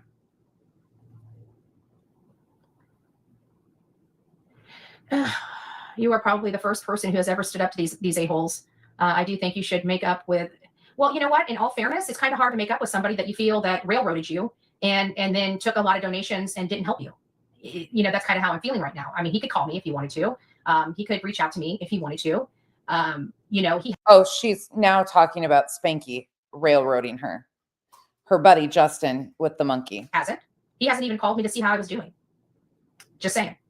I just, if I thought he was trying to make a turn and, try to make what's wrong right. But in all fairness, I haven't heard from him. So I don't know what to do. I don't want to dog on him when I don't know what's going on, but it sounds to me like he was supposed to reach out to Tony and hasn't. So I don't know. I don't know what's going on. Again, I'm in the dark. I haven't been, and obviously with everything that's going on and how many hours have lapsed. Not her saying that Justin was supposed to be reaching out to Tony and hasn't. Sorry, Revival. Give me 1 second. I'm opening a Gatorade. I gotcha. I'll check my messages. Give me a second. It's making it very difficult for me to go back and try to catch up on everything that was going on, right? First of all, I don't really want to see it because everybody talks such mad shit about me that, I don't listen to the bottom dwellers. I'm not saying that Justin did. I want to clarify that. But there's a lot of, I don't want to, that sounded awful. Let me rephrase that because that wasn't the way I was trying to get it coming out. Because to go back and try to catch up on it means I have to go back and search me. And there's all these other trash channels, these bottom feeders that, I don't want to see it because they're idiots. And again, they lied to their audience, right? They sat there and said, I violated. How can you can drive on public streets. You can hang your camera out. You don't even need to be a video journalist to do that. You're lawfully allowed to do that in the United States of America. You can do it at 1 o'clock in the morning, 3 o'clock in the morning, 12 at noon. You can do it any time of the day. What you can't do is go through there with sirens while you're doing it and wake up the whole neighborhood. Like nobody even knew I was there except I produced it on my channel and they decided to go watch. Nobody even knew I was there that time of morning. Nobody. Why? Because I didn't bother anybody in the course of my work. I could have, not that time of morning, but even when I went back, I could have knocked on every single neighbor's door and asked them if they had a comment. Could have absolutely done that. Asked them if they would like to speak to me about the situation in their community. They can either speak to me on the record or off the record. The whole purpose of me going there by myself and not with the entourage that I usually take with me was so I didn't disrupt that community and I could get in there and do my job without hindering them or. Wait, the entourage she normally takes with her? Who's that? Who are those people in her head? Me being hindered in doing my job. You see what I'm saying? Like I went through all of the proper things so nobody was interfered with and I could do my job, but you just can't do that because the a-holes here on the streets of YouTube instigate stuff. They antagonize it. They take a small, something innocent and they blow it so big that everybody doesn't know what they're doing. That's what they're good about. That's why they're so detrimental in these cases because all they do is throw in roadblock after roadblock. kind of like what you do, Beth? Oh, say it ain't so. Literally and intentionally thwarting a criminal investigation or any type of investigation. These hate channels are dangerous to the true crime community. They are dangerous to law enforcement and their conduct in investigating these cases. And until people unsubscribe from the problems here on these streets, they will continue to be a problem here on these streets. Unsubscribe from these animals. They don't deserve. If you're here for cases and they're not helping cases, why are you giving them the business? Are you here for the drama? Are you here for help of these cases? Learning about, because so far, none of these hate channels have gotten anything right. Anything right. What have they gotten right? Now, all they've done is prove that the parents of Sebastian Rogers are liars. I mean, the mom and the stepfather are liars. That's all they proved, that they're willing to lie under oath. So what else are they willing to lie about? Give me a second. I just want to thank everybody. I see things coming in. Jules, she says, I stand for BHP 1000%. Hey, KP, where is Sebastian? Yeah, where is Sebastian? Good question. Cash says, can the lawyer go to court and you not need to? Well, I can tell you the 29th isn't going to go anywhere. We will stand strong and support you even harder. Oh, Dixie, it's nice to see you, my love. Busy girl, it's nice to see you. Well, I would say welcome to this crazy family, but you've been part of this crazy family for a while. The real me too. There is no thing that will stop BHP. Absolutely not. They thought they were going to come on. Remember, they're the ones that said I was arrested 42 times. What do they think? 43 times. They think I was going to cry? No, all they did was piss me off, right? All they did was piss me off. You didn't see me crying when I was in front of there. I didn't know whether I was going to get arrested again or not. I didn't care. I didn't care. I have a right to be there. And if they want to come and arrest me, you're going to do it in front of those damn cameras. Bet you they didn't, right? Because they knew it was wrong. They wouldn't do it in front of the TV cameras. They wouldn't do it in front of the TV cameras, but they did it at the vigil. Lisa, you are a piece of shit for doing that. Sullying that boy's name. Sullying. You like how they blame it on everybody else? Every person. I thought this it worked in our timeline, but I think it's a great reminder of what all the things Betty said after the last vigil. And right before At Night came in, became her knight in shining armors. Do you really think At Night Media, Nick the Hat, with all the things that she said about his ex-colleague JLR, do you really think they're Betty's knight in shining armors? Just asking for a friend. I'm really excited to watch how this plays out, Betty, for you and everybody else. That boy's name. Shame on you, you disgusting pig. Lisa, and I wasn't talking about you, Lisa. I was talking about the detective. 100% behind you, BHB. Thank you, Lisa. That was bad right after I called Lisa out. We have too many Lisas in this world, but I love you. Thank you. God bless you. Oh, Misty, how's your mommy? I hope your mommy's doing well. These folks are trying to stop Betty's wrong. Yeah, they didn't do nothing but piss me off. Amanda, nice to see you. Welcome to this crazy group we call the Coffee Club. Hail Rider. Oh, thank you. Thank you.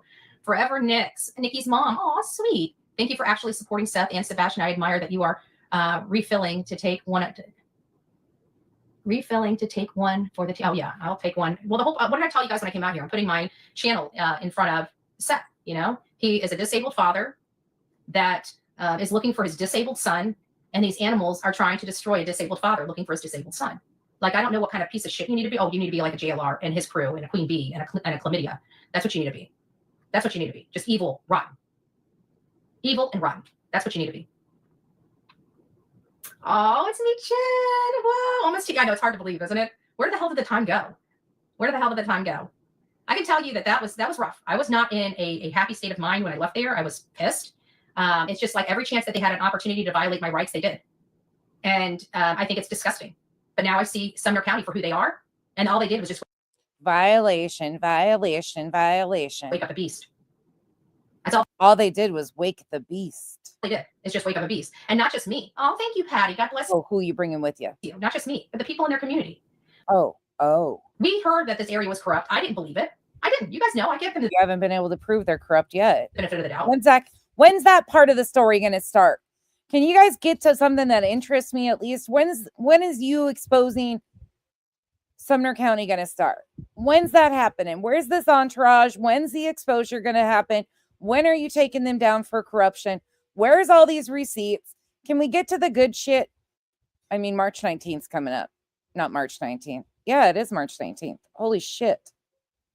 It's already March. I'm saying they're corrupt AF. That's what I'm saying. I absolutely believe the stories that we were hearing. I've experienced it myself. Eric. And then this one turns around and not even 60 days later, says that there's a RICO and racketeering organization of 2 women on YouTube with 50 unnamed John Does and deers.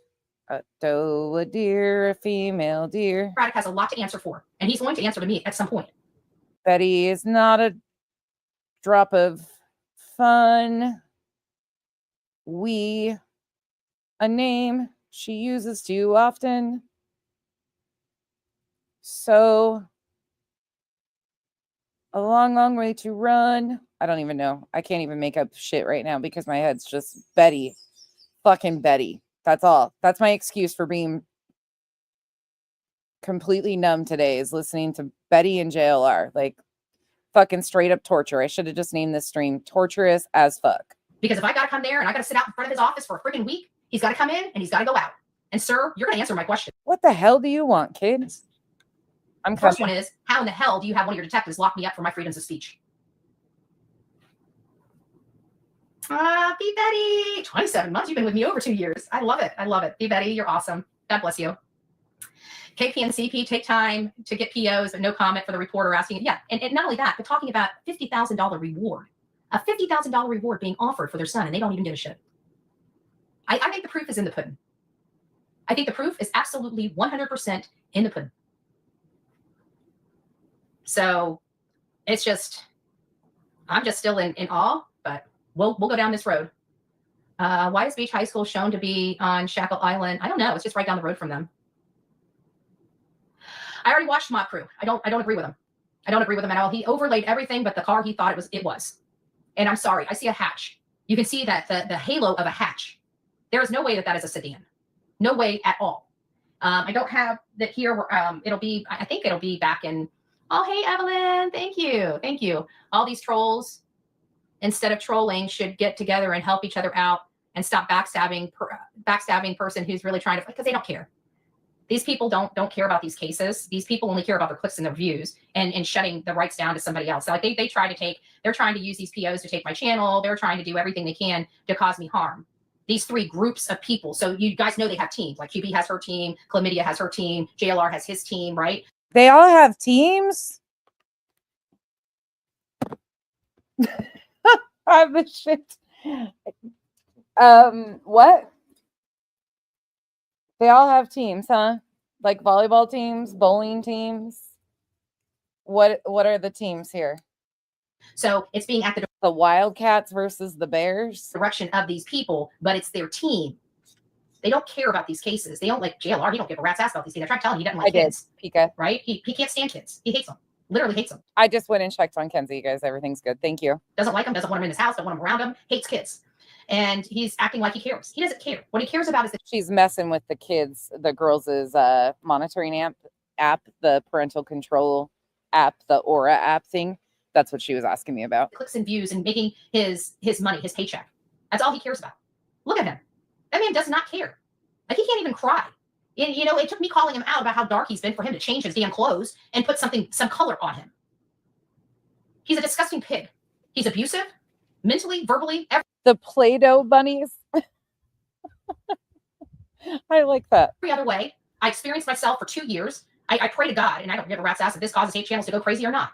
But I pray to God he treats Jamie the way he treated me. He probably does. She's just too stupid to realize it because she's at home miles away while he's, you know, doing what he did to me. To her. I wonder when she's going to realize there's a side piece somewhere.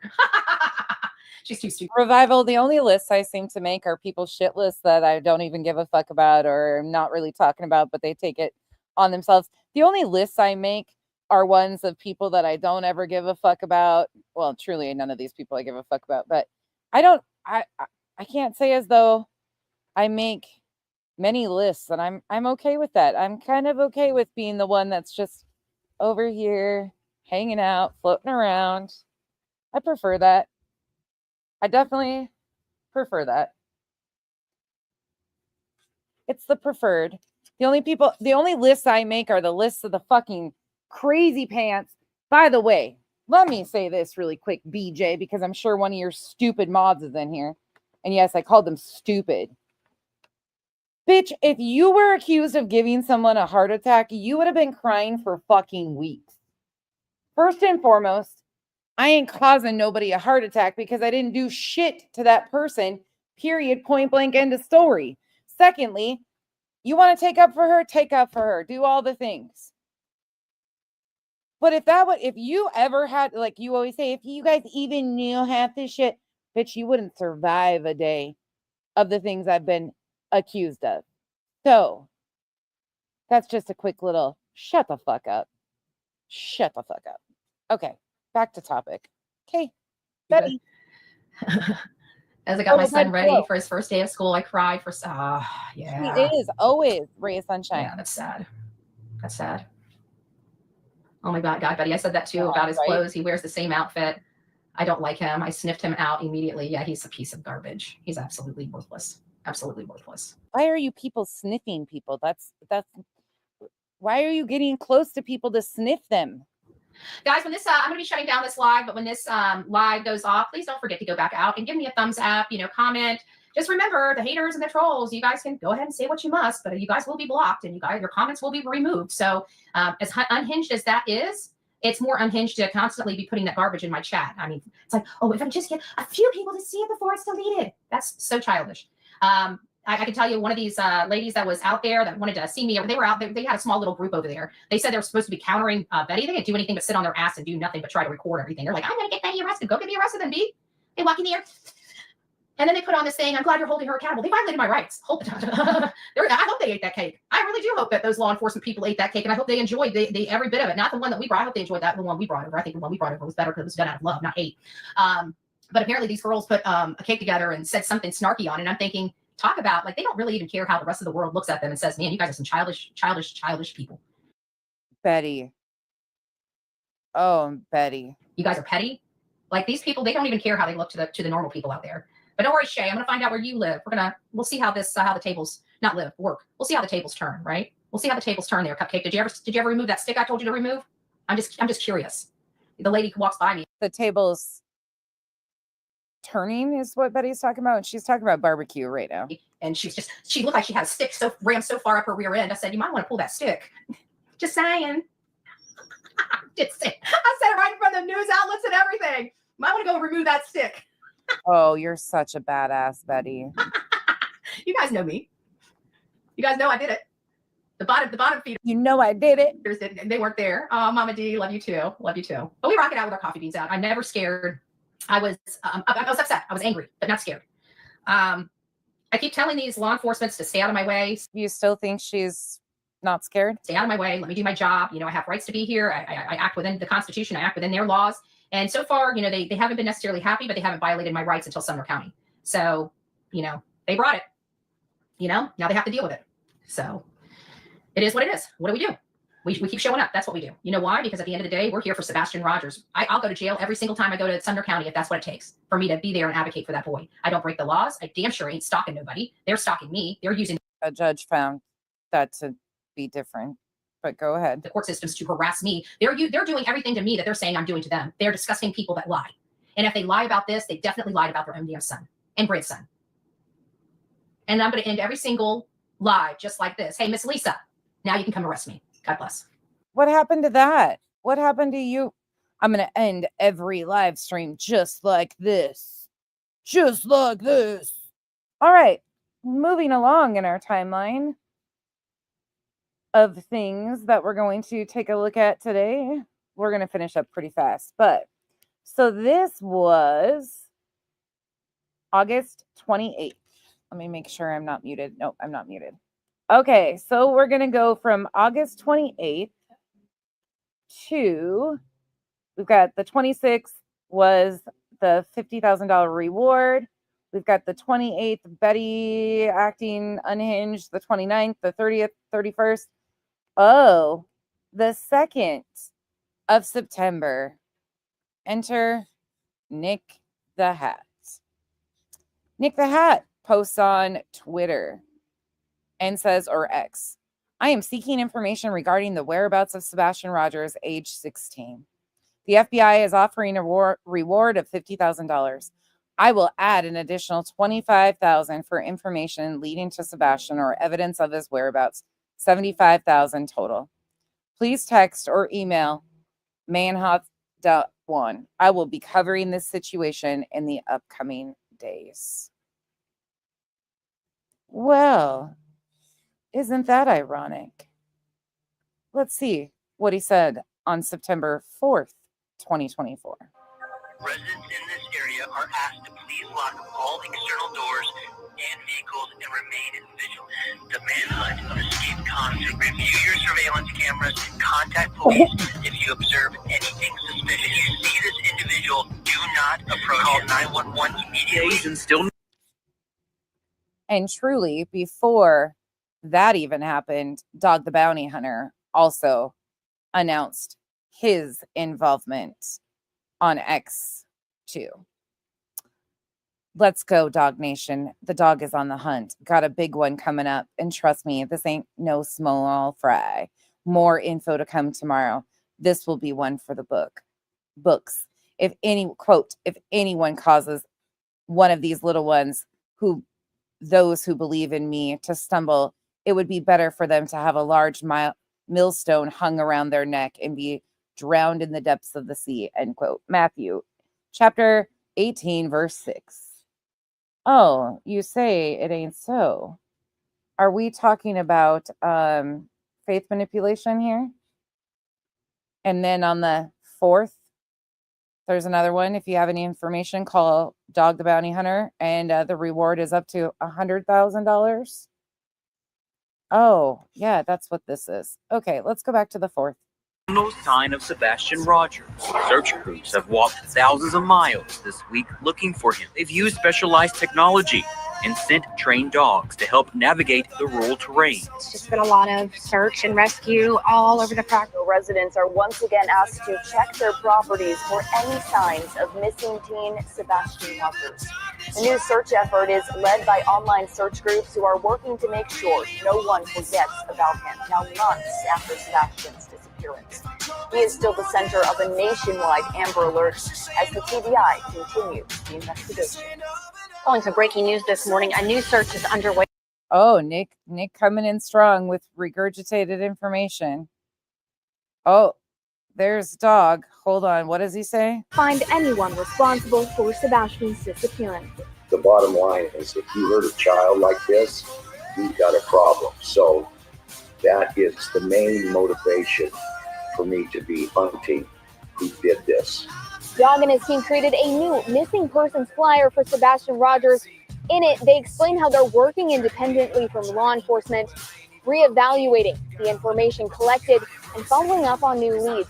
They also say they not let Caitlin Quisenberry, not her, coming out with all this. Okay, let's go over here right quick. Here is their initial post. Give me 1 second. Ooh, hold on. I'm making it bigger and then moving it. Hold on. Stop moving. Okay. This is their press release that they did on September 4th, just so you guys can see it.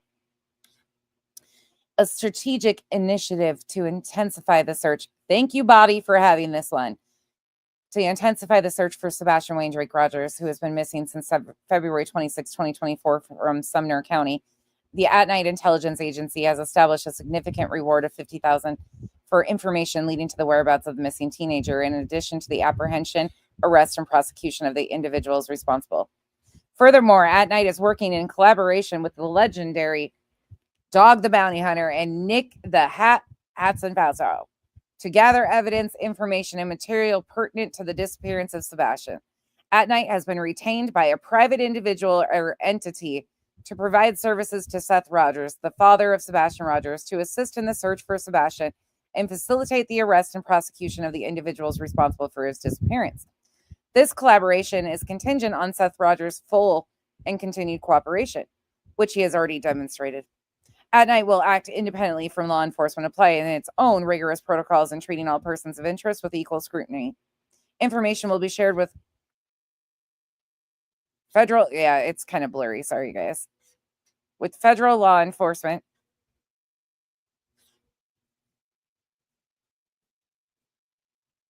At Night will act independently from law enforcement, applying its own now where did I lost? Oh, with federal law enforcement officials in real time, ensuring a cohesive and transparent flow of actionable intelligence through the investigation.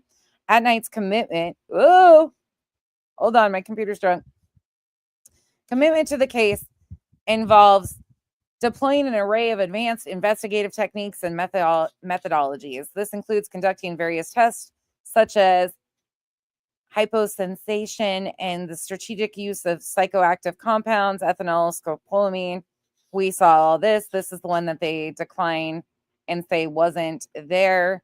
Then we're going to go on to Joseph Lesniak, September 4th, from the law offices of Joseph Lesniak. At Night offers, same thing, on September 4th.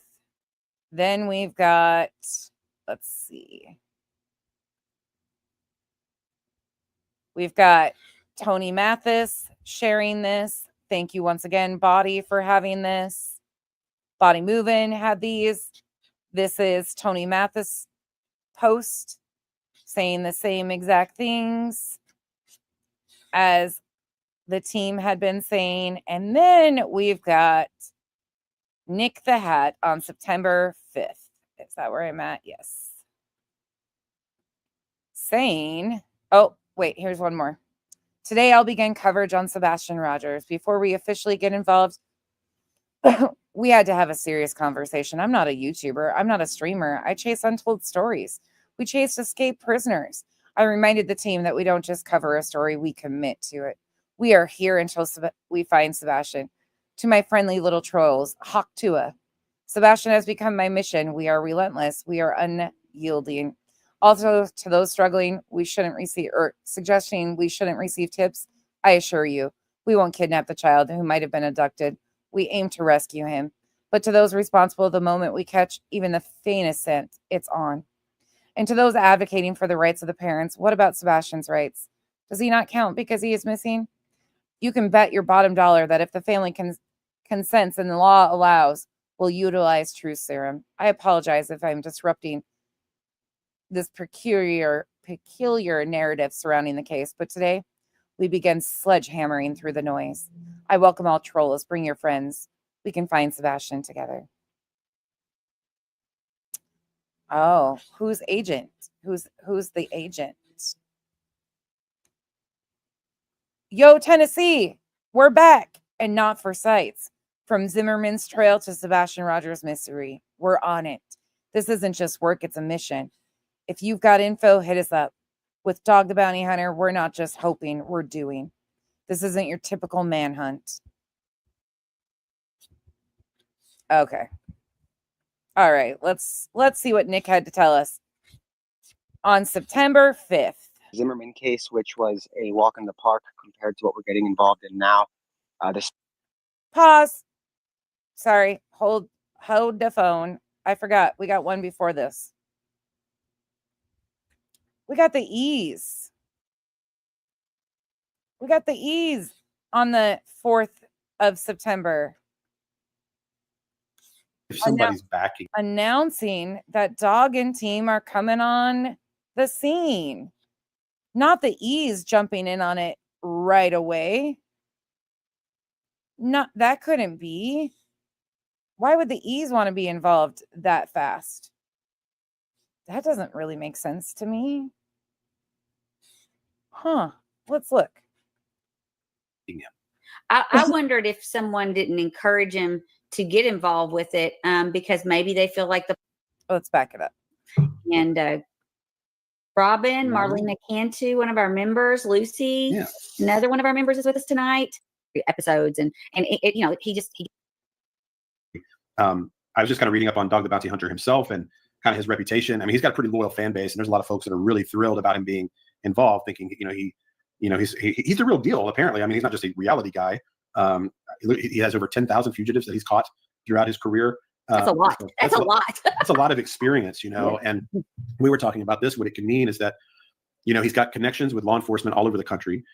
He's got connections also with criminals all over the country. And, you never know where those connections and those, him kind of working out of the system a little bit can maybe produce some different results than law enforcement can. I was thinking about this, like if I were there's people that will avoid the police, that don't trust them. We had that lady that didn't want to call in her tip. It ended up being a false lead, but she believed it was a genuine, credible lead. And she wanted to bypass the police because she didn't trust them. She wanted to call directly to Seth to give the lead. And there's a lot of folks that. Well, of course, Revival, they had all their predictions. Feel that way either because they just don't trust the police. And it wasn't just a prediction or a feeling. They have sources, don't you know? Or maybe they've got maybe even a criminal history themselves and they don't want to be on the radar for whatever reasons they might have. Dog the Bounty Hunter comes along. The same amount in every article that's sourced back to Dog the Bounty Hunter himself would be 10,000. That's the number in every article. There's not an actual factual number. And there might be people more willing to talk to a celebrity bounty hunter that they feel they know through television, where they may not quite trust a detective knocking on the door. Sure. It might just open different doors that are currently closed. Oh yeah, I mean, it's going to open all sorts of doors to a celebrity bounty hunter that has nothing to do with missing children's cases. I mean, yeah, it makes total sense, right, Mystery? I would even guess if he goes through the neighborhood, just starts knocking on doors, even people that would be reluctant to talk to like reporters or YouTubers or whatever might open the door for Dog, Yes. and have him come in and say, yeah, come on in, let's have a cup of coffee and talk about this. And, so anyway, I think it's exciting. Of course, it gets more national attention. Everybody's going to want to talk about, the celebrity thing. It can have a lot of drawbacks, a lot of negativity, but it can do some good. And this is a case where it can really do a lot of good, get more people interested in writing about and covering the story, gives them an excuse to cover it. And I know for a fact that we are having, I read all of our comments, and we have people all the time that are joining onto this story that had never heard of it before. And they're like, I'm just trying to catch up on this. I cannot believe this mystery. And, and they've only heard of it a week or two or a month ago. So, I think it's great news. Whoever the guilty parties are, they're responsible. We're not excited to hear about this today. I think the last thing you want is Dog the Bounty Hunter, going through town trying to get answers. So I think it's great. Well, technically, Dog wasn't in town, but there's that. Teresa, thought it was funny that he waited until the FBI reward came out, and she said, "I don't think he'd collect, but why wait until then?" I don't know. What do you think about that? I don't know. I mean, maybe it got his attention. I mean, there's a lot of missing kids out there. There's a lot of stories out there.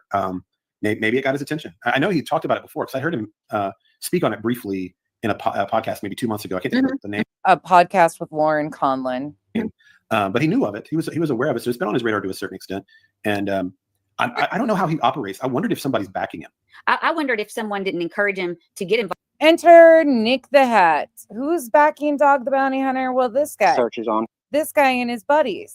September 5th, 2024. For Sebastian Rogers. He's a 15-year-old boy who went missing on February 26th. And I'm going to start this off with the facts because there aren't many. And that's why I'm doing this, right? The facts have been convoluted. They have been twisted.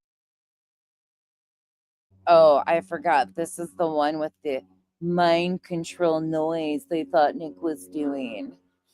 Ooh, the mind control sound. From. Meanwhile, I think it's just his earbud twitching out. Day two. The internet hijacked the case. And 7 months later, Sebastian is still not around. And let's get to why. So on February 25th, Sebastian Rogers went to bed.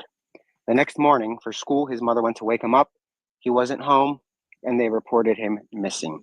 There were massive searches that went down, and that's what we know right now, right, guys? Hey, Mel. All the other, there's more. Obviously, there's a lot more than that, but that's where I'm starting because those are the facts that 100% we know. 100%. So, again, sorry, I just got a text message making sure. I'm going to do this one a little bit quicker because I want to read that text. So, again, the case was convoluted. He went missing. All these headlines on YouTube, they say Proudfoot, Christopher Proudfoot, Katie Proudfoot, Seth Rogers. Why do you guys put me? That's not the head. The headline is Sebastian, a 16-year-old boy. So here's what we know. Again, not much. The search it was dormant, right? Up until 2 days ago, they scaled it back heavily. And I wish I got involved months ago. I really do. I regret that. I didn't think it was going to go on like this. And I believe we were literally in the middle of something when I was getting messages, right? And the case had died down. And I figured perhaps they found him. I didn't hear his name anywhere. I didn't see his name anywhere. 15. That's what I said. I said 15, didn't I? If I didn't say 15, I meant 15. Sorry. But again, the boy right now is missing. And yesterday, I saw something floating around where they said that their names have been cleared, the Proudfoots. I'm not targeting Proudfoots, but I'm going to clear the record right now. Their names are not cleared by the FBI, and they can call the FBI and ask that. And why don't you guys call the FBI and ask that? I dare you. Google the number. Why would you suggest that people call the FBI? FBI Memphis and ask about Seth Rogers. Ask about the Proudfoots. Both of them. Ask. See what they'll tell you. Nobody's cleared. And it's baloney. That's clickbait. And that was started by the Proudfoots. Look, I'm not going to get into drama. Again, guys, they wrote that in a court document. They shouldn't have done that. It was very careless. But we'll figure out why.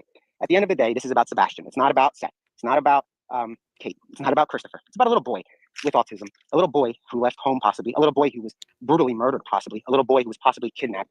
A little boy who's not home. That's what this. A young man who you have no clue, obviously, what the hell was going on. But sure, tell us more, Nick. Is about. It's not about the drama. When I say you people, I'm not saying it for all of you, but the greater community, right, of YouTube. When I first got into this community on YouTube, it was like the coolest place ever. You guys opened up your doors. You guys sent followers because I was on X covering Cavalcante, and I was outraged that people had to pay to comment, and I don't like that stuff. So I said, I'll go on YouTube. I don't know how to use it. And the YouTube community came together, and you guys got out of nowhere. I don't know how. It's like 22,000 subs. I've lost 5K subs since. I don't really care. And that's the difference between me and many others. I don't give a shit about following. As long as the right people that need to know follow, and the right people that need to hear the facts and help them sleep at night, and the right people that are looking at the right people. That's all I care about. And there aren't many of the right people. I don't need 50,000 trolls. I don't need the monetization stuff. I don't need it. Thank you guys though for subscribing. It is cool. I just learned how to set it up. I was playing around, and I think I hit make it live. So I'm going to start putting stuff on there. But for a case like this, there are no exclusives. I'm not like that. The only exclusive that I did, and I'll be very open with the membership thing, was I posted the new wanted poster 5 minutes before I put it on X. Because for a case like this, there is no, I don't want money, right? I don't want to be paid for a member. There should not be a paywall at all, right? This is not about that. Thank you. Oh, Breeze, there you are. Again, so like the members, the stuff for members is more so a lot of material on other cases. For example, Chris Watts. Don't forget I interviewed him, guys, and that's something I have still. I spoke with Chris Watts back in 2019, I want to say. Trying to appeal to the true crimers. And it was a long interview. So like there's a lot of stuff like that will be for memberships. But when it comes to cases where there's a child missing, where there's a person on the run who should be in prison, when there's a public safety situation and a child, that's not right to be charging. And that's another, no matter what, you don't charge. But I understand, yeah, you need to make a living. And that's great. Cable television charges, they do that, and it's business. For us, it's not. That's the thing. I don't get involved in YouTube to come out and get. It is a business, though. That's exactly what you have is a business. That's what One World Corp is, right, Nick? Click send, do these long videos, and there's nothing against that because the long videos on YouTube, they're in Cavalcante. You guys solved the effing case. You did. Because if it wasn't for us on YouTube, not me, not one person, if it wasn't for YouTube and X and Facebook, do you really think the world would have come down? No, they wouldn't give a shit. It was YouTube. I had tweeted out that we had the most beautiful community, not mine, the YouTube community, because look what we did. We outran the mainstream media. We got Cavalcante spotted, apprehended, seen. I mean, they were chasing him around because of X and YouTube. We came together. Ask Patton, the true crime community, so they think he's coming in to do something. And this case has torn YouTube apart. And I've seen tweets over the past many months. This summer, I don't know YouTube drama, and I really don't care. I posted earlier a text message that I had sent to one of the guys on my team. And I said, look, man, if we get involved in this, you have to understand that we never have gotten involved in a case and left before it was over. Never, right? It doesn't happen. And we're not going to start now. It's a lifetime commitment, right? So it's not like we can come in, leave tomorrow because he's not found. I'll be here on day 10,500 at age 70. I'll be here until we find out what happened. That's the difference. And I'm not going to be covering 50 things. The stuff on here is going to be Sebastian. It's going to be facts. And it's going to be what we know, not what we think, not what we guess. Not we have a lead, we're running after it, and it might be this. No, if there's a lead, you guys will find out when there's an arrest. Okay, that's how that. Oh, what about the satellites and shit? How did that pan out? Works. We're not here for publicity. We're not here for publicity stunt. Shame on the people that are coming at dogs saying he's in it for publicity. It's funny that you say that. If he wanted a TV show, he would have had one. He was canceled. Let me just say one thing. The people online have been begging for attention on this case, and it deserves it. It deserves every ounce of it, and this case was robbed of that attention. Don't attack the person that's doing what everybody else failed to do, which is just get the name on the national and the world spotlight. You guys want to find Sebastian. I want to find Sebastian. I don't give a shit. Wait, that's Tony's job. Why are you talking shit about Tony the first day you come out of the gate? Tony's a spokesperson. Why were you shit talking Tony? That's his job to get he's a spokesperson, right? Oh. About Christopher. I don't give a shit about Seth. I don't give a shit about Kate. Cool. I don't know anything about them. I don't. Young boy. Oh, that's a good reminder. He doesn't give a shit about Seth. Let's not forget what he said here. I don't give a shit about Seth. I don't give a shit about Kate. I don't. Cool. I don't know anything about them. I don't. Young boy, 16, autism, his whole life ahead of him. And you wonder who wrote those filings when he calls her Kate also? Not Katie, Kate? I care about him, not so much the comments. There's a little boy either dead, kidnapped, in a basement, and that's a problem. People are, the truth serum. You guys are such idiots. If you can read, that would. How do you know he's in a basement somewhere there, Nick? Be amazing, but you can't. Do you guys see the law firms that are backing it? One of the attorneys is a former attorney general. Okay, so do you think that our attorney is going to stand? There was a yeah. You can't take all that stuff at once. No, the attorneys or attorney. Shit, I would hope not. Those are examples as it reads. And if you sign up for it, and we go to a hospital, which would be like the University of Pennsylvania or UCLA or Mount Sinai, we're not going to a damn crack house. We're not going to a corner shop. The attorneys, I'm not coordinating. Dog's not coordinating. If they agree, guess what happens? The lawyers, they call the state health officials, and they call the hospitals, their legal teams, and they call the FBI, and they tell the FBI, look, we can get it done. Can we make it work? And we pay for it. That's very legal, you idiots. That's why I don't give into trolls, but I'll give you that one. Any other stuff about what the tactics? There's a. But I thought that, according to the filing, didn't happen. Missing boy with autism. It's been 7 months. What do you want me to do? Can I have some answers, please? No. It's time for answers. We need to know what happened. We need to know now. And I hope that little town knows that we're coming and we're not leaving. We're not leaving until it's over. We're not here to step on toes. We are working independent. Wait, not you trying to mislead the community by alluding to you being in Pennsylvania. From law enforcement, which means that information goes to them, not staying with us. We're not going to go catch. We're not going to go and people that are saying, don't call them. What do you think? We're going to kidnap him again? Are you stupid? Why would we offer $50,000 more to kidnap the kid? You guys are ridiculous. Wherever he's at now, he's much safer with us, guaranteed. We'll go to Dairy Queen on the way home. I don't know if he's going to, depends which home he's going to. We'll have to find out what happened. And damn, we'll take him to Six Flags. A lot better than being stuck in a basement, God forbid. And I hope he is alive. And that is honestly our hope. Right now, on my book, he's not dead. He's not dead. Alive. Until we have indication of death. We don't have that. And you guys know that, okay, I guess the trolls are going to come at it, but I don't really have to address it. We have a lot of relationships with law enforcement because we try to help them where they need the help. Oh, well, that quickly diminished that relationship with law enforcement, right? We're not here to step on their toes. They know what we're doing. Again, guys, it's about keeping it civil. It's about getting the facts out. And you guys, not all of you, but you really derailed the case. Tips were coming in by the thousands with the dumbest stuff possible. Tips were coming in by the thousands. I got him sped up. The FBI, let me break something down for you. FBI, they don't get involved to babysit, right? And has anybody here ever hired an FBI agent to come and babysit their kid? No. They don't do Amber Alerts, right? They investigate crime. Molly Tibbetts went missing in Brooklyn, Iowa. I was there covering that. What happened? The FBI put out a reward for a missing person of $50,000. Why? Jamie Kloss. Why'd they put out a reward? Because there's foul play. Because it crosses state lines. That's why. The FBI is not going to step on the toes of TBI for no reason. This is a multi-jurisdictional case. That's a fact. The case is far from over. That's a fact. It's being revamped. That's a fact. And the pressure is coming. YouTube, I love you. And we're going to send, I'm going to stay supporting the people that obviously stick to the facts and stop the drama. Stop that shit. It is a missing boy. There is a missing boy. When are you guys going to start actually talking about the facts? Headlines should say missing boy. Until there is enough to say there's a suspect, shame on you. Because if that was your child, I guarantee you wouldn't like that. But a lot of you guys don't think like that, right? Because we're on a screen. Difference is I meet these people. I meet a lot of them. Just like I met the people that you guys came at, not my followers, the random people during Cavalcante saying, oh, you guys left your keys in the van. The comments that are made might not look like it hurts people, but when you meet them in person, it does. And for somebody to start accusing just left and right of something as serious as that, let me tell you something. I would be furious if I got accused of doing something to my nephew.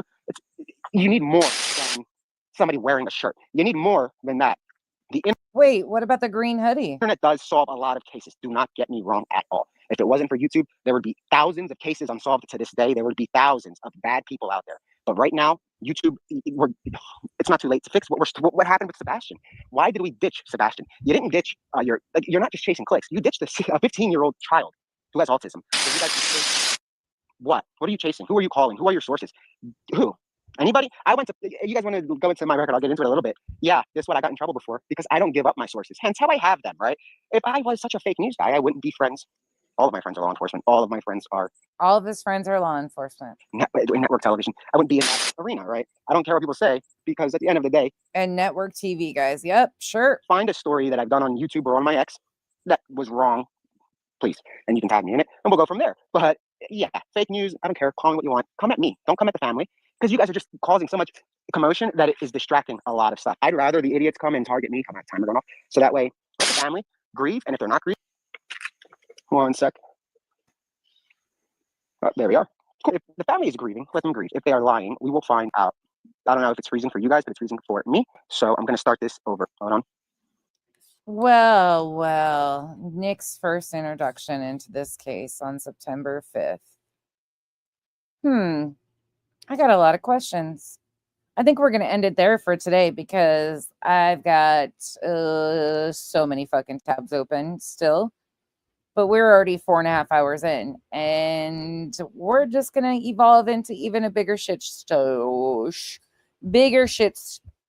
storm with Nick, Betty, and the crew as we go through the beginning of September and when they first came into play.